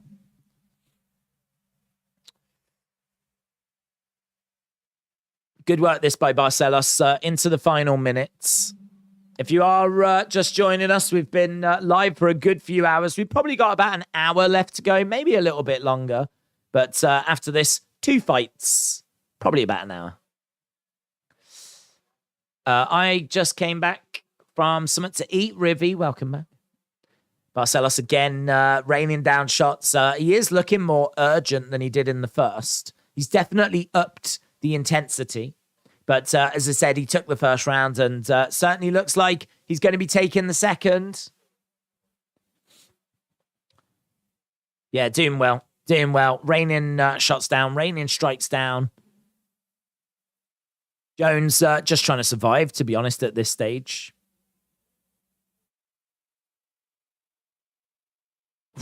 Big shot again coming down. Oh, big elbows. And there we go. End of the round. End of the round. So, crowd, whatever crowd there is there, applauding as Barcelos goes back to his corner. 37 significant strikes. And just see if that's up to date. 48 significant strikes. It's one-way traffic right now. Absolutely one-way traffic. It's just, when's he going to get the finish, to be honest? Or are we going to go to the judges? 2 rounds to 0 for Barcelos. Dominant performance so far. 10 minutes of action over 5 minutes. Half of that time has been in control time. 51 significant strikes, 71 total strikes. 1 knockdown as well. Dominance. Dominance. Dawn Knight said, the best thing you can do these days is spend as little time as possible in the house, do overtime, join a gym, so you don't use your wine, electric, and gas.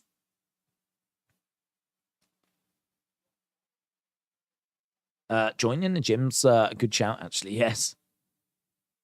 That is a good shout.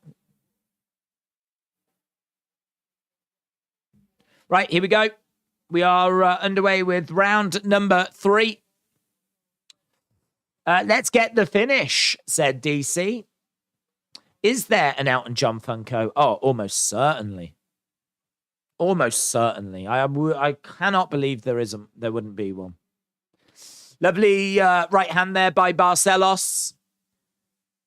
It seems like Barcelos wants the finish. He's certainly not playing it safe in this third round. Nice strike coming in by Jones. Jab coming in there by Barcelos. Barcelos edging forwards. Kick coming in to the body.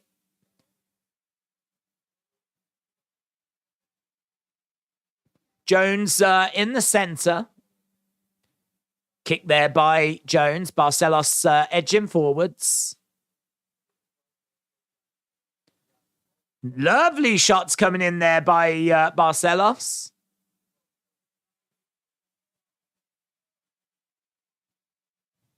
Good work so far. Barcelos just so clean. Both guys standing. It looks like he's playing it a bit safer now. He came out with a bit of intensity. I think he tried for the finish. Couldn't get it. Oh, lovely uppercut. He turns up the intensity again. Drives Jones back against the side of the cage. Spinning back fist. Great work. Jones grabbing the leg. Jones is in full-on survival mode right now. Jones just grabbing the leg. And you can tell that Jones just wants to make it. Oh, to the end.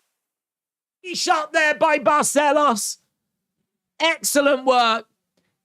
For a moment, it felt like he was just settling. But then he just, boom, exploded. I think he lulled me and Jones into a false sense of security. And, yeah, he just exploded out. Great work here. Great work. Unless Jones finds something out of somewhere, this is going to be Barcelos all day long on the judges' scorecards. He's been in very little bother, actually, during this whole fight. Very little bother, very little concern. Shot coming in there by Barcelos. Ah, lovely strike to the midsection as well. 2 minutes, just over 2 minutes 20. Barcelos 17 strikes to 3 in this round. So 16-5 in round 1. Yeah, not even close. Every single round he has dominated. Every single round. Ah, knee coming in there. A little bit low. Little bit low, so we get a low blow. Jones just going to try and get a breather. Just try and reset so that he can make it through. Desperately wants to get through to... that's a lovely low blow. That's a vintage... It's an absolute classic, that is. Here we go. About to get back underway. Back underway with into the final couple of minutes of this one. Barcelos with a takedown of Jones. Excellent work. Barcelos on top of Jones, and he should be able to just keep him down. Should be able to keep him down. See this out. And that'll be great work for Barcelos. So, yeah, 1 minute 20 odds on the clock. Jones is just surviving, said Mustafa. Nice strikes coming in there with Barcelos. Jones down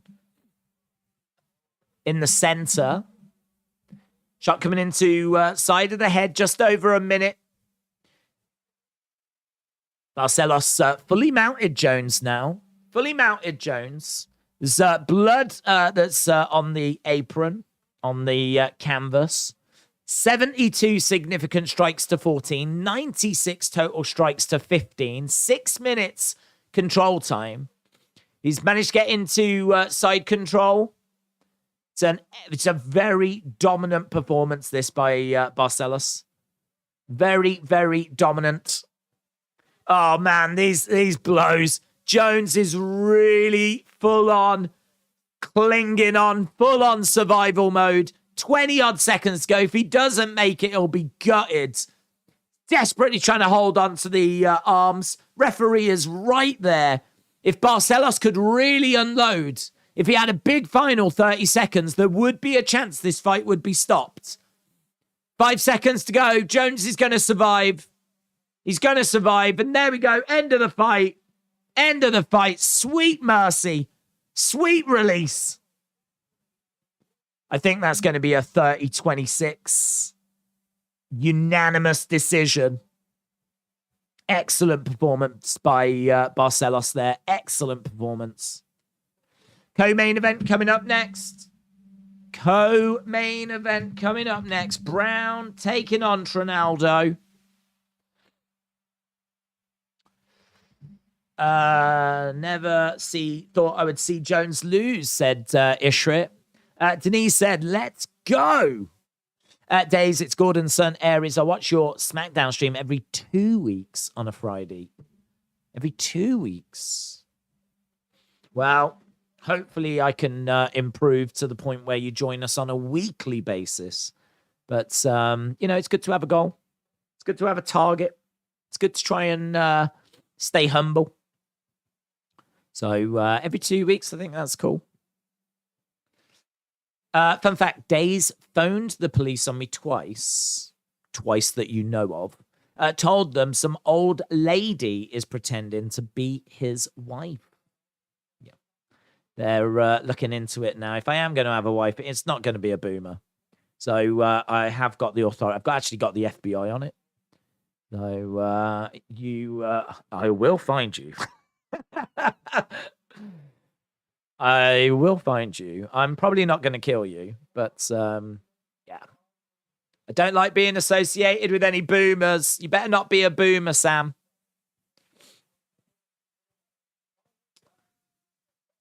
Yeah, unanimous decision win for Barcelos. Sweets for my sweets. Sugar for my honey. Miss Clown 1, shout out to you. Cristiano Trinaldo, said Mustafa. Yes. Cristiano Trinaldo. Brilliant performance by Barcelos. Days, next White Rabbit video should be Monday. Should be Monday.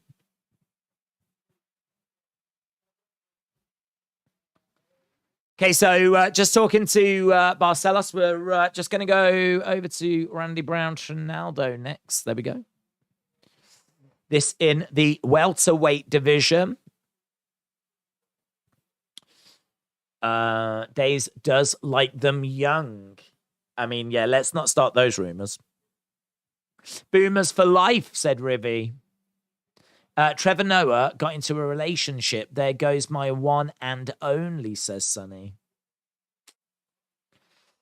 Humblearity is overrated, said Ishrit. I agree with that. Right, Randy Brown against Trinaldo. Brown is 4-1 in his last 5. He's got a good jab, striking advantage. He's very big for the division. He's got a big reach advantage, good hand speed, works well on the ground, good leg kicks. Likely going to try and get the fight on the outside to pick up the win by points. Trinaldo is old, 44. He has won 5 of his last 6 and he's in great shape. He is a veteran. He is someone that can definitely get wins at the UFC level at this age, but someone like Randy Brown might just be a bit too much for him. And even though Trinaldo's got like an iron chin and he's never been knocked down and he's got great striking, I just think Randy Brown is going to be too much. So I've got Randy Brown winning this one. Brown comes in as a minus 330 favorite. Trinaldo comes in at plus 270. Trinaldo, 28 wins, 8 losses. Randy Brown, 15 wins and 4 losses. So, I mean, look, Trinaldo, 36 professional fights. Not quite the same level as Oleinik that we saw earlier, but still a veteran. And, yeah, I've got Randy Brown winning our co-main events. Coming up in a couple of weeks, Grasso against the Rougeau. Then the week after that, we have got Oliveira against Makachev, Sterling against Dillashaw. Week after that, Calvin Cater against Allen. That should be good. That should be really good. And then Mitchell takes on Evloev on November 5th. Mitchell against Evloev should be good in the featherweight division. That's number 9 against number 10. So Bryce Mitchell taking on Evloev. Should be good. I feel like I am fighting the world. The world is so different. Retribution says, come on, Brown. Zuckerberg, first round. Come on, Zuckerberg. The once sensible David said, what kind of crazy food is everyone having? Only answer between action. Well, we're in between action right now, the once sensible David. So, yeah, what is everyone having? What food is everyone having? I had a banana. I had some beans on toast for my dinner tonight. I woke up, I needed something really quick, so I had that. And then I've had a banana, and that is it. So nothing crazy for me, unfortunately. Dawn Knight said, if I ruled the world, I would apologize for all we have done to make it worse and give back the keys. That collapsed cupboard fall never fails to make me laugh. We missed that version of Clumsy Days. Yeah, to be honest, though, that's when I was at work. So I used to work, so I couldn't do live watch-alongs. So I remember finishing work, coming home thinking, what can I do tonight? Like, I only had a very small window of a few hours to come up with something, be it a figure review, be it some sort of video. And then, it just ended up doing some fun stuff. And, yeah, it was good. It was a good time on the channel. But obviously now that we can do watch-alongs, I think this is better. I don't know.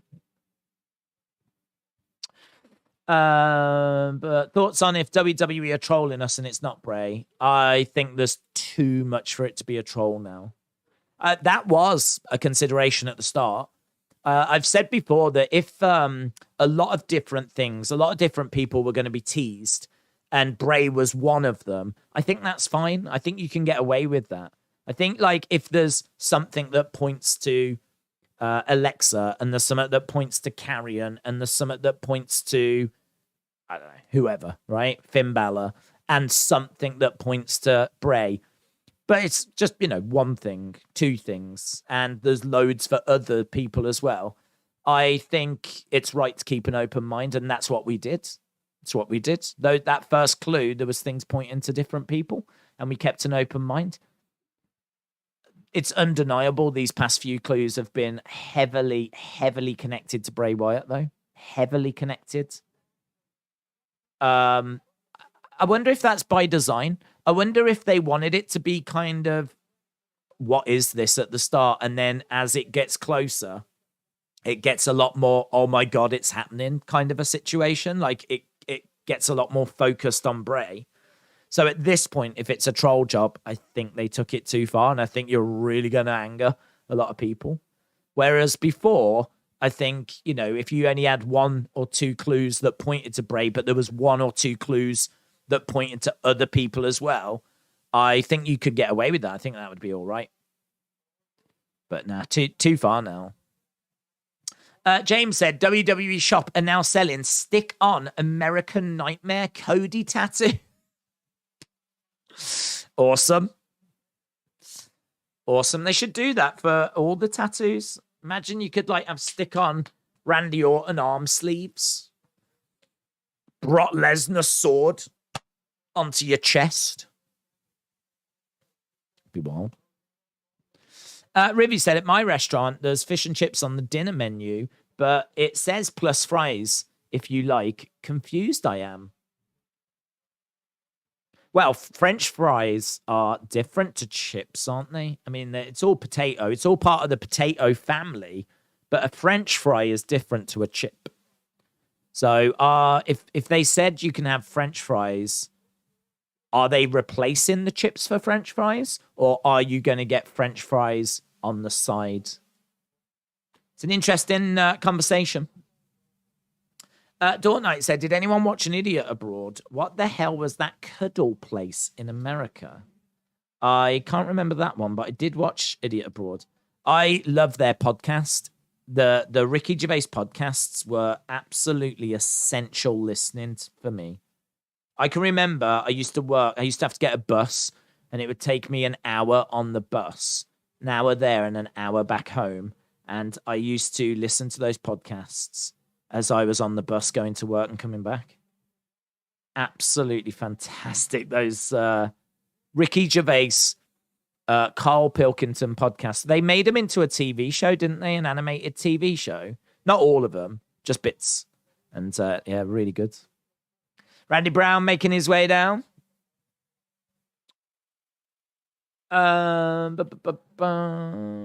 French fries are skinnier than chips. I used to love An Idiot Abroad and the podcasts as well, said Retribution. Good.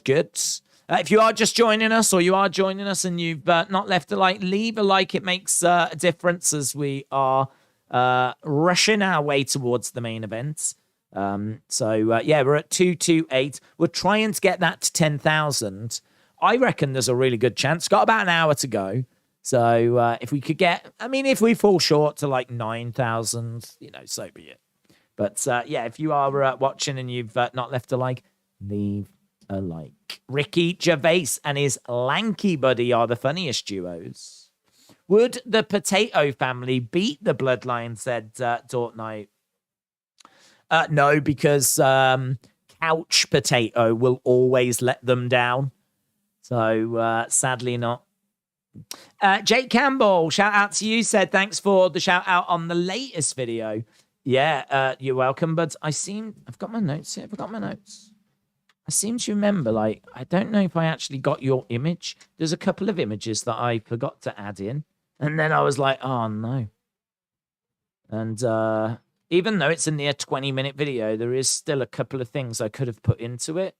But no, you're welcome. There's some fantastic stuff that was mentioned, and lots of great theories that were put in there. So took a while actually to compile all of that. The one that I did today, the bigger one is obviously the one that went up last night. Undeniably, that's got the major theories. But the one that went up today, I did that last night. That's why I was up so late. Took a while to compile all of that. Randy Brown has got an 8-inch reach advantage. 8 inches. Woo! Jordan said, I never found Gervais to be that funny. I used to watch his stand-up stuff in the early 2000s. I thought he was unbearable. The Office is great. And I loved his podcast with Carl Pilkington. I don't know. I'm not crazy about his stand-up. I actually, for some reason, went and saw him live, and I don't know why. I genuinely don't know why. Because stand-up wise, I've never been. Someone must have bought me that ticket. There's no way I went out and bought a Ricky Gervais stand-up ticket. No way. But I did go. I think actually, thinking about it, I think friends were going, and I think they said, do you want to come along? And it was like a night out type thing. I think that was it. But I have seen one of his shows. Honestly, it was all right. I didn't hate it when I was there, but I saw his most recent one, and I wasn't a fan. Right, here we go. That's what she said. Right, here we go. Co-main events. Idiot Abroad is class. Yeah, true. It's more Pilkington, isn't it, really? Well, it is Pilkington. Okay, Trinaldo in black shorts. We got Brown in green. Trinaldo staying in the center. This is exactly what I was expecting from Brown. So Brown on the outside, getting in some shots, using that reach. So it's so significant. Of course you would use it. Low kick coming in there by Trinaldo. A couple of jabs coming in. Kick coming into the body as well. Trinaldo, low kick there. Let's get the stats up on screen. Boom, there we go. So we've got Brown edging forwards. Trinaldo in the center. Kick coming into the body there by Trinaldo.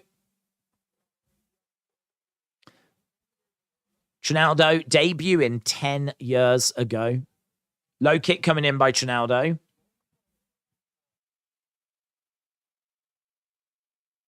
Nice jab by Brown. Nice jab again by Brown. Good work this by Brown. Kick coming into the body. Oh, shot coming in there. Lovely shot there by Trinaldo. High kick coming in by Brown.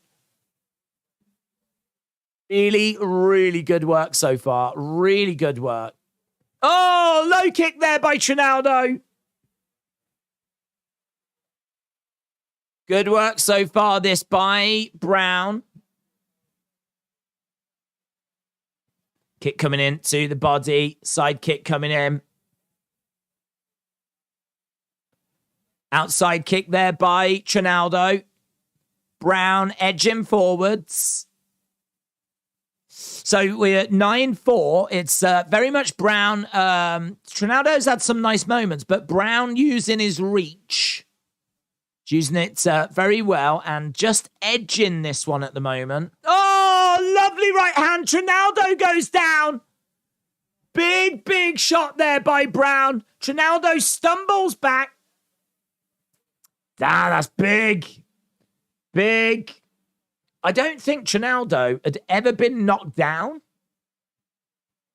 But that was really good there by Brown. Brown showing that he's got real power. He's big for this division as well. So big. He's having a little look. He's trying to calculate his shots. Trinaldo trying to throw a counter back. Yeah, knockdown for Brown. Just really puts the icing on the cake of this round.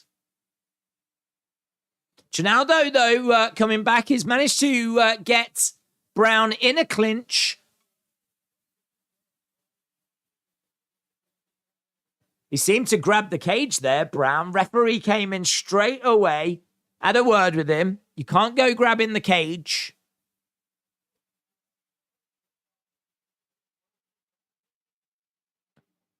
Nice knee coming in.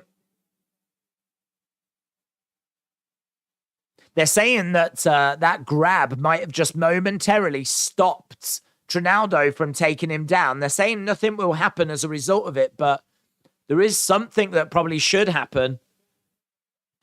Round the back. Nice takedown by Trinaldo. Right in the center. Trinaldo on Brown. Looking for a Kimura. Can't quite find it. He is trying to find the Kimura at the moment, but he can't find it. Trinaldo. We're into the final minute. That fence grab is so interesting. Really interesting. Brown looked like he was about to get taken down. He grabs the fence. It's only momentarily, but it's enough to just stop that momentum. And the commentators are saying, like, shouldn't there be like a point taken away or something? Shouldn't there be some kind of repercussion there? It's a fair point, isn't it? It's a fair argument. Big shot raining down there by Brown. Brown grabbing the head of Trinaldo. He's sinking in. That's a lovely... Is it? Oh, it's on the chin, is it? I was going to say, I thought it was actually under the chin, but it's on the chin. He's not going to get anything from it. End of the round. And there we go. Dage, you are the rhyme master. Did I rhyme with something? If I did, I'm such a master I didn't even notice. Tim said a few underdog wins tonight. I'm going for Yarn. For a few Yarn in the main event. Oh, for a few yen in the main event. That cage grab should be -1 point, said John. Trini. Hello, Trini. Trini said, Trinaldo reminds me of home. His name is almost a derivative. Trini, please do not use big words like that in this chat. You've just completely confused, I would say, 80% of the people in the chat and myself using words like derivative. Go take your education elsewhere, yeah? How dare you? How dare you come into this community and show us all up with big words? James said, do you remember the tattoo artist that sued WWE and 2K over Orton's tattoos? They won the lawsuit. Did you see what they won? Something like $3,000. I mean, I'm guessing they spent a lot more on legal costs. So, yeah, pretty crazy, that one. I don't know how. They gave Orton the tattoos. So how do they own the rights to them? I don't really get how that works. And you've got to know every other tattoo artist right now is going, that's interesting. Cage grab minus 50 points, says Tony. It sounds like two people speaking, not just Bray. I could agree with that. I definitely think the end of it sounds potentially like someone different. It could just be other effects added. But I think that first part sounds like Bray. The brother in particular sounds just like Bray. Nice overhand left by Trinaldo. So first round to Randy Brown, obviously. We're underway with round number 2. Uncle Dave, what is Uncle Days? What is a derivative? Derivativum? Oh, I don't know. Do I ask Auntie Trini? Auntie Trini, I'll answer that for you. High kick coming in. Ask Grandma Trini. Ask Grandma Trini.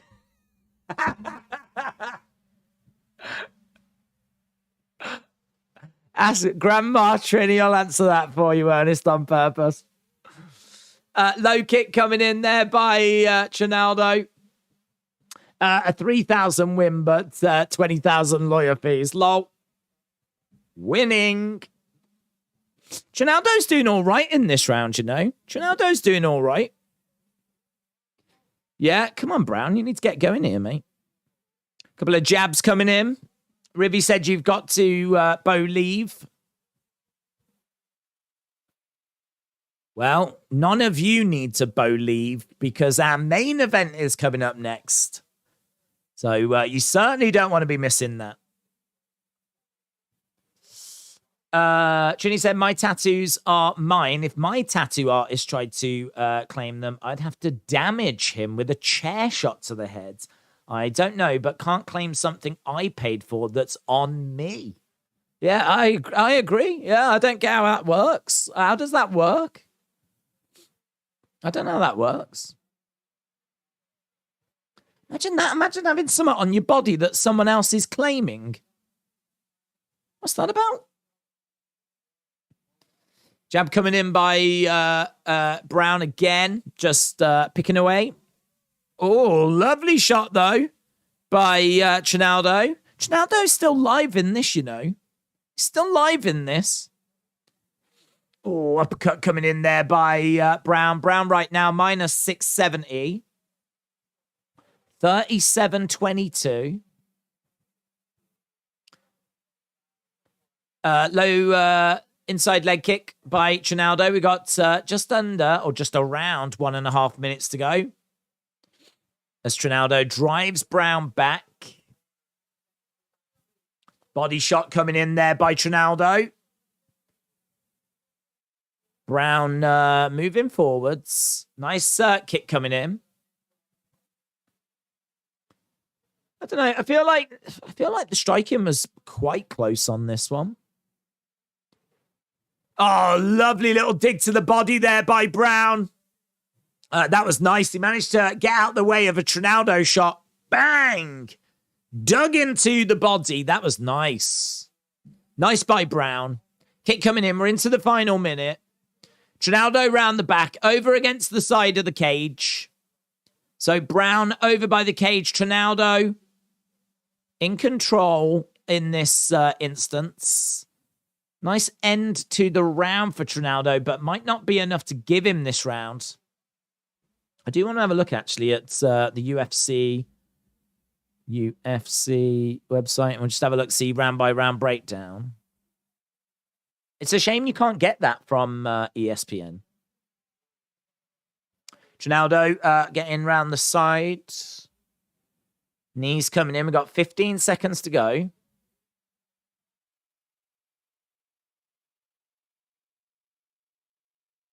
So in control. There we go. End of the round and round 2. Let's click on round 2. So that's the end of round 2. We're going into round 3. I'm just having a look at the stats for round 2. So round 2, 29-19 in the end, significant strikes. So I think it's actually another round to Randy Brown again. What was the first round? 17-8. 29-19. Yeah, Trinaldo, I thought it was closer than that, to be honest. But Trinaldo just couldn't seem to get anything out of... Couldn't seem to get anything out of, like, the control time he was getting.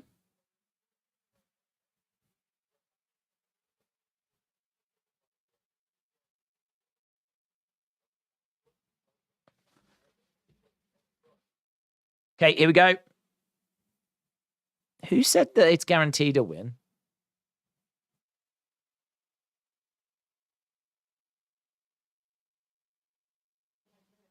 Someone was saying, look, the fight's a guaranteed win, but I couldn't quite catch who was saying that to who. Either way, we're back underway. Dark Knight said, they're not claiming the ones on your body. Is there any replicas? I don't know. I don't know. I mean, the ones in the game. Yeah, I mean, yeah. It must be the ones on the body. The ones in the game are the ones that are on the body. It's not. I don't believe the game has added tattoos that aren't actually on Orton, if that makes sense. They've just put Orton in the game, scanned him, put him in the game. I really don't know how the tattoo artist has won that, but, you know, maybe that's something we need to look into. Perhaps we need to get the court papers, dig into it. We won't do that right now. Don't you agree the best thing about WWE is when everyone starts screaming woo in the concourse? Yeah, that's the very best thing about going and seeing a WWE event. It's not seeing your favorite superstars or the thrill of the action. It's when you're in the concourse and you get to shout woo with everyone else. Yeah, totally. It does happen joking aside, it does happen all the time. Every time I've been, that's happened. As people are heading back to like the underground and whatever, everyone's walking and wooing away. So yeah, that is an experience that you tend to have. Days, could it be Bray and Bo? Could be. Kieran said it was Trinaldo's corner that said that. What? They've said, like, you're winning this. You've got this. I mean, he definitely didn't get the first round. So even if they thought he took the second, it can only be 1-1. Yeah, I don't get that. That's weird. Right now, we've got Trinaldo on top of Brown. Brown, let's keep an eye on this, obviously. We've got just over 2 minutes 30. Brown is down. Trinaldo on top, throwing in big forearms. So forearms raining down here. We will have a look at the Tapology game after this. Shots coming into the side of the body. We are working our way towards our main event. Mackenzie Dern taking on Yan Jinan. That is our main event in the women's strawweight division. We got just over 2 minutes left of our co-main event. Randy Brown should be going on to get the win here, but right now Trinaldo is on top of Brown, throwing in forearm strikes. This is not the third round that Brown wanted. Yeah, it is true. If you've got someone that's got such a big reach advantage, this is exactly where you want them. On their back, down on the ground. Forearm strike coming down there by Trinaldo. Elbow coming in. Hammer fist coming in. Forearm strike coming in there by Trinaldo. He's staying very active. I don't think that Trinaldo took that second round. It looks like he's going to get this one, though. 1 minute 20. Brown trying to get up, but Trinaldo holding him down. So Trinaldo very much in control.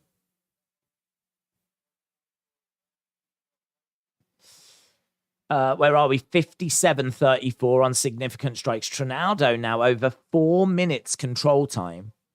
Judges' scorecards going to be interesting on this one. Going to be interesting. I mean, there's no way Trinaldo took the first. Could you make an argument for the second?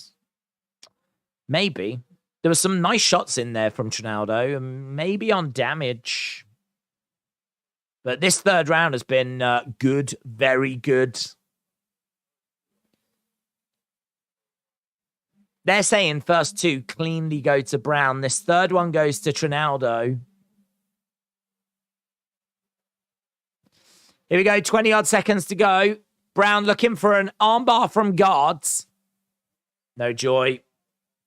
No joy. Down on his back. We've got Trinaldo on top.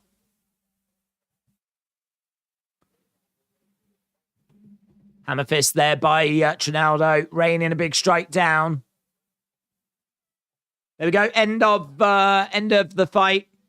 End of the fight. And that should be a straightforward win. Should be a straightforward win for Brown, but he made that difficult for himself. Was it a Trinaldo own goal? It was, yes, it was.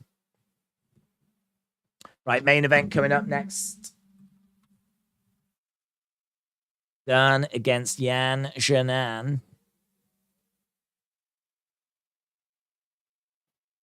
Who is winning? It should be Brown. But Trinaldo's definitely raised a question mark right at the end. To me, the artist should have all clients sign a document agreeing that the tattoo is still the intellectual property of the artist, but they only sued as a money grab. Listen, if any tattoo artist was going to make someone sign that, would you still get the tattoo? I would not want to be walking around with something on my body that someone else is claiming is theirs. Like, I cannot get my head around that at all. Cannot get my head around that.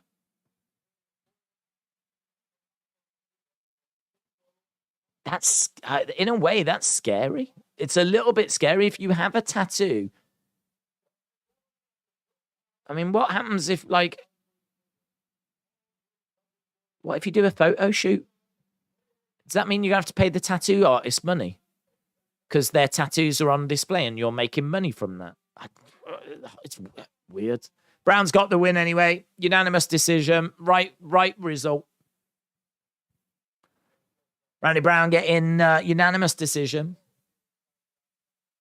R.I.P. Coolio and Antonio Inoki, says Tony. Yes, my favorite ever tag team that was. Definitely sounds more money motivated than being precious about their arts. Yeah, I don't get it. So a tattoo they did was in 2K, the video game. Where's the problem? Where's the problem? If Brown doesn't win this, I'm going to be fuming. No, he got it. He got it.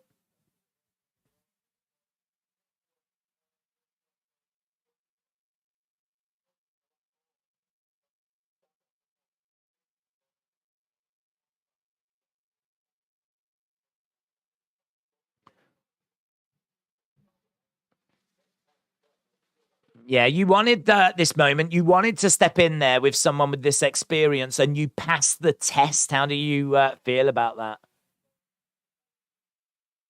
Said, I'm excited. He was a true veteran. And I felt that experience in there.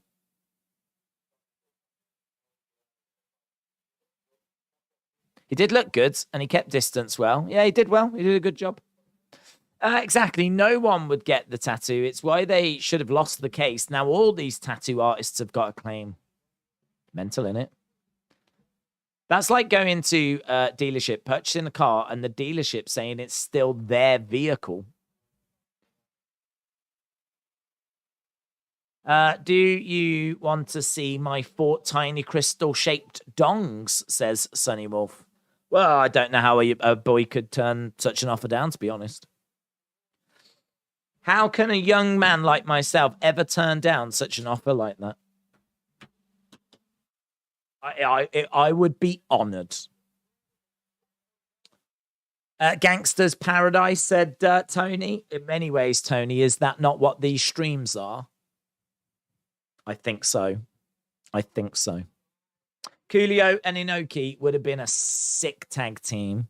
Absolutely. Think about that. Amazing wrestling and fantastic entrance music. What else do you want?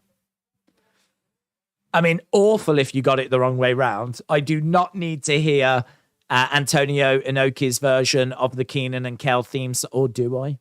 Thinking about it, do I? Maybe I do. Right, we're seeing Mackenzie Dern in the gym, training, working hard.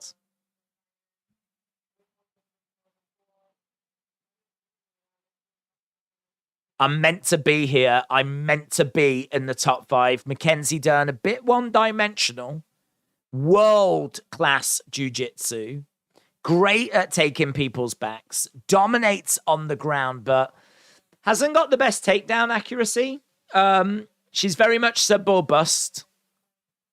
She's that's literally all she's got. Very durable, likes to move forward, very tough.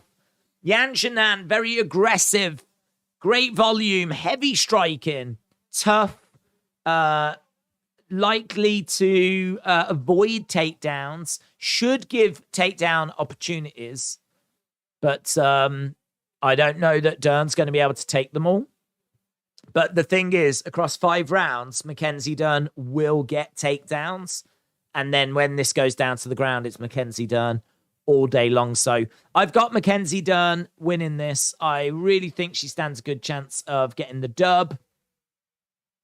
And this is going to be our main event. Could the winner of this go on to face Thug Rose? Thug Rose, Thug Rose. Probably. I say that when I enter Smith's. Oh.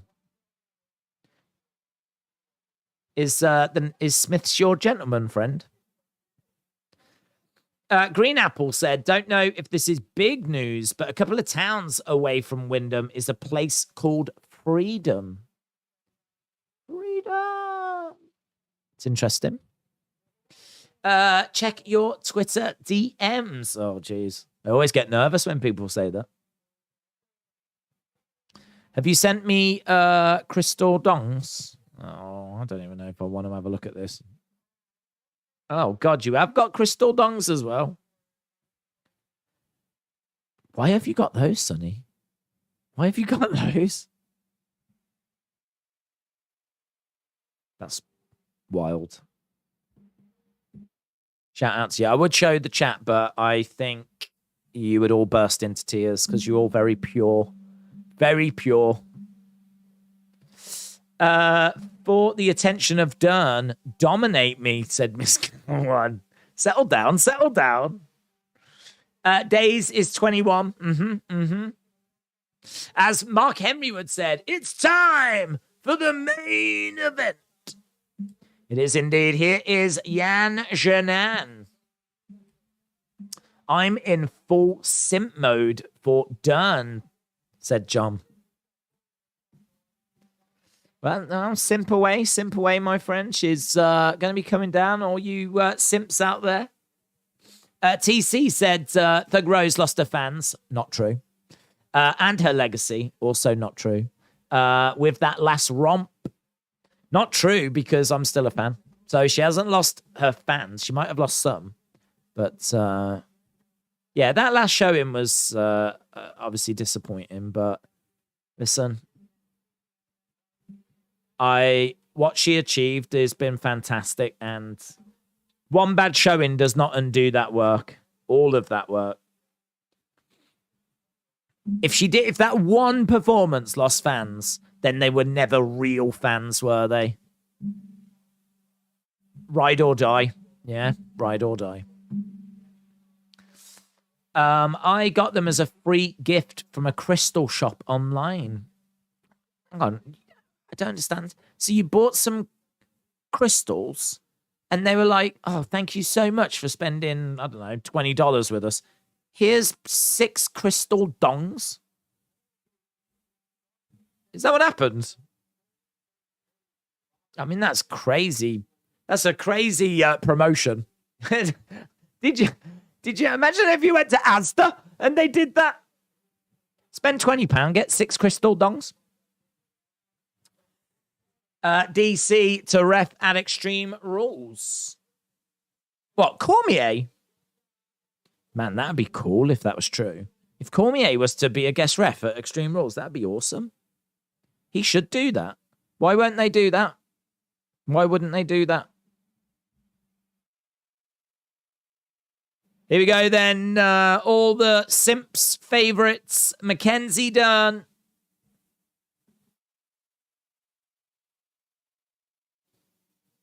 Simps, I hope you've brought your A game. Free falling, said Rivy. Since Dern is in such high demand, I wouldn't mind some love from Yan either. God. Come on, guys. Come on. Here's Dern. Guys, all you simps out there, what do you like about Dern? What is it about Dern that gets your loins all excited?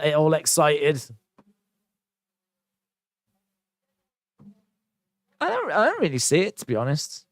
I don't see it. Here's Dern making her way out.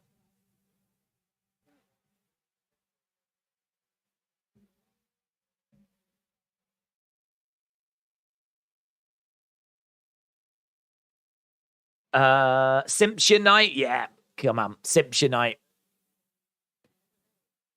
If we're going to do some simping, let's do some simping. Let me know in the chat what it is you like about Dern. Not too filthy, please. I mean, keep it clean, yeah? I got my B+ game, OTS, just the same. I don't know what that means. What does that mean, Miss Cameron? What does that mean? Her dominating personality, yes! That's the answer I was looking for. Nice. Her dominating person. Dominate me. Dominate me. Oh, I love it. I love it. Her bikini tan. Oh, I love her pink mouthpiece. I wish I was that pink mouthpiece. Oh, I tell you what, I wish I was her daughter.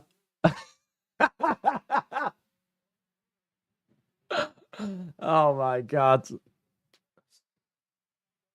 Days confirmed DC is in the is it really? Is doing the repping of the fight pit match. I hope so. That'd be awesome.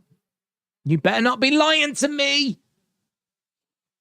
Because I'm gonna tell all my friends that now. Jared said she is fit as. I prefer Laura Dern from Jurassic Park, said Talk Night. That's the old woman in it. Isn't that the old woman with breathing difficulties? Fair play, Talk Night. Fair play. That's the old woman in it that can't get out of bed. She's got breathing difficulties. There we go. One thing we know about Talk Night, he loves them vulnerable. Here we go. Stop pretending you're not attracted to her when we know you wouldn't be able to resist. I'm a lot more chilled than some of you are just animals.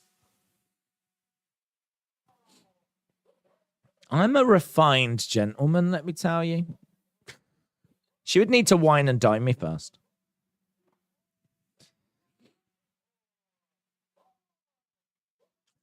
Ariel Hawani has tweeted it. Has he? Well, WWE haven't confirmed anything. Time. Here we go. Let's have a look. See what Ariel, the Little Mermaid Hawani, is saying. Fighting.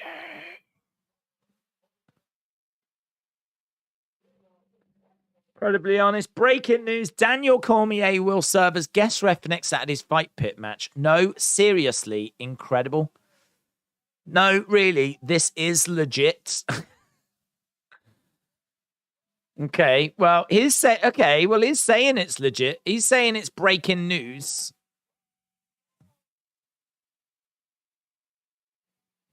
I mean, that is fantastic. If that is true, that is fantastic for him.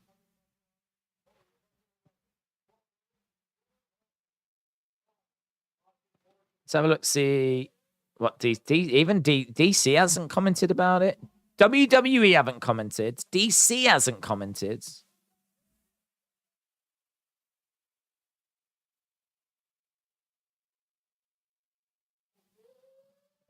It's great if it is. It's great. If that is true, that is great. Daniel Cormier at Extreme Rules, guest referee.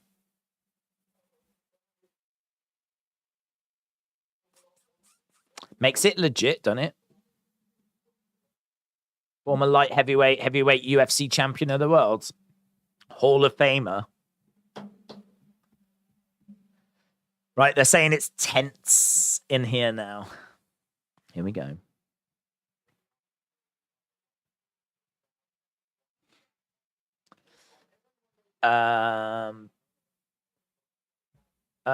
Dana White likes to promote Dern win. Here we go. We're underway.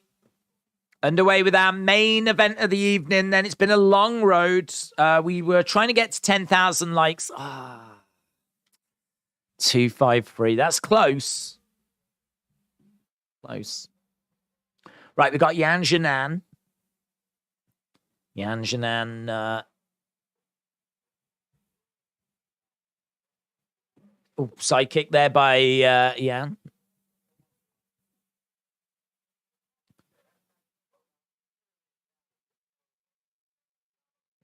Saying that Yan using that side kick as more of a jab. Dern's got to be careful here. She doesn't want to keep this standing too long. She's got to try and get this down. There's a lot of simps concerned right now because Yan's had a couple of shots that have got through. Right now, there's a load of people in our chat going, not the face! Oh my God, not the face! High kick there by Dern. Oof. Kick coming in. Looks like she's been, looks like it's a bit of swelling on Dern's eye. Yan trying to get a couple of shots through as Dern takes a few steps back. Dern right back into the middle. Side kick there by Yan. At the moment, Yan in the lead. She's keeping this standing. She's doing well to stay out of range. What Dern wants to do is throw hands, set up the takedown. Yan's got to do whatever she can to ensure that Dern is not going to get those takedown opportunities. If Yan can do this for 5 rounds, she wins the fight. But can she do this?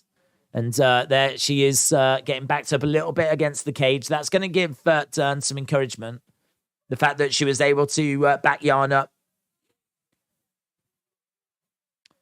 Trying to go for the legs. Nice, good leg kick there by Dern. Outside leg kick.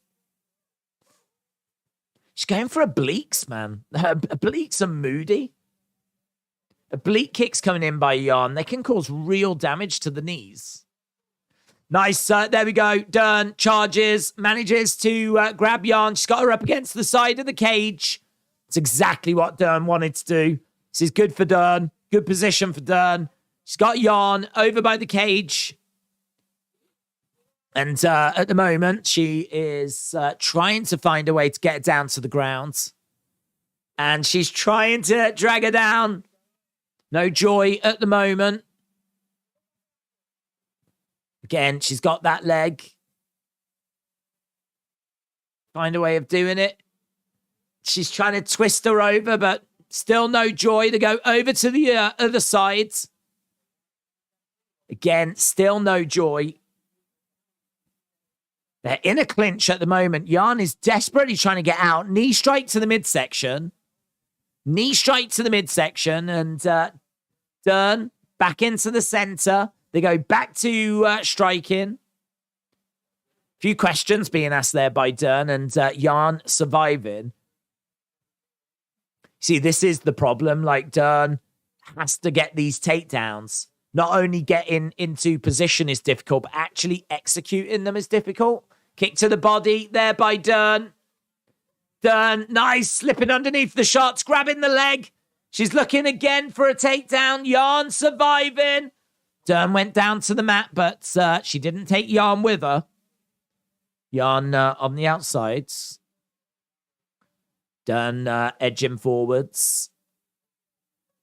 Jan lunging with a straight left. Jab coming in there by Dern. Yeah, oh, lovely shots. 1, 2. Driving Jan back up against the cage. Dern has got, she's looking for a judo throw. She's trying to get a judo throw. She's trying to use judo. She's managed to get her down, but Jan has been able to get the back. They are down on the ground. There's a real scramble right now. Dern is on her back. Jan trying to get a little shot through. Again, little shot coming through, but no joy at the moment. Over by the side of the cage, they're getting back up to their feet. Knee strike coming in there by Dern. End of the round. 22 significant strikes to 11. 54 seconds control time to 2. 4 attempted takedowns, non-successfully executed. I feel like that's got to be a Jan round. I'm going to go with Jan. Let me know which way you saw that one. Dern certainly was trying, but not succeeding. Do you think Islam's going to beat Charles? I'm leaning to Charles. I just think Charles has got too much experience. Islam could be the real deal, but we're not going to know really until he gets in there and gives it a go. So yeah, I'm leaning Jan. I'm leaning Islam. I am leaning Jan in this. 1 Minute Wrestler said, I'm a simp for Mackenzie Dern. To be honest, mate, I don't think you're alone. I think there's quite a few simps. The simps have come out tonight, and it's great to see. Great to see.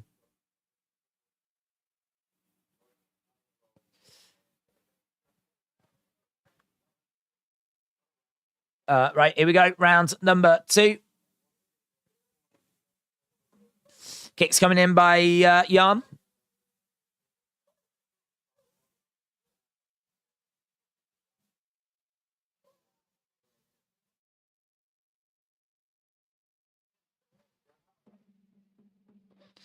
Dern has been clipped. She's got a chip. Oh, down she goes, though. That was more of a balance situation. Jordan Patu gives the first round to Jan. Jed gives the first round to Jan. Dern finds herself on the ground.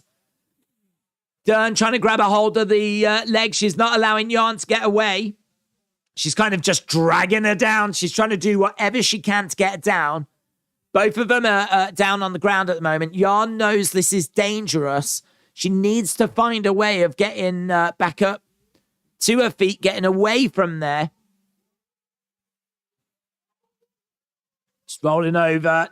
Jan Still on top. Dern on her back. Jan on top. So Dern is on the back. Jan is on top. Shots raining down here by Jan. Dern is just grabbing a hold of the leg. She's really not giving Jan any room. So we've got a minute and a half gone in the second round. First round was a Jan round. This round is scrappy and messy, and Dern is desperately trying to do whatever she can to drag Jan down to the mat. She knows that she wants her down there. She's looking for a leg. She's trying to grab a leg. She's trying to transition and get this into a leg lock, but yeah, she's not able to get it at the moment. Dern desperately trying here. It is fascinating seeing her desperately trying for that leg, but she's not finding it. Oh, she can't quite get anything at the moment. That's a real good defense there by Jan. Real good defense. It's messy on the ground. They're really scrambling and looking for different positions. It's really interesting stuff. Now we're seeing Dern. She is a master down there, though. This fight being down on the ground, it's always going to favor Dern. Dern right now is looking for...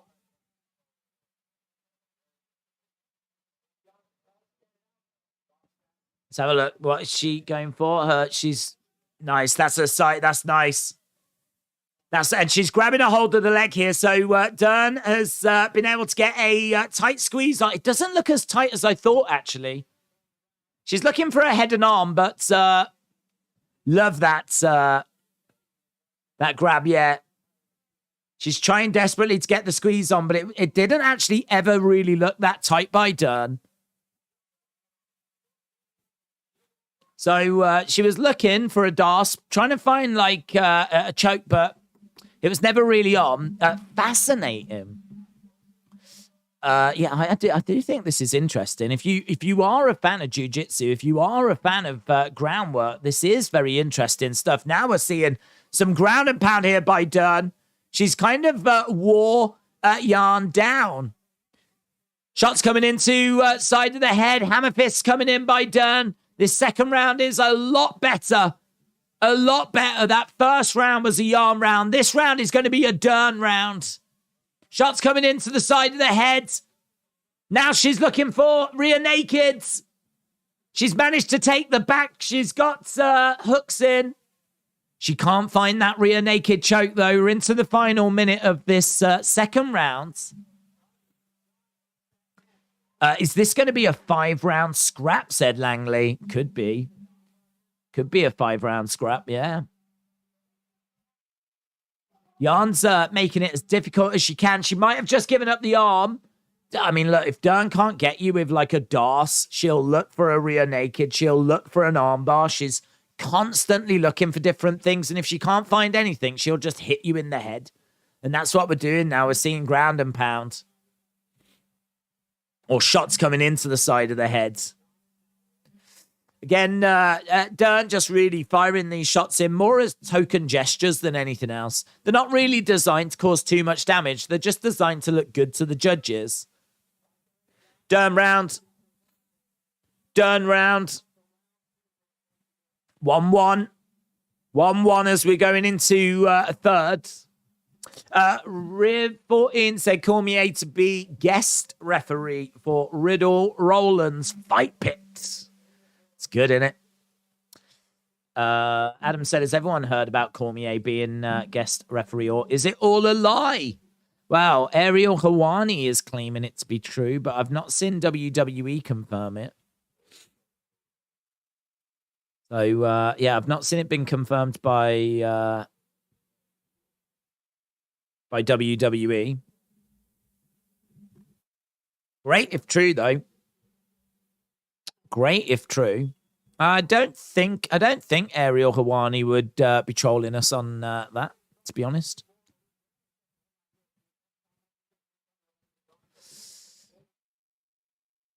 Where's shout out to you, dudes? Right, we're about to get underway with round number 3. Round number 3 coming up. Referee, and there we go. They're saying close fight so far, and it is. I've got it 1-1. I'm sure many of you have got it 1-1 as well.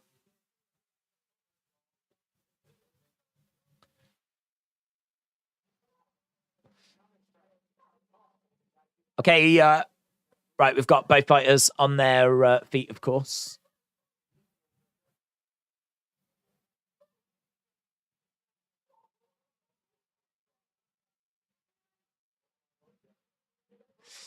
Right, we've got Dern in the center. She's got to be careful here because she's never going to be able to match the striking of Jan. She was desperately trying to throw 1-2 straight down the middle. Oh, knee there. Big knee by Jan. Dern went down, but I think she was going down to try and drag Jan down, to be honest. I think it was more of a case of trying to drag Jan down.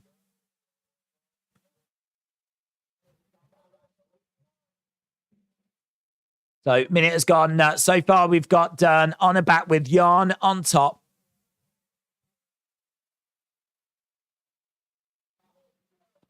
Back up on the feet. Inside leg kick coming in.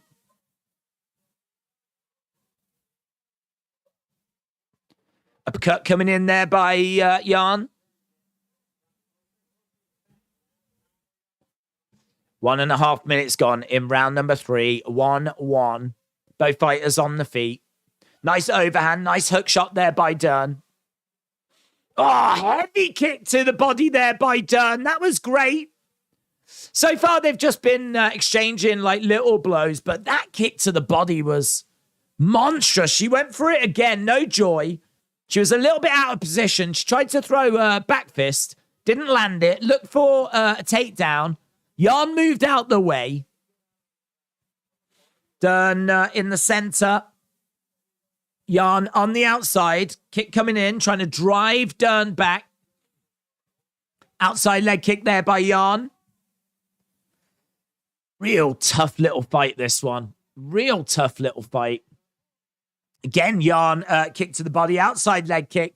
Jan just constantly with this output. 2.5 minutes. 2.5 minutes to go. Kick coming in again there by Jan. Dern in front of the outside leg kick there by Dern. Oh! Nap Dern's head back. She ate it, though. She ate it. That can't have been enjoyable. She can't have enjoyed eating that. Oh. So, distance strike, Jan 43, Dern 21. This is number 5 against number 6. Man, that was sick. That was sick. That was so good. It's been some nice stuff in this round. Second round, we were down on the ground a lot. This has been a lot more on the feet. Dern grabs the leg of Jan. Drives her back up against the side of the cage. Yeah, Jan with a decent defense. Jab coming in there by Jan. Outside leg kick there by Jan. Dern trying to come forward. High kick doesn't connect. Jan on the outside. Dern in the center. So far, leg kicks 25 by Jan. 4 by Dern. So far, it's 25-11 in this round for Jan. This is going to be a Jan round. It's as simple as this. If it's on the feet, it's Jan. If it's on the ground, it's Dern. So, so far, it looks like it's going to be 2-1 Jan at the end of this. Oh, lovely strikes there by Jan. Lovely strikes. Nice kick again. Like, you can see how red Dern's legs are. You can see the damage that she's taken to the face as well. Outside leg kick there by Jan. This has been a very good round for Jan. Certainly after the disappointment of round 2. Inside leg kick, outside leg kick, outside leg kick. She's really working these leg kicks so well. And that damage, it's got to be building up. 25 leg kicks for Jan now. Takedown. That was a nice takedown. That takedown, she kind of drove her head into the mat, but way too late. End of the round. That is a Jan round all day long. 2-1 Jan. 2-1 Jan. 2-1 to Jan. Dern needs to get this down. Our leg kicks worth significant points. Yeah, I mean, they are classed as significant strikes.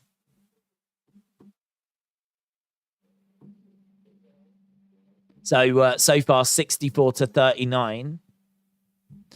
But 2 rounds to 1. In regards to Jan, this is finely balanced. Finely balanced at the moment. If you are just joining us for this main event, it's very interesting. 2 rounds to 1 for Jan right now. Round number 4, we got 2 rounds left to go. 5 minutes around, 2 rounds potentially left. This one could be going the distance, you know. We could have 10 more minutes of action here. 2-1. This is insane. 2-1 Jan. Justin enjoying it. Delfino says, take your hat off. Round number 4. Round number 4, we've got Dern in the center. Jan gets rocked with a couple of strikes there. Gets driven back. She gives a couple of strikes back, though, and a kick coming in there by Jan. Jed has got it 29-28 Jan. Again, a couple of strikes coming in. Forearm strike coming in there as Dern tries to fire some shots back. Right now, Jan minus 185. Dern underdog at plus 150. Dern is certainly not done with this fight. As it goes on and Jan tires, the takedowns might be there. She's managed to grab a hold of the leg here, Dern. Dern at plus money, I think, is quite tempting, you know. Don't forget, Dern at the start of this fight was minus 230. Right now, she's plus money. Right back into the center. Dern has got to get this down to the ground, though. Big round this. Big round this for Dern. If she loses this, she'll be 3-1 down with just one more round to go. She's got to take this round. She cannot keep this standing. She's got to turn up the urgency and find those takedowns. Got to get this down to the ground. Jan is looking very good.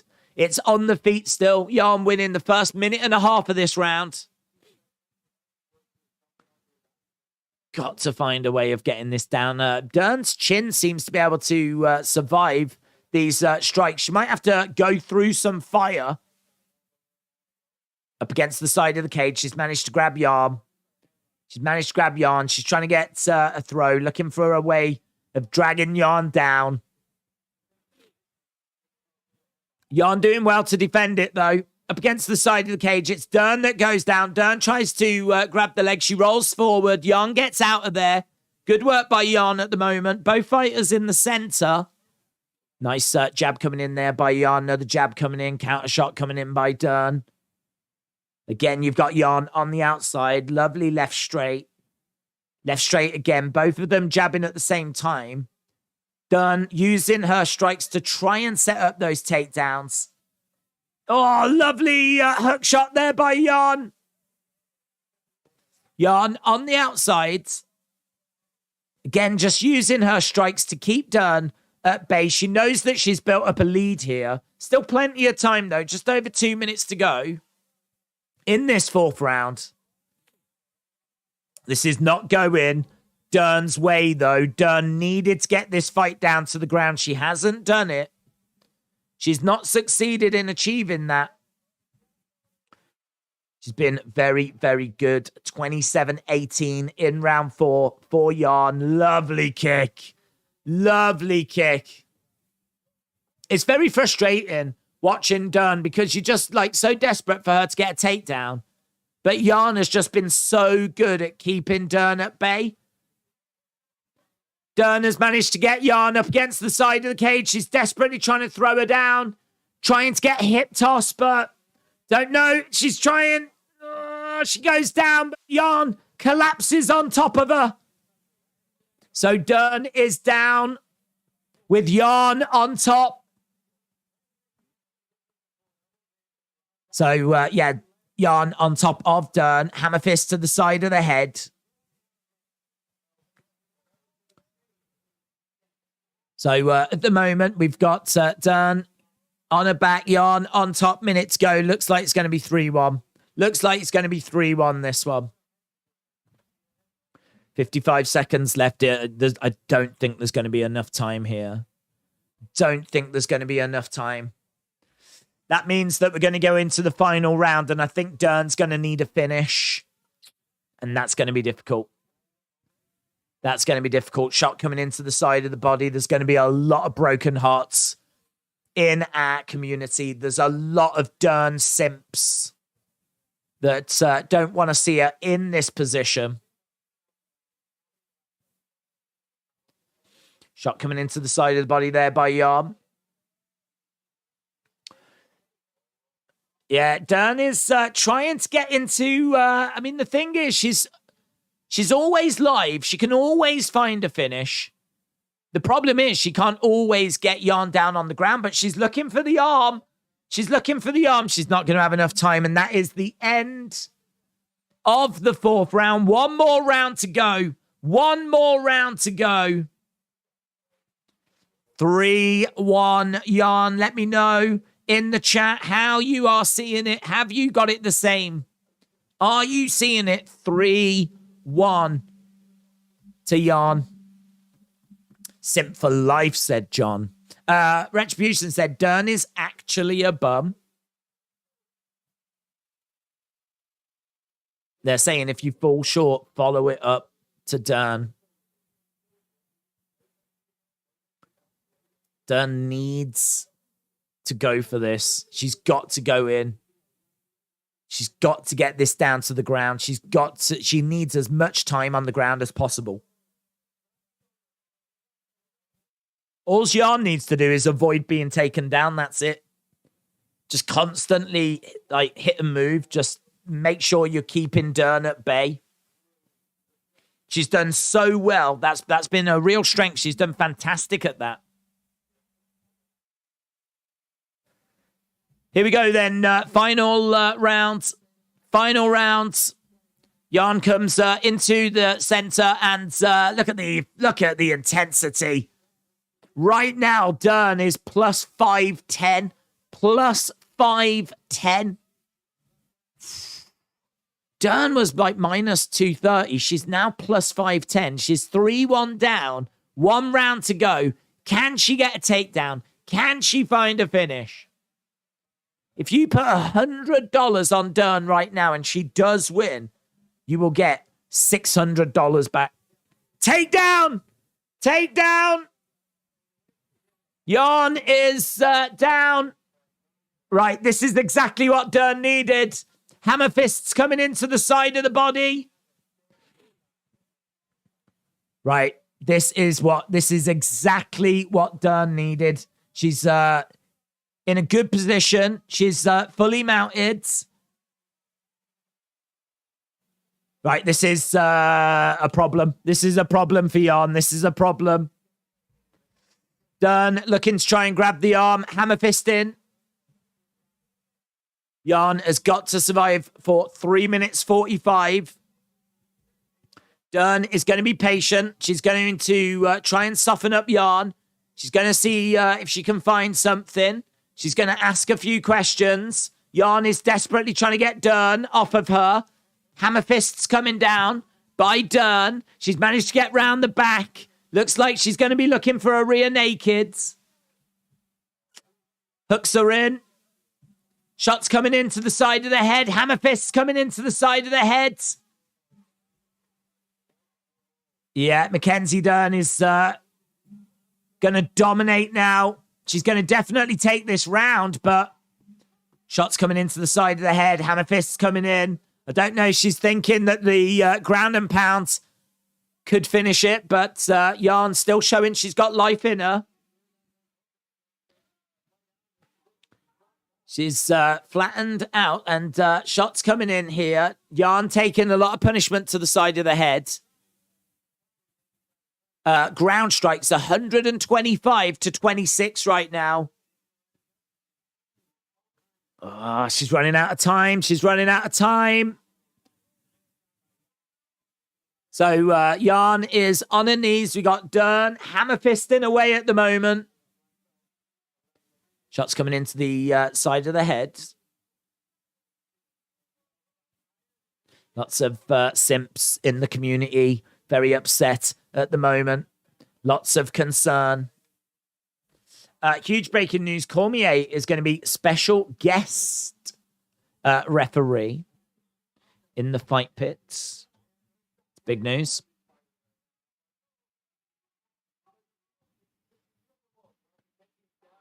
Yeah, 1 minute 50. I feel like the opportunity is, I think the opportunity is gone. Shots, hammer fists coming in.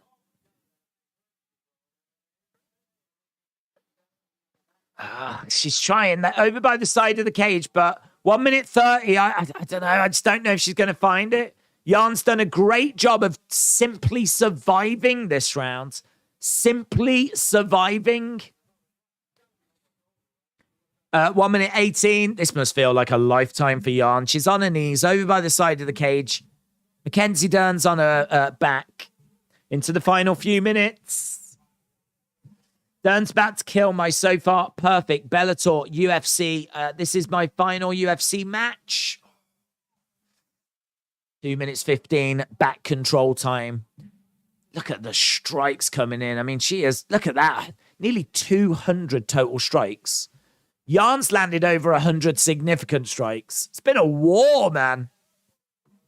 43 seconds. 88 total strikes from Dern. 88 total strikes in this round. In this one round. 30 seconds to go. She's trying for the arm. She's trying for the arm. Dern's trying for the arm. 25 seconds to go. 20 seconds. Oh, she's desperate. She's not far away, you know. She's got. That was it. That was the opportunity, and it's gone. It's gone. Wow. That was it. End of the fight. That was the golden opportunity, and I think Jan's going to win it. I think Jan's going to win it. 3 rounds to 2. I think Jan's going to get it. Dern's got her arms in the air, but she must know that it was too little, too late. It's going to go to the judges. It's going to get... They've been all right tonight, the judges, in all fairness. They've been all right tonight. Let me know how you saw it. Certainly, if you look at the numbers, yeah, it looks close, and it is close, but 2 rounds to 3. 10-8 round. It's going to be a draw, said Alex. Dern should win because I bet on her. Hopefully go split decision. 10-8 round for that last round would be interesting, actually. 10-8 for that last round would be interesting. They're going to rob Jan for the pretty girl. In all fairness, that's probably the right way to do it. I do think that if you are attractive, you should start off with just a bonus point. So I don't have a problem with that, personally. 47-47. Jan has won it. Rivi is confused. They're about to rob Jan. Yay!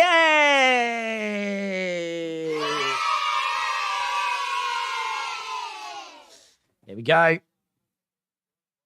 I can't wait. I can't wait for Dern to be given this win.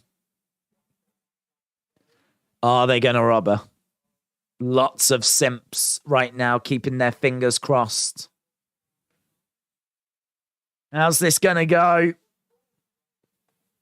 Leg kicks won't save Jan. Too close to the mic. It keeps blowing. I don't think it is that, to be honest. I don't think it is that. No point does it show that it clips.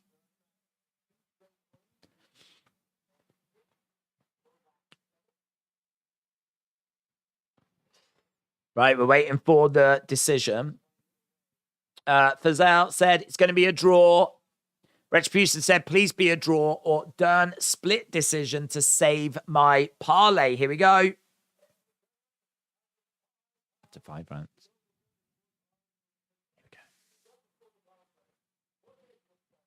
It's unanimous.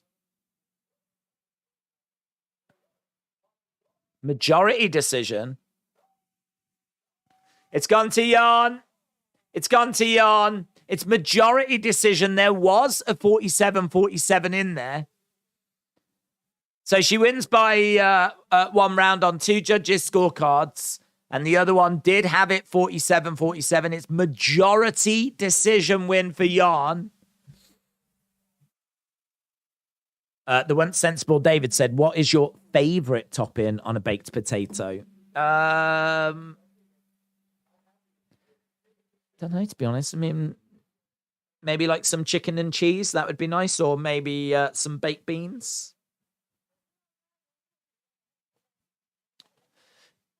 There we go. Jan has won. Just hearing from Jan. That's going to be a big, big disappointment for Mackenzie Dern. She's a black belt. I'm a white belt. This is amazing.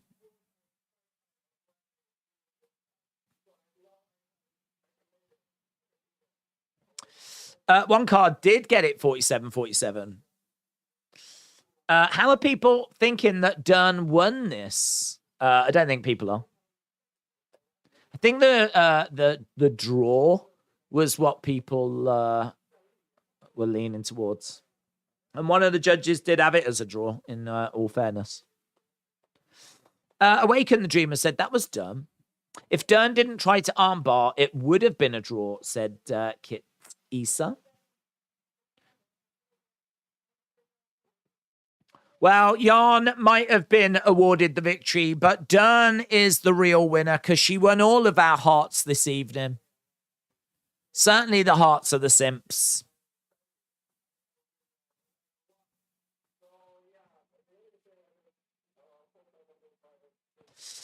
Days, Swiss cheese and McDonald's chicken fondue Swiss cheese and chicken nuggets. Might work. It might work. My whole night has been ruined by Dern. My 15-fold UFC Bellator parlay was going well, 10 straight wins, and Dern killed it on the 11th fight. Jim said, I'm not even watching, but I think Dern should have won. 5 rounds is no issue to me, said Jan. It's a good win for her. She's over the moon.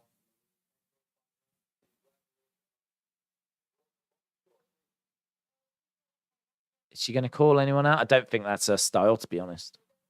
I don't think that's her style.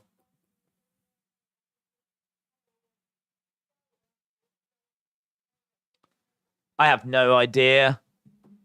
I feel like what she's saying is probably something quite nice.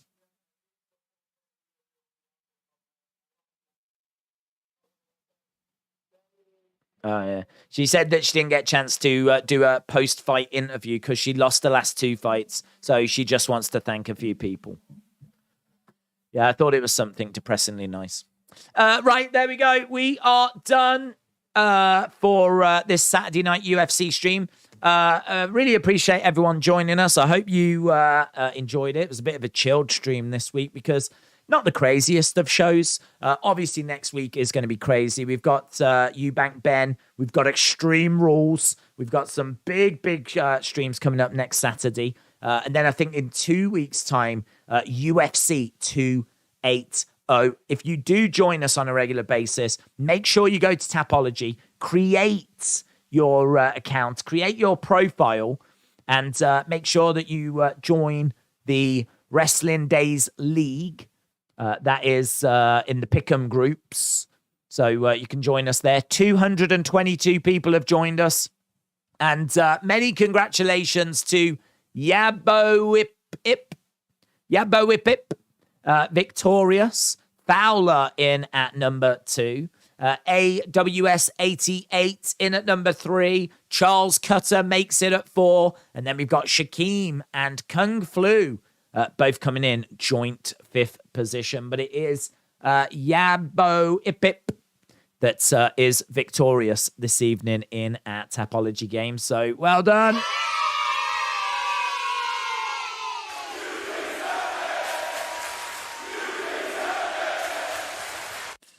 Very nice. Well done. So awesome. Really appreciate the support. Thanks a lot for watching, and I will see you again next time. Bye for now.